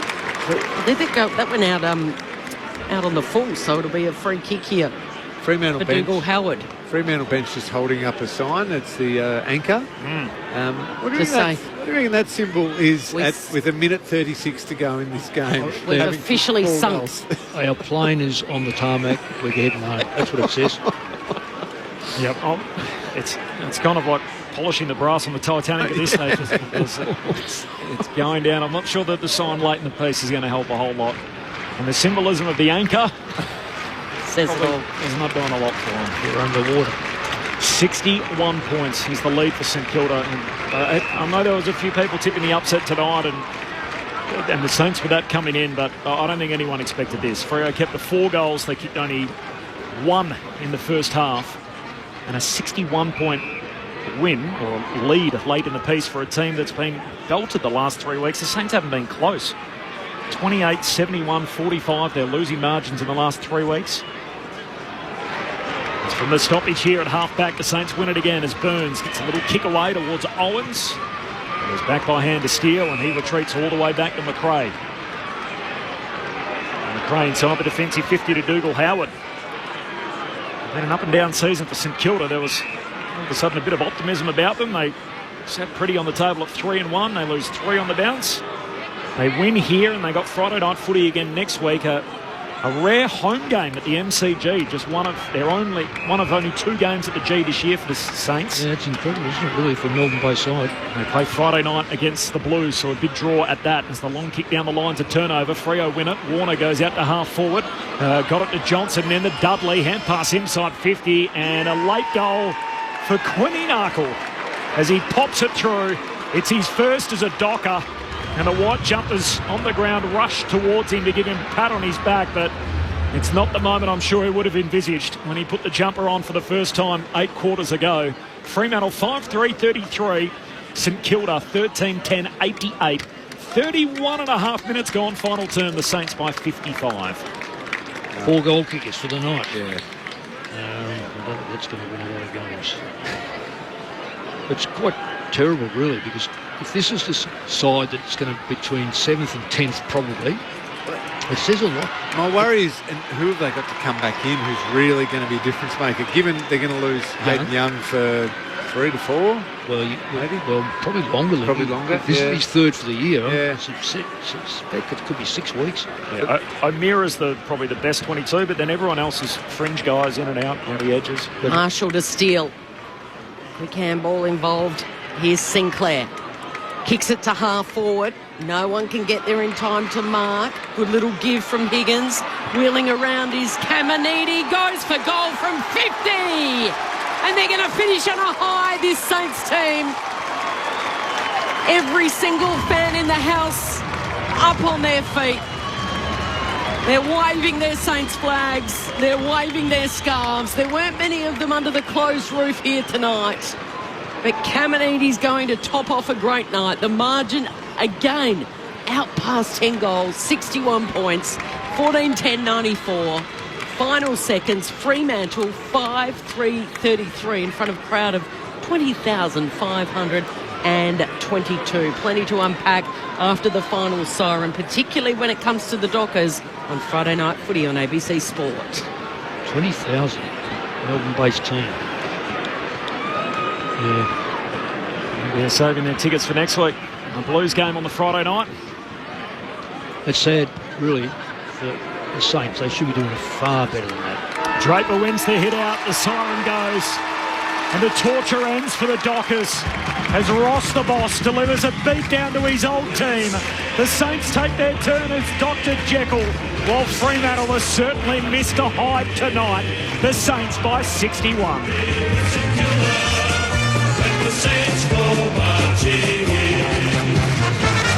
It was an incredible scoreline at halftime. St Kilda 4-3-27, Fremantle 1-1-7. Didn't get any better after that from a Fremantle perspective. The Saints by 39 at three-quarter time and 61 in the finish.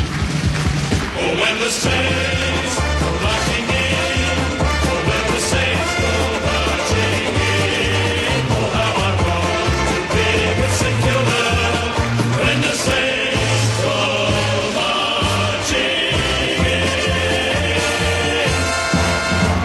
A 10-goal result on Friday night footy. The Dockers, who wanted to test their credentials in Melbourne, we spoke to their chief executive pre-game. They feel like they are entering the window. Well, at the moment, it looks like a brick wall as they try to make entry into the serious conversation in the competition. It didn't help their claims tonight. They square themselves off at 4-4, and St Kilda dragged themselves up to that position. So both teams with the same record through 8 weeks, and a 61-point margin separates them tonight. Friday night footy in round 8. The goal kickers, how it finished for St Kilda: 4 for Cooper Sharman, all after half-time. 3 for Machito Owens, and then singles for Higgins, Collard, Hill, Wilson, Garcia and Caminiti. While for Fremantle, 2 for Jai Amos, 1 for Young, 1 for Dudley, 1 for Narkle. Toby Travalia, who was the late in for Mateus Filippo, never got on the ground. He was the unused tactical sub. Meanwhile, for Fremantle, unfortunately, they had to use theirs in the first half. Hayden Young did his hamstring. It is the right one, the same one he did in January. So that only sours a grim night for the Dockers. The Saints get to celebrate a 61-point margin. Friday night footy on ABC Sport. The initial thoughts of Mick Malthouse, the coaching icon, and the legendary cat in Cameron Ling. Lingy, I'd love to know these stats. We've seen a lot that stats lie. You know, we've seen Melbourne go into their front 50 times and lose the game, and the opposition 30 and they lose the game. Yeah. You know, we've seen that quite often. 286 possessions, I think, the Dockers end up having. I can't remember a side being under 300 in recent memory. Not for a long, long time. But these are the damning ones. I know you rate, and because of the way you played and you rate it, is contested possessions. Yep. That is one of the biggest smackings I've seen. Minus 48. Minus 48. That's one of the biggest smackings you'll ever see. That's attitude. Yep, I agree. Inside 50s. 61-34. 34 for 8 shots. 34 for 8 shots. So that's 60, so it's 25%. A bit over 25%. clearances. They're going to again. You pride yourself on your clearances. God, minus 28, 50 to 22. Is that the biggest smacking you've ever seen? That is a top team, best team in the competition playing against a team that's Your kids, you're under 12. Yeah, giving up, and they're going to win the wooden spoon of the district fifths. Yeah. Local footy. That's minus 28. I've never seen that before. I've never seen a minus 28 with a ruckman like Darcy and Jackson and to back Jackson. up. They can back him up. Well, I think at one stage they put Joshua Draper into the ruck while you got Jackson and Darcy on the same field. That's not a good sign either if neither of them can get the job done. Wow, I know. But those figures are damning for a start off. And then now I don't care what the tackle count start because I've seen too many Dockers today, no names mentioned, ducking and weaving to avoid contact. That is probably the most damning thing because you don't see that as a stat. No. You only see that if you're here and you watch it and you look at it and you go, hang on, you're in a position to actually impact that ball, and why did the St Kilda player get there before you and you looked like you're going to get there but you ran past it? That's damning. And to back up your point about it being an attitude thing, the St Kilda team, which coming off 3 losses, they're not world beaters. No. But what they had tonight was a clear attitude. Yeah. For the job. Yeah. We got smacked last week, and we copped our feedback from our coach, and we looked at ourselves really, really constructively throughout the week, and they came out and they did everything that they'd planned to do. Defensively, their setup was superb. Their commitment to the contest and to the ball was brilliant. Their work around the middle of the ground was fantastic. It wasn't pretty, and it doesn't have to be sometimes when you've got an attitude. So while we had a team totally committed to an attitude of we are here to do everything we can to win this game, and then we had a team who clearly, those stats don't lie, picked and choose. They jumped out of the way a couple of times. They weren't up for the fight. The attitude wasn't there. And that's how you end up with a scoreline of 94 to 33, when the reality is both these teams are around about the same place on the ladder. Well it's going to be now. It's only going to be separated by percentage, but I don't. It's hard to explain to a side. You sit in the rooms, you go, but boys, we know that probably Collingwood are going to make it, and Brisbane are going to be up there, and Gold Coast the way they're going will maybe get there. Hawthorn, Geelong, but the next sides are GWS, Bulldogs, us being Fremantle, Port Adelaide, Carlton, and St Kilda, and we play like that. Yeah. So it becomes a want situation, and if you want something desperately, you might get beaten, but you don't lose. And nearly every Fremantle player lost on the day, as far as I'm concerned. So they're now 4-4, and they've lost to 3 bottom 10 teams. So they've lost to Sydney, they've lost to Melbourne, and now they've lost to St Kilda, the Dockers. So they find themselves big time right in the mix and mid-table, mediocre, no better than that. They kicked 5 goals tonight. It was as bad as it was for the Dockers. It was as good for St Kilda. A 61-point win. Tim Hodges is with the winners. Hodgie. Corbin, it is a very excited rooms, very packed rooms. Friday night football, and I think every Saint that was in the stadium is in these rooms. They're the last man, Rowan Marshall, in the song now. They are going to belt this out and have a lot of fun.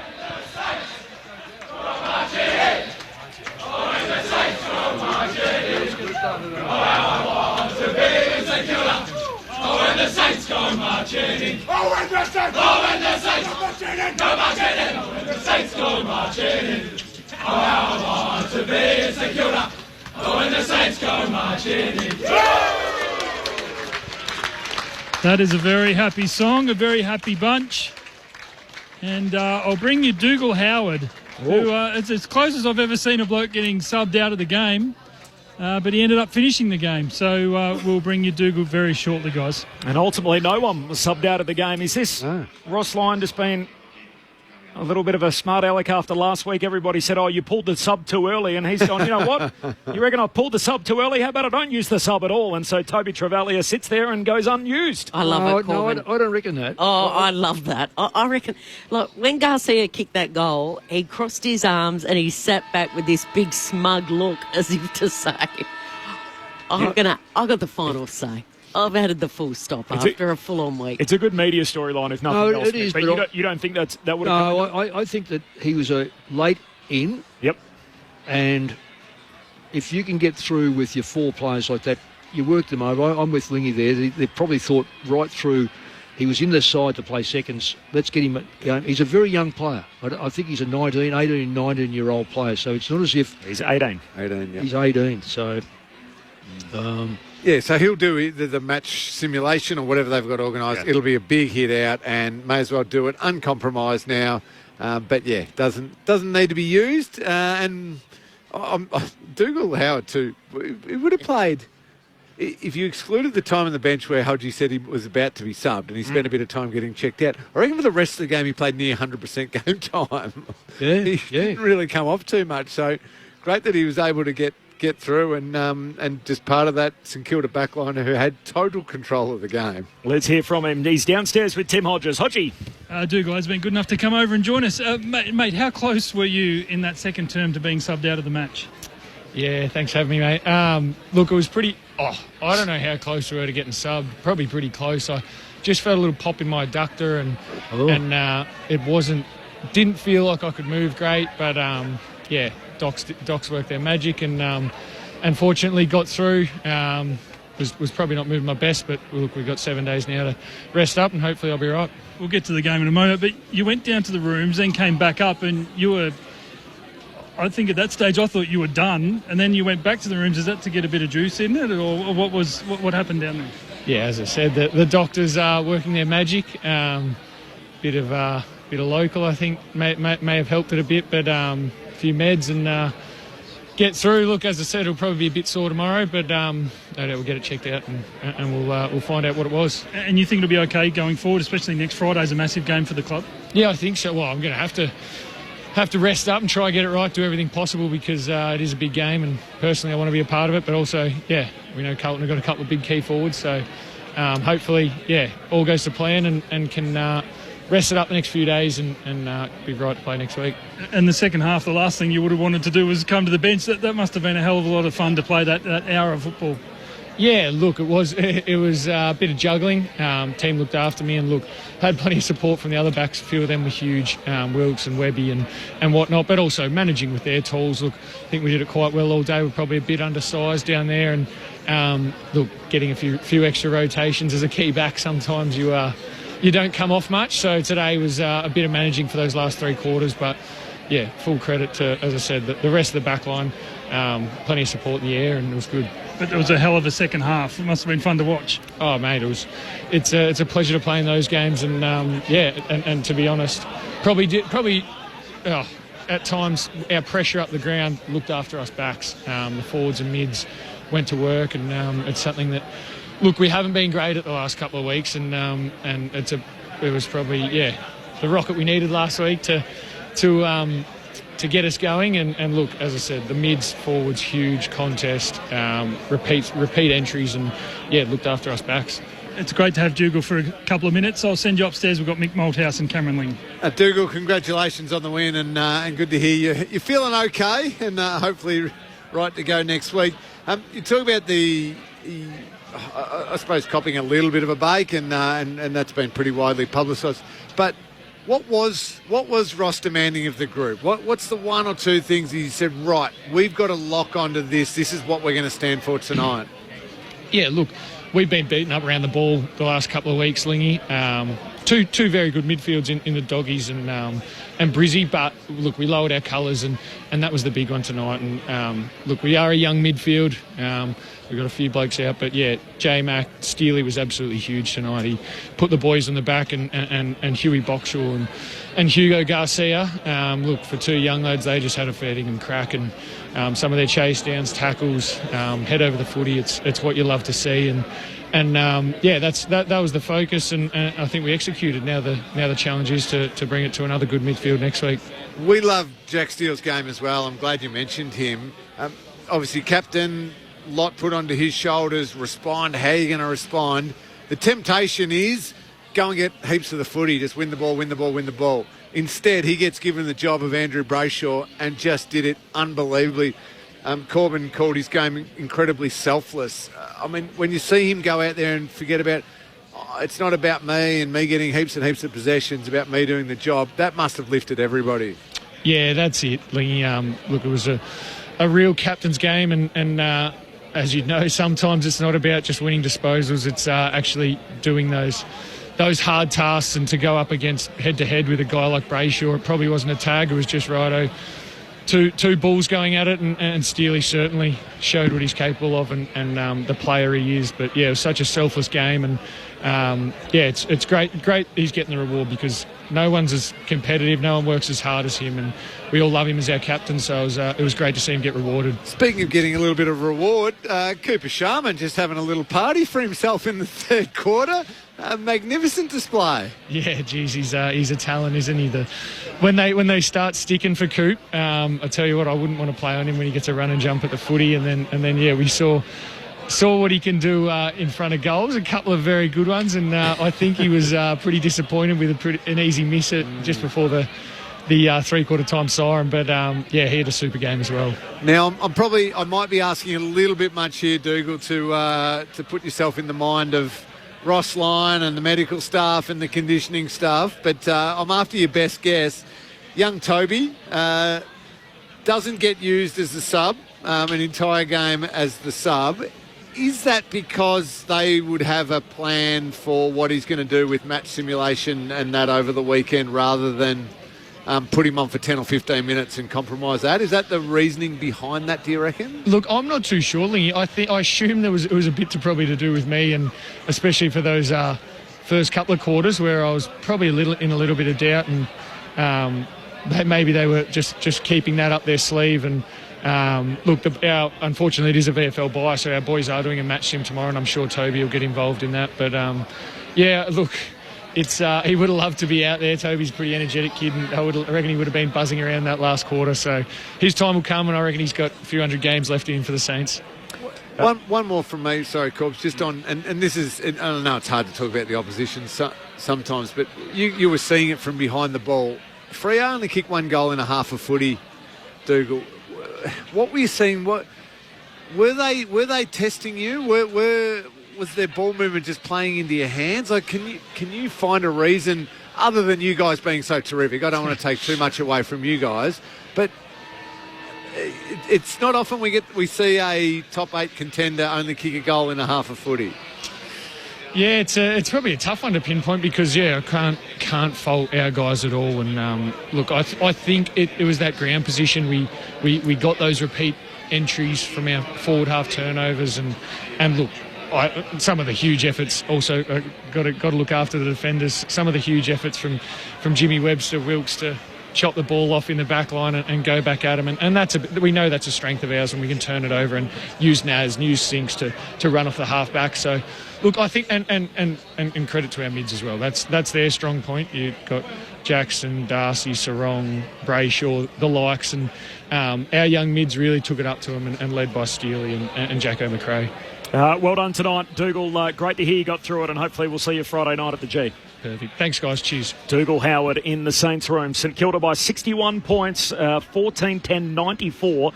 That's right, 25 scoring shots to 5-3-33 to 8 scores.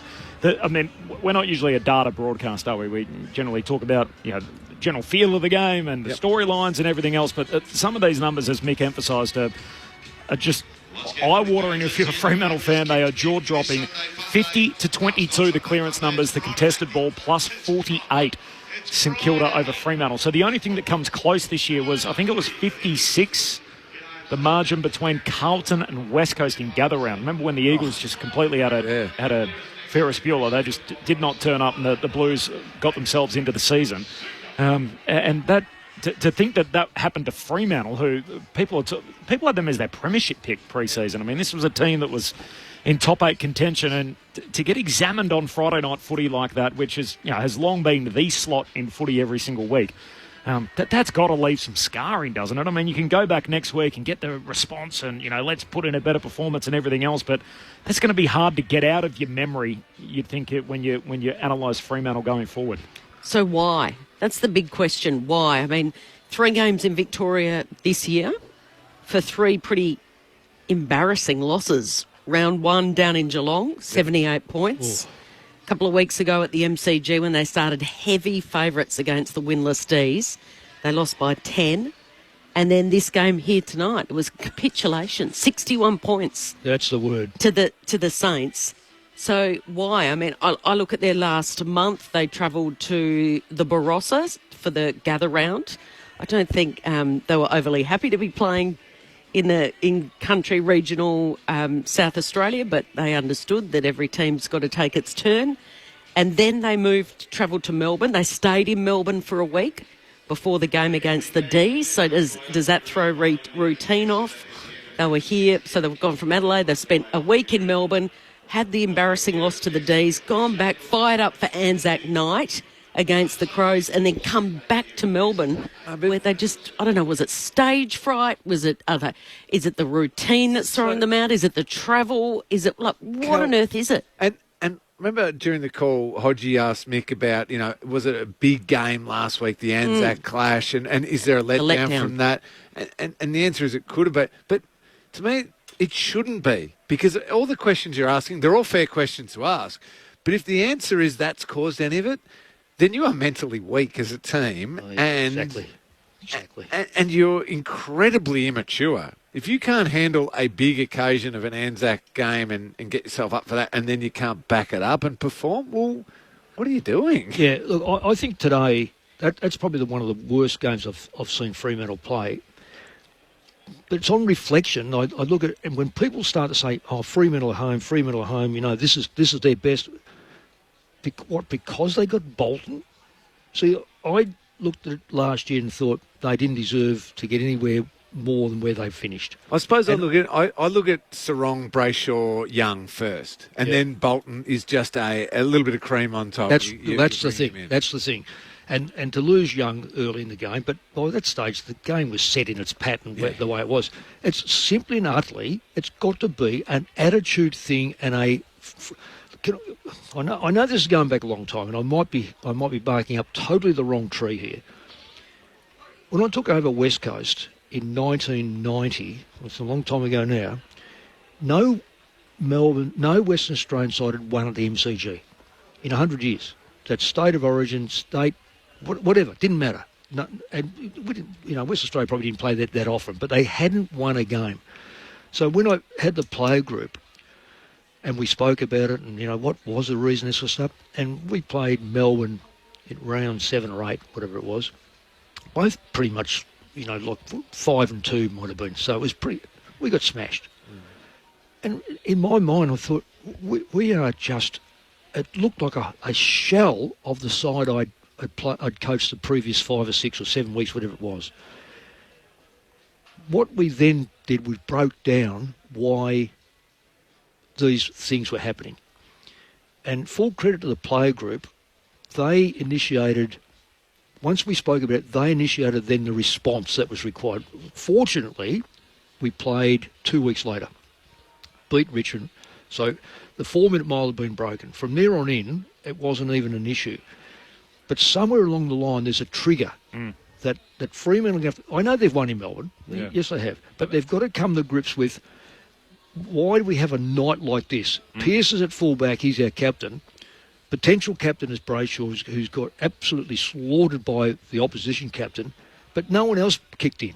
No. So somewhere along the line, is it, Lingy, you've played with, I don't know if you've played with a bad Geelong side, you've played with pretty good sides, but, I say I'm fortunate. I played with some ordinary sides and some very good sides, and the difference was generally overall leadership that took hold of things when things were bad. Not when things are good, everyone can jump in the party, but it's when things are bad, your true leaders stand up. I didn't see one tonight stand up. Not one person stand up. So it's interesting. I spoke about their form in close games and how they struggle, and that it feels like they feel the moment. They feel early tonight, oh no, what happens if this doesn't go our way? And you can almost feel the weight of it that they carry around out there. And in your own experiences in footy is that, and I asked Simon Garlick about, does this club need more of a ruthless edge? It feels like people that have been on the fringes and sort of close to the club that was said that there's just not that ruthlessness about them. They're not a team that has got premiership success and history, that you don't walk past all the flags when you walk into the club or anything like that. And you played for a team that had to break a long premiership drought. But what is that? What is the moment where it turns and you think, right, we got to turn the wheel here? Is there something in particular where the penny drops? No, it is never just the old light bulb moment, penny dropping type thing. It is over time. What is it? Overnight success can take a long time, whatever that phrase is. I butchered it. But it takes time. But it comes back to Mick's point around the characters and the people that you have in positions of leadership. So obviously your coach sets the standard of the group, but so do your other key leaders within the football department. But then your playing group, your playing leaders. What did you feel the weight of that when you were at Geelong and you thought you haven't won anything for 40 years? And don't forget, and to Mick's point about playing in some of the tougher times, so we were this incredibly talented young team that got on this roll and made a prelim in 04, and we pushed the great Brisbane Lions team to 8 or 9 points in a prelim and we lose it. Here we go. They're finally 05. Nick Davis kicks the kicks the winner and breaks our hearts, but they've got it. They've got it. 06, we missed the finals. Played like garbage. Had a terrible year. And we had to decide what we were going to stand for as a group and the way that together we were going to come out of this, and the type of football we're going to play, the standards we were going to demand of each other. And so is that player led or is that the coach? Who leads that? It's broader. It's helped by the coach, by the GM of footy. We had the great Neil Baum in that position. We used leading teams. Gerard Murphy at that time. Brian Cook was certainly setting the standard. So there is an environment created by those key people. But then it's up to the players to want to do it and actually decide to do it. But you've got to have the players that have got the intestinal fortitude, personality to do it. Because it's not a talent thing. It's a inner stuff that then brings out the talent, the will and want to. It's true competitors, and some of it can actually be. You're a different persona on the field as to what you are, and I talk about this often. Joel Corey, actually, he's an assistant coach at Fremantle. He would be trying to impart this. Joel Corey is one of the quietest, most gentle, most beautiful, reserved guys you would ever meet off the field. On the training track and on the football field, he wanted to destroy the world. He just, anything in his path, including teammates sometimes, he just saw the ball and wanted it, and was this ruthless, vicious competitor who would all of a sudden be talking and demanding and just the strength of everything. And he could then leave the field and turn back into a guy who was gentle and quiet and could be his own person. But he created an on-field persona that could stand up in huge games and change the course of game. And that's right across the field for us. So you have to be something else on the field. You have to be a ruthless competitor to be able to make sure in big moments, and this was a big game tonight. This is a Friday night game. Friday night footy, yeah. You got to turn into that. So 16 other teams, they now know Freo are susceptible to playing like that when they're lacking in confidence. And you've got to do the job though, Kel, on those players like Brayshaw. Keep him down, suppress him all the time.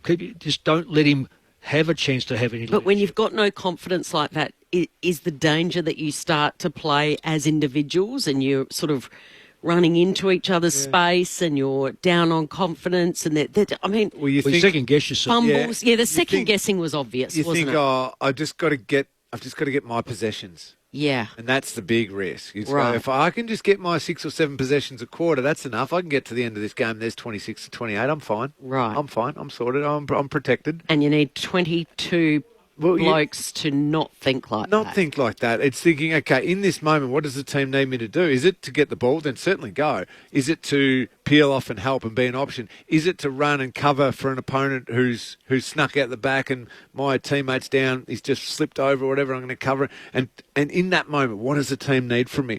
That's how you want them thinking all the time. Not, I just need to get a certain number of possessions per quarter to protect myself from copping the flack. And once you're in that mindset, that's a slippery slope. That's a real bad place to be as a team. Jordan Clark's about to join us from the Dockers. 15 Friday night games now in the club's history in Melbourne. 3 wins, 1 draw, 11 losses for the Dockers when they get under the bright lights in Melbourne. They have played 53 now in their history. An overwhelming number of those have been at home. So ordinarily when we see the Dockers on Friday night footy, it's usually in the West, 35 of them coming there. Here's a sweep off the SMS, 0437 774 774. Jeff in Indonesia. Why did Bolton not get moved into the midfield? The man can change the game. Amazing. So no. Well, he's got to be used. He's got to be used in there. There's no question. That's a very good question. Yep. And he has to be used in there. It might even be cameos, but you've got to have that sort of class around the ball to have a line breaker, if you like. David in Perth, great call. Freo are crap on the big stage. Wow. As it's written. Who was that? That's from David in Perth. Been wanting to say that for the last 3 hours. We can't get to a final, only winning every second or third week. Thanks, David. Appreciate that. From Kevin in Shenton Park, also in WA. What is the West going to do for advertising revenue when neither the Eagles or the Dockers will be in the 8 this year and for the foreseeable future? Bad luck, Kerry. From Kevin in Shenton Park. Jasper from Middle Park. Hi, everyone. Love your commentary. Even when the game is lacking in excitement, you still make it fun to listen to. A question for you all. So this is a little unsolicited question. What's the first game that you can remember watching? For me, it's the 2010 Grand Final with St Kilda and Collingwood, which as a Saints fan is infamous in my memory. Love your work. From Jasper in Middle Park. Is there a game that... First game I can remember watching? Yep. It's a crazy thing, and maybe it's still why the Hawthorn thing's there. It was... either 87 or 88, could let go down at Cardinia Park. Yep. And if Geelong had beaten Hawthorn that game, we would have snuck into the final, in the top 5. And Shawnee Denham, who was tough as nails and then went to the Bombers. He certainly did. Premiership player, I think, he at is, the Bombers. 93. Yep. He was a young player at the Cats.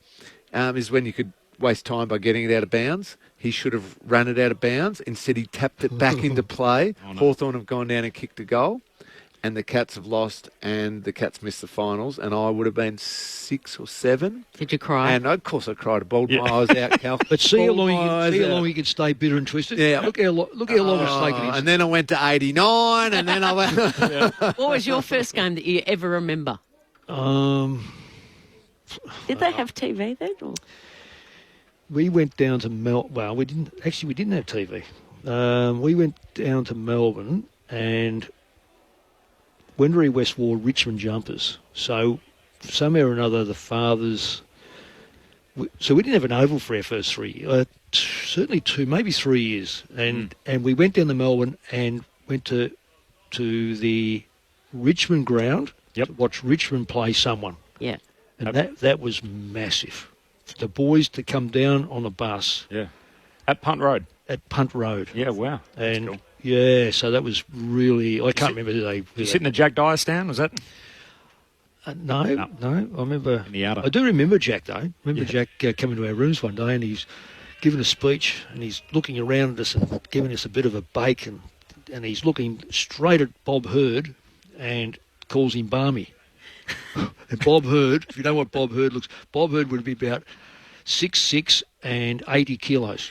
You know, Barmy wasn't exactly 6'6" and 80 kilos. So Jack, by this stage, had sort of lost contact with who was playing. But it was just great to see Jack Dyer in the rooms. Captain Blood. Just to clarify, it was 1987. The Hawks won it by 3 points. Dunstall kicked 5, and the late great Michael Turner from a wing kicked 4. Oh, wow. Do you remember yours, Corbs? Yeah, Fremantle, Sydney, at the old Subiaco Oval, sitting behind the goals at the three-tier stand. Subiac and Sydney. Fremantle and Sydney, and I'm pretty sure it was the day Troy Cook got Jess Sinclair. If you remember that hit, it was Oh, yeah, on Jess Sinclair. one of that the one. biggest hits Well, what year was this? you're ever likely to see. It would have been 96, something like that. Oh, really? And I was, Gee, you're only young. I was 96. 5 at the bell, aren't you? I know. What was yours, Cal? I remember mine vividly. It was the first game I ever saw was on the TV, 1989 Grand Final. Oh, that's a big one. I went See? to. I was having a play date at my next door neighbour's house, and she had her granny out in the granny flat, and the granny was having a cup of tea watching the 1989 Grand Final. I said, "What are you watching?" And I sat down and watched the whole thing with her. I absolutely remember it. Yeah, This game looks pretty What a good. good one, though. I was about to say, Did you think they were all going to be like that? Yes. And then I came here tonight. what a difference from the start of the 89 Grand Final to Friday night footy and things round have 8. improved, haven't they, Cal? St Kilda by 61 points. Let's go into the Fremantle rooms. There's a very change of tone here. Ben Cameron is downstairs. Ben. Thanks, Corbin. I'm down here with Jordan Clark. Jordan, I think the obvious question is, what happened there? Well, it's probably more of a question of what didn't happen, to be honest. It's fucking pretty disappointing, to be honest, mate. It's, I don't know. It's a whole lot of feelings going through our bodies right now. We're embarrassed. We've let Freo family down.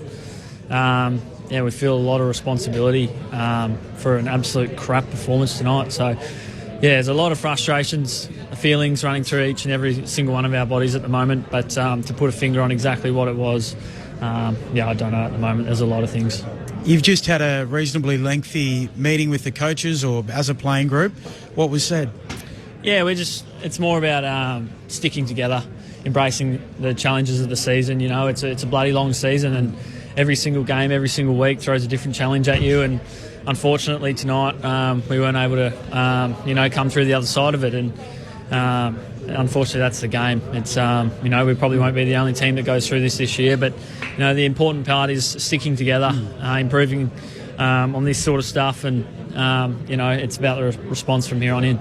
It feels like with Fremantle sometimes there's great fluctuations week to week. Do you have a theory as to why that is? Why you can be so good last week and so disappointing this week? No, mate, I don't have a theory as to what it is. If I did, it probably wouldn't happen. So, I think that's part of the disappointment is, we know that we're capable of so much better, and it's just so inconsistent at the moment. I think that's the part that kind of hurts the most. It's bloody frustrating. Is the group and the club tough enough, do you think? Absolutely. I think we're certainly tough enough. Like I said, it just comes down to inconsistencies and probably not embracing the challenges like last week as we didn't do tonight. Do you still believe that this group can be successful? Absolutely, yeah. I think we've got the talent out there. I think, it's you don't need to have everything go your way to be a good team. And like I said, there's plenty of challenges that every team fronts throughout the year. And fortunately, we've still got, 17, 16 games left. So something, whatever that is. And, it's more than enough to bounce back and put our next foot forward.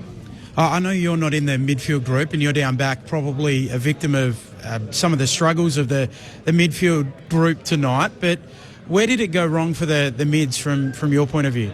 Look, mate, I'm not here to put it on any lines. I think every single line, forwards, mids and backs weren't good enough tonight. Your mids are never going to win every centre bounce, but your backs shouldn't give up some of the soft goals we did tonight. So, like I said, it's it's on every single one of us that was out there tonight. It's not one individual. It's not an individual line. So, collectively, we'll take it on the chin as a group thing and look to bounce back from there. Our boundary writer spoke about Justin Longmuir coming down to the bench in the third quarter and giving some fairly direct feedback. Were you on the bench at any period during that? And did he at half-time and three-quarter time? I wasn't on the bench, no, not in the third quarter. Didn't get much of a spell tonight, but half-time, we copped a fair spray and I think it was warranted. We weren't in the fight at half-time. The writing was on the wall at that point that, we need to make some changes. We need to respond. We need to reach into the bag and screw our guts up. And unfortunately, no one sort of took it upon themselves to lead the way tonight. And, I think, JL has his rights to be very disappointed, very angry at us. Essentially, in this interview, you're speaking to Fremantle fans who are listening on ABC radio right around the country, but you addressed them a little bit off the top, but what's your parting message to them, I guess? Yeah, no, I think sort of haven't really thought about it and you put me on the spot a little bit, but yeah, we're feeling as much as you guys. It's this industry is bloody tough and it's bloody hard and there's a lot of challenges that get thrown our way and like I said before, I feel like we have let everyone down. We've let ourselves down, more importantly. And yeah, don't think that we don't feel that, and we don't feel the shame and the embarrassment and whatever else that comes with that. So stick with us. I know our good's good. It's just bridging the gap between our not so good and our best stuff. So yeah, I still believe we've got all the tools in this room, in this club, to get to where we want to be. But you know, nothing ever happens smooth sailing. There's always bumps on the road and blimps in the radar. So, you know, stick fat and embrace the challenges just like we are. Geordie, best of luck for the remainder of the season. Thanks for your time in trying circumstances. Thanks, mate. Ben Cameron there in the losers' rooms on a Friday night, thanks to him and Tim Hodges, who was, of course, in the St Kilda rooms. It's fast becoming Ben Cameron's swear jar, so another F-bomb in as part of that, this time from Jordan Clark. So all the words that I'm sure Fremantle fans would have been wanting to hear, but unfortunately what they wanted to see was more action, and when they had 4 quarters to deliver against it, we didn't see it tonight. No, we didn't. Benny's offered to pay any of the swears too. Right. Yeah, okay. He's going to go towards a little get-together for us at the end of the season. It was a staggering night. So Fremantle kicked 1 goal in the first half and only 1 behind. So it was 4-3-27 to 1-1-7. That's not a quarter-time score. That was a half-time score. The Saints led by 20, and it only got worse thereafter for the Dockers. The Saints won every quarter by 8 at quarter-time, 20 at the half, 39 at three-quarter-time, and 61 in the finish. 14-10 to 5-3. That's 24 scoring shots to 8. The clearance numbers were minus 28 for Fremantle, 50 to 22. That is the worst differential on record for the Dockers, minus 28. And the contested possession numbers, 151 to 103. The key contributors for Fremantle, or the guys we're used to seeing, Sarong kept to 15 disposals, only 4 kicks and 11 hand passes. That is his lowest tally since the 13th game of his career. Wow. So that just goes to show how grim it was for Fremantle tonight and the work that Ross Lyon and their midfield put into him and Brayshaw. Brayshaw kept to 18. To make matters worse, Hayden Young did his hamstring. Cooper Sharman kicked 4 all after half-time. Mitch Owens kicked 3. Simply, Fremantle couldn't get their hands on the footy. They had 93 fewer disposals.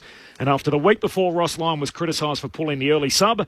This week, he didn't use it at all as Toby Travalia went unused as the sub for St Kilda. Ahead of the votes in the ABC Footballer of the Year, a little bit of the Fremantle senior coach, Justin Longmuir, at his press conference. You in a bit of shock? Shock's not the wrong word. Yeah, disappointed. It was not the performance we wanted to put out there, clearly. Thought we had a good week. Thought we had we thought we knew it was really clear what we needed to do, and we just didn't get any of those focuses that we went into the game with done. They played with a higher intensity, which we didn't deal with, which really disappointing. The numbers the numbers are extraordinary. Extraordinary, yeah. Well, they did a good job to lock down Caleb and Andy. When we supported the contest, their halfbacks got involved. Thought they supported the contest well with their forwards, and which emptied out our backline a little bit. And we didn't handle their surge game off that. We just couldn't get anything proactive going all night. So, got smoked around clearance, but we got beaten both sides of the ball as well. Ground ball's a key indicator for them, and they just beat us at that all night. Caleb had his lowest disposal tally in 5 years. What did you see from what they were doing? They just seemed to be maintaining contact with him at every stoppage. Well, yeah, exactly. Yeah, playing inside his jumper. So they did that with Andy as well. Shut those two down. And then, their probably key player in there got off the chain in McRae. So, disappointing. Justin Longmuir a little from his presser, a 61-point loss for the Dockers. You'll hear more about that on Sports Talk tomorrow on ABC Radio and WA from 10 a.m. with Clint Wilden. If you're listening to SA Grandstand from 10:30 local time, you'll hear Ken Hinkley, who joins Aaron Bryans and the team there. And, of course, we're on air, Mick, from 12 noon Australian Eastern Standard Time on AFL Saturday. And Luke Beveridge is our special guest, the coach of the Western Bulldogs. And you'll be at one of the greatest towns in Australia, if not the world. I'll be in your hometown. Yes. And you'll be in Melbourne, but modern technology. We'll make it work. Luke Ball will be with me down there, but I'll be in the Rat. Do the locals call it that or not? No, it's Ballarat. I'll be more respectful then when I'm there. Ararat's the Rat. Yes. Yeah. Ararat. Ararat is a little bit more formal. Yeah. By the way, we had Simon Garlick pre-game, the chief executive of the Dockers. He said, I put the question to him, will Justin Longmuir be coaching round 1 2026? I said, can you imagine a world where that's not the case? He said, absolutely not. He'll be there. He'll be coaching round 1 next year. And then, of course, we got what we got, a 61-point win for the Saints. And he probably Collingwood next week. They played Collingwood on Thursday night, so 6-day break and travel. He probably couldn't imagine 1 goal in a half of football. No. At that stage of that question. No. And that's 4-4 with 3 of their losses to bottom 10 teams. The Saints, meanwhile, they're on Friday night footy against the Blues. It's at the MCG. It is also Spud's game, so it's their big feature home game of the year when they take on the Blue Baggers on Friday night. The votes in the ABC Footballer of the Year, Cameron Ling. Well, just to back up some of the numbers that we have been talking about, the Saints absolutely smashed the Dockers around the contest, around the clearances, around the contested ball. That's why Jack McRae gets 1 vote. He ended up with 38 disposals, had himself 8 tackles, so pretty hard stuff, but also 14 clearances. Yeah, big, isn't it? Yeah, and huge. And I think contested possessions, 25 contested possessions. Yeah, it become a contested game after quarter time. Yep. None of this, flipping around and going nowhere. Just fantastic performance. Then Justin Longmuir just spoke about the fact they got smashed around the ball, but behind the ball, St Kilda completely dominated them as well. That leads to there's 2 votes. Callum Wilkie, huge, had 24 disposals, took 14 marks, whole bunch of intercept marks, and controlled everything back there and protected Dougal Howard, who was a little bit injured. 3 votes is going to a true captain's game, a truly selfless captain's game. Jack Steele actually ends the game with 22 disposals, kicks a goal, has 11 tackles, but it was more than that. It was the influence of being able to completely destroy Fremantle's key player in Andrew Brayshaw. Yeah, totally agree. Love it. 3 for Steele, 2 for Wilkie, 1 for McRae. The votes in the ABC Footballer of the Year, a 61-point win for the Saints as they win every quarter. Has everyone voted? Oh, yes, I have. In advance. I haven't. I have because I'm away. Yeah, I have, yeah. You'll be getting your I've been meaning to do it all week. Democracy Sausage Sizzle. You'll be able to pick that up. Set the alarm early. The plan is to get there before 8 o'clock. Before 8 o'clock, straight into it. Wish me luck. All the best. Good luck at our polls tomorrow. Of course, Election Day. You'll hear all the coverage of the federal election right here on ABC Radio. Of course, there's coverage through ABC TV, so we've got it all covered from every angle, as you'd expect on the ABC on the biggest day for many of our journos and our colleagues in the newsroom. It's always a big day, Election Day, so we'll follow the fortunes of what happens in our country tomorrow, and all the best out there at the polls. Well done to our team tonight. Thanks to Brett back in the studio too. Our wicketkeeper, it feels like they only get noticed when there's mistakes, and there was none of them tonight. So just beautifully kept by Cool Jules, our hard-working audio tech, to Tim Hodges and to Ben Cameron for all their work. Well done to you, Kel. See you Sunday. And Thanks Nick. for the chocolates too. Oh, that's all right. We needed something at half-time after the Dockers had kicked 1 goal. I'll see you tomorrow, Mick, from noon. Thanks, Corby. I'll hear you on Sunday Sunday. from noon with Clinchy. Same time. Thanks to Cameron Ling, Mick Moldhouse. Good night from Docklands. The Saints by 61. Patrick Stack here. If you love sport,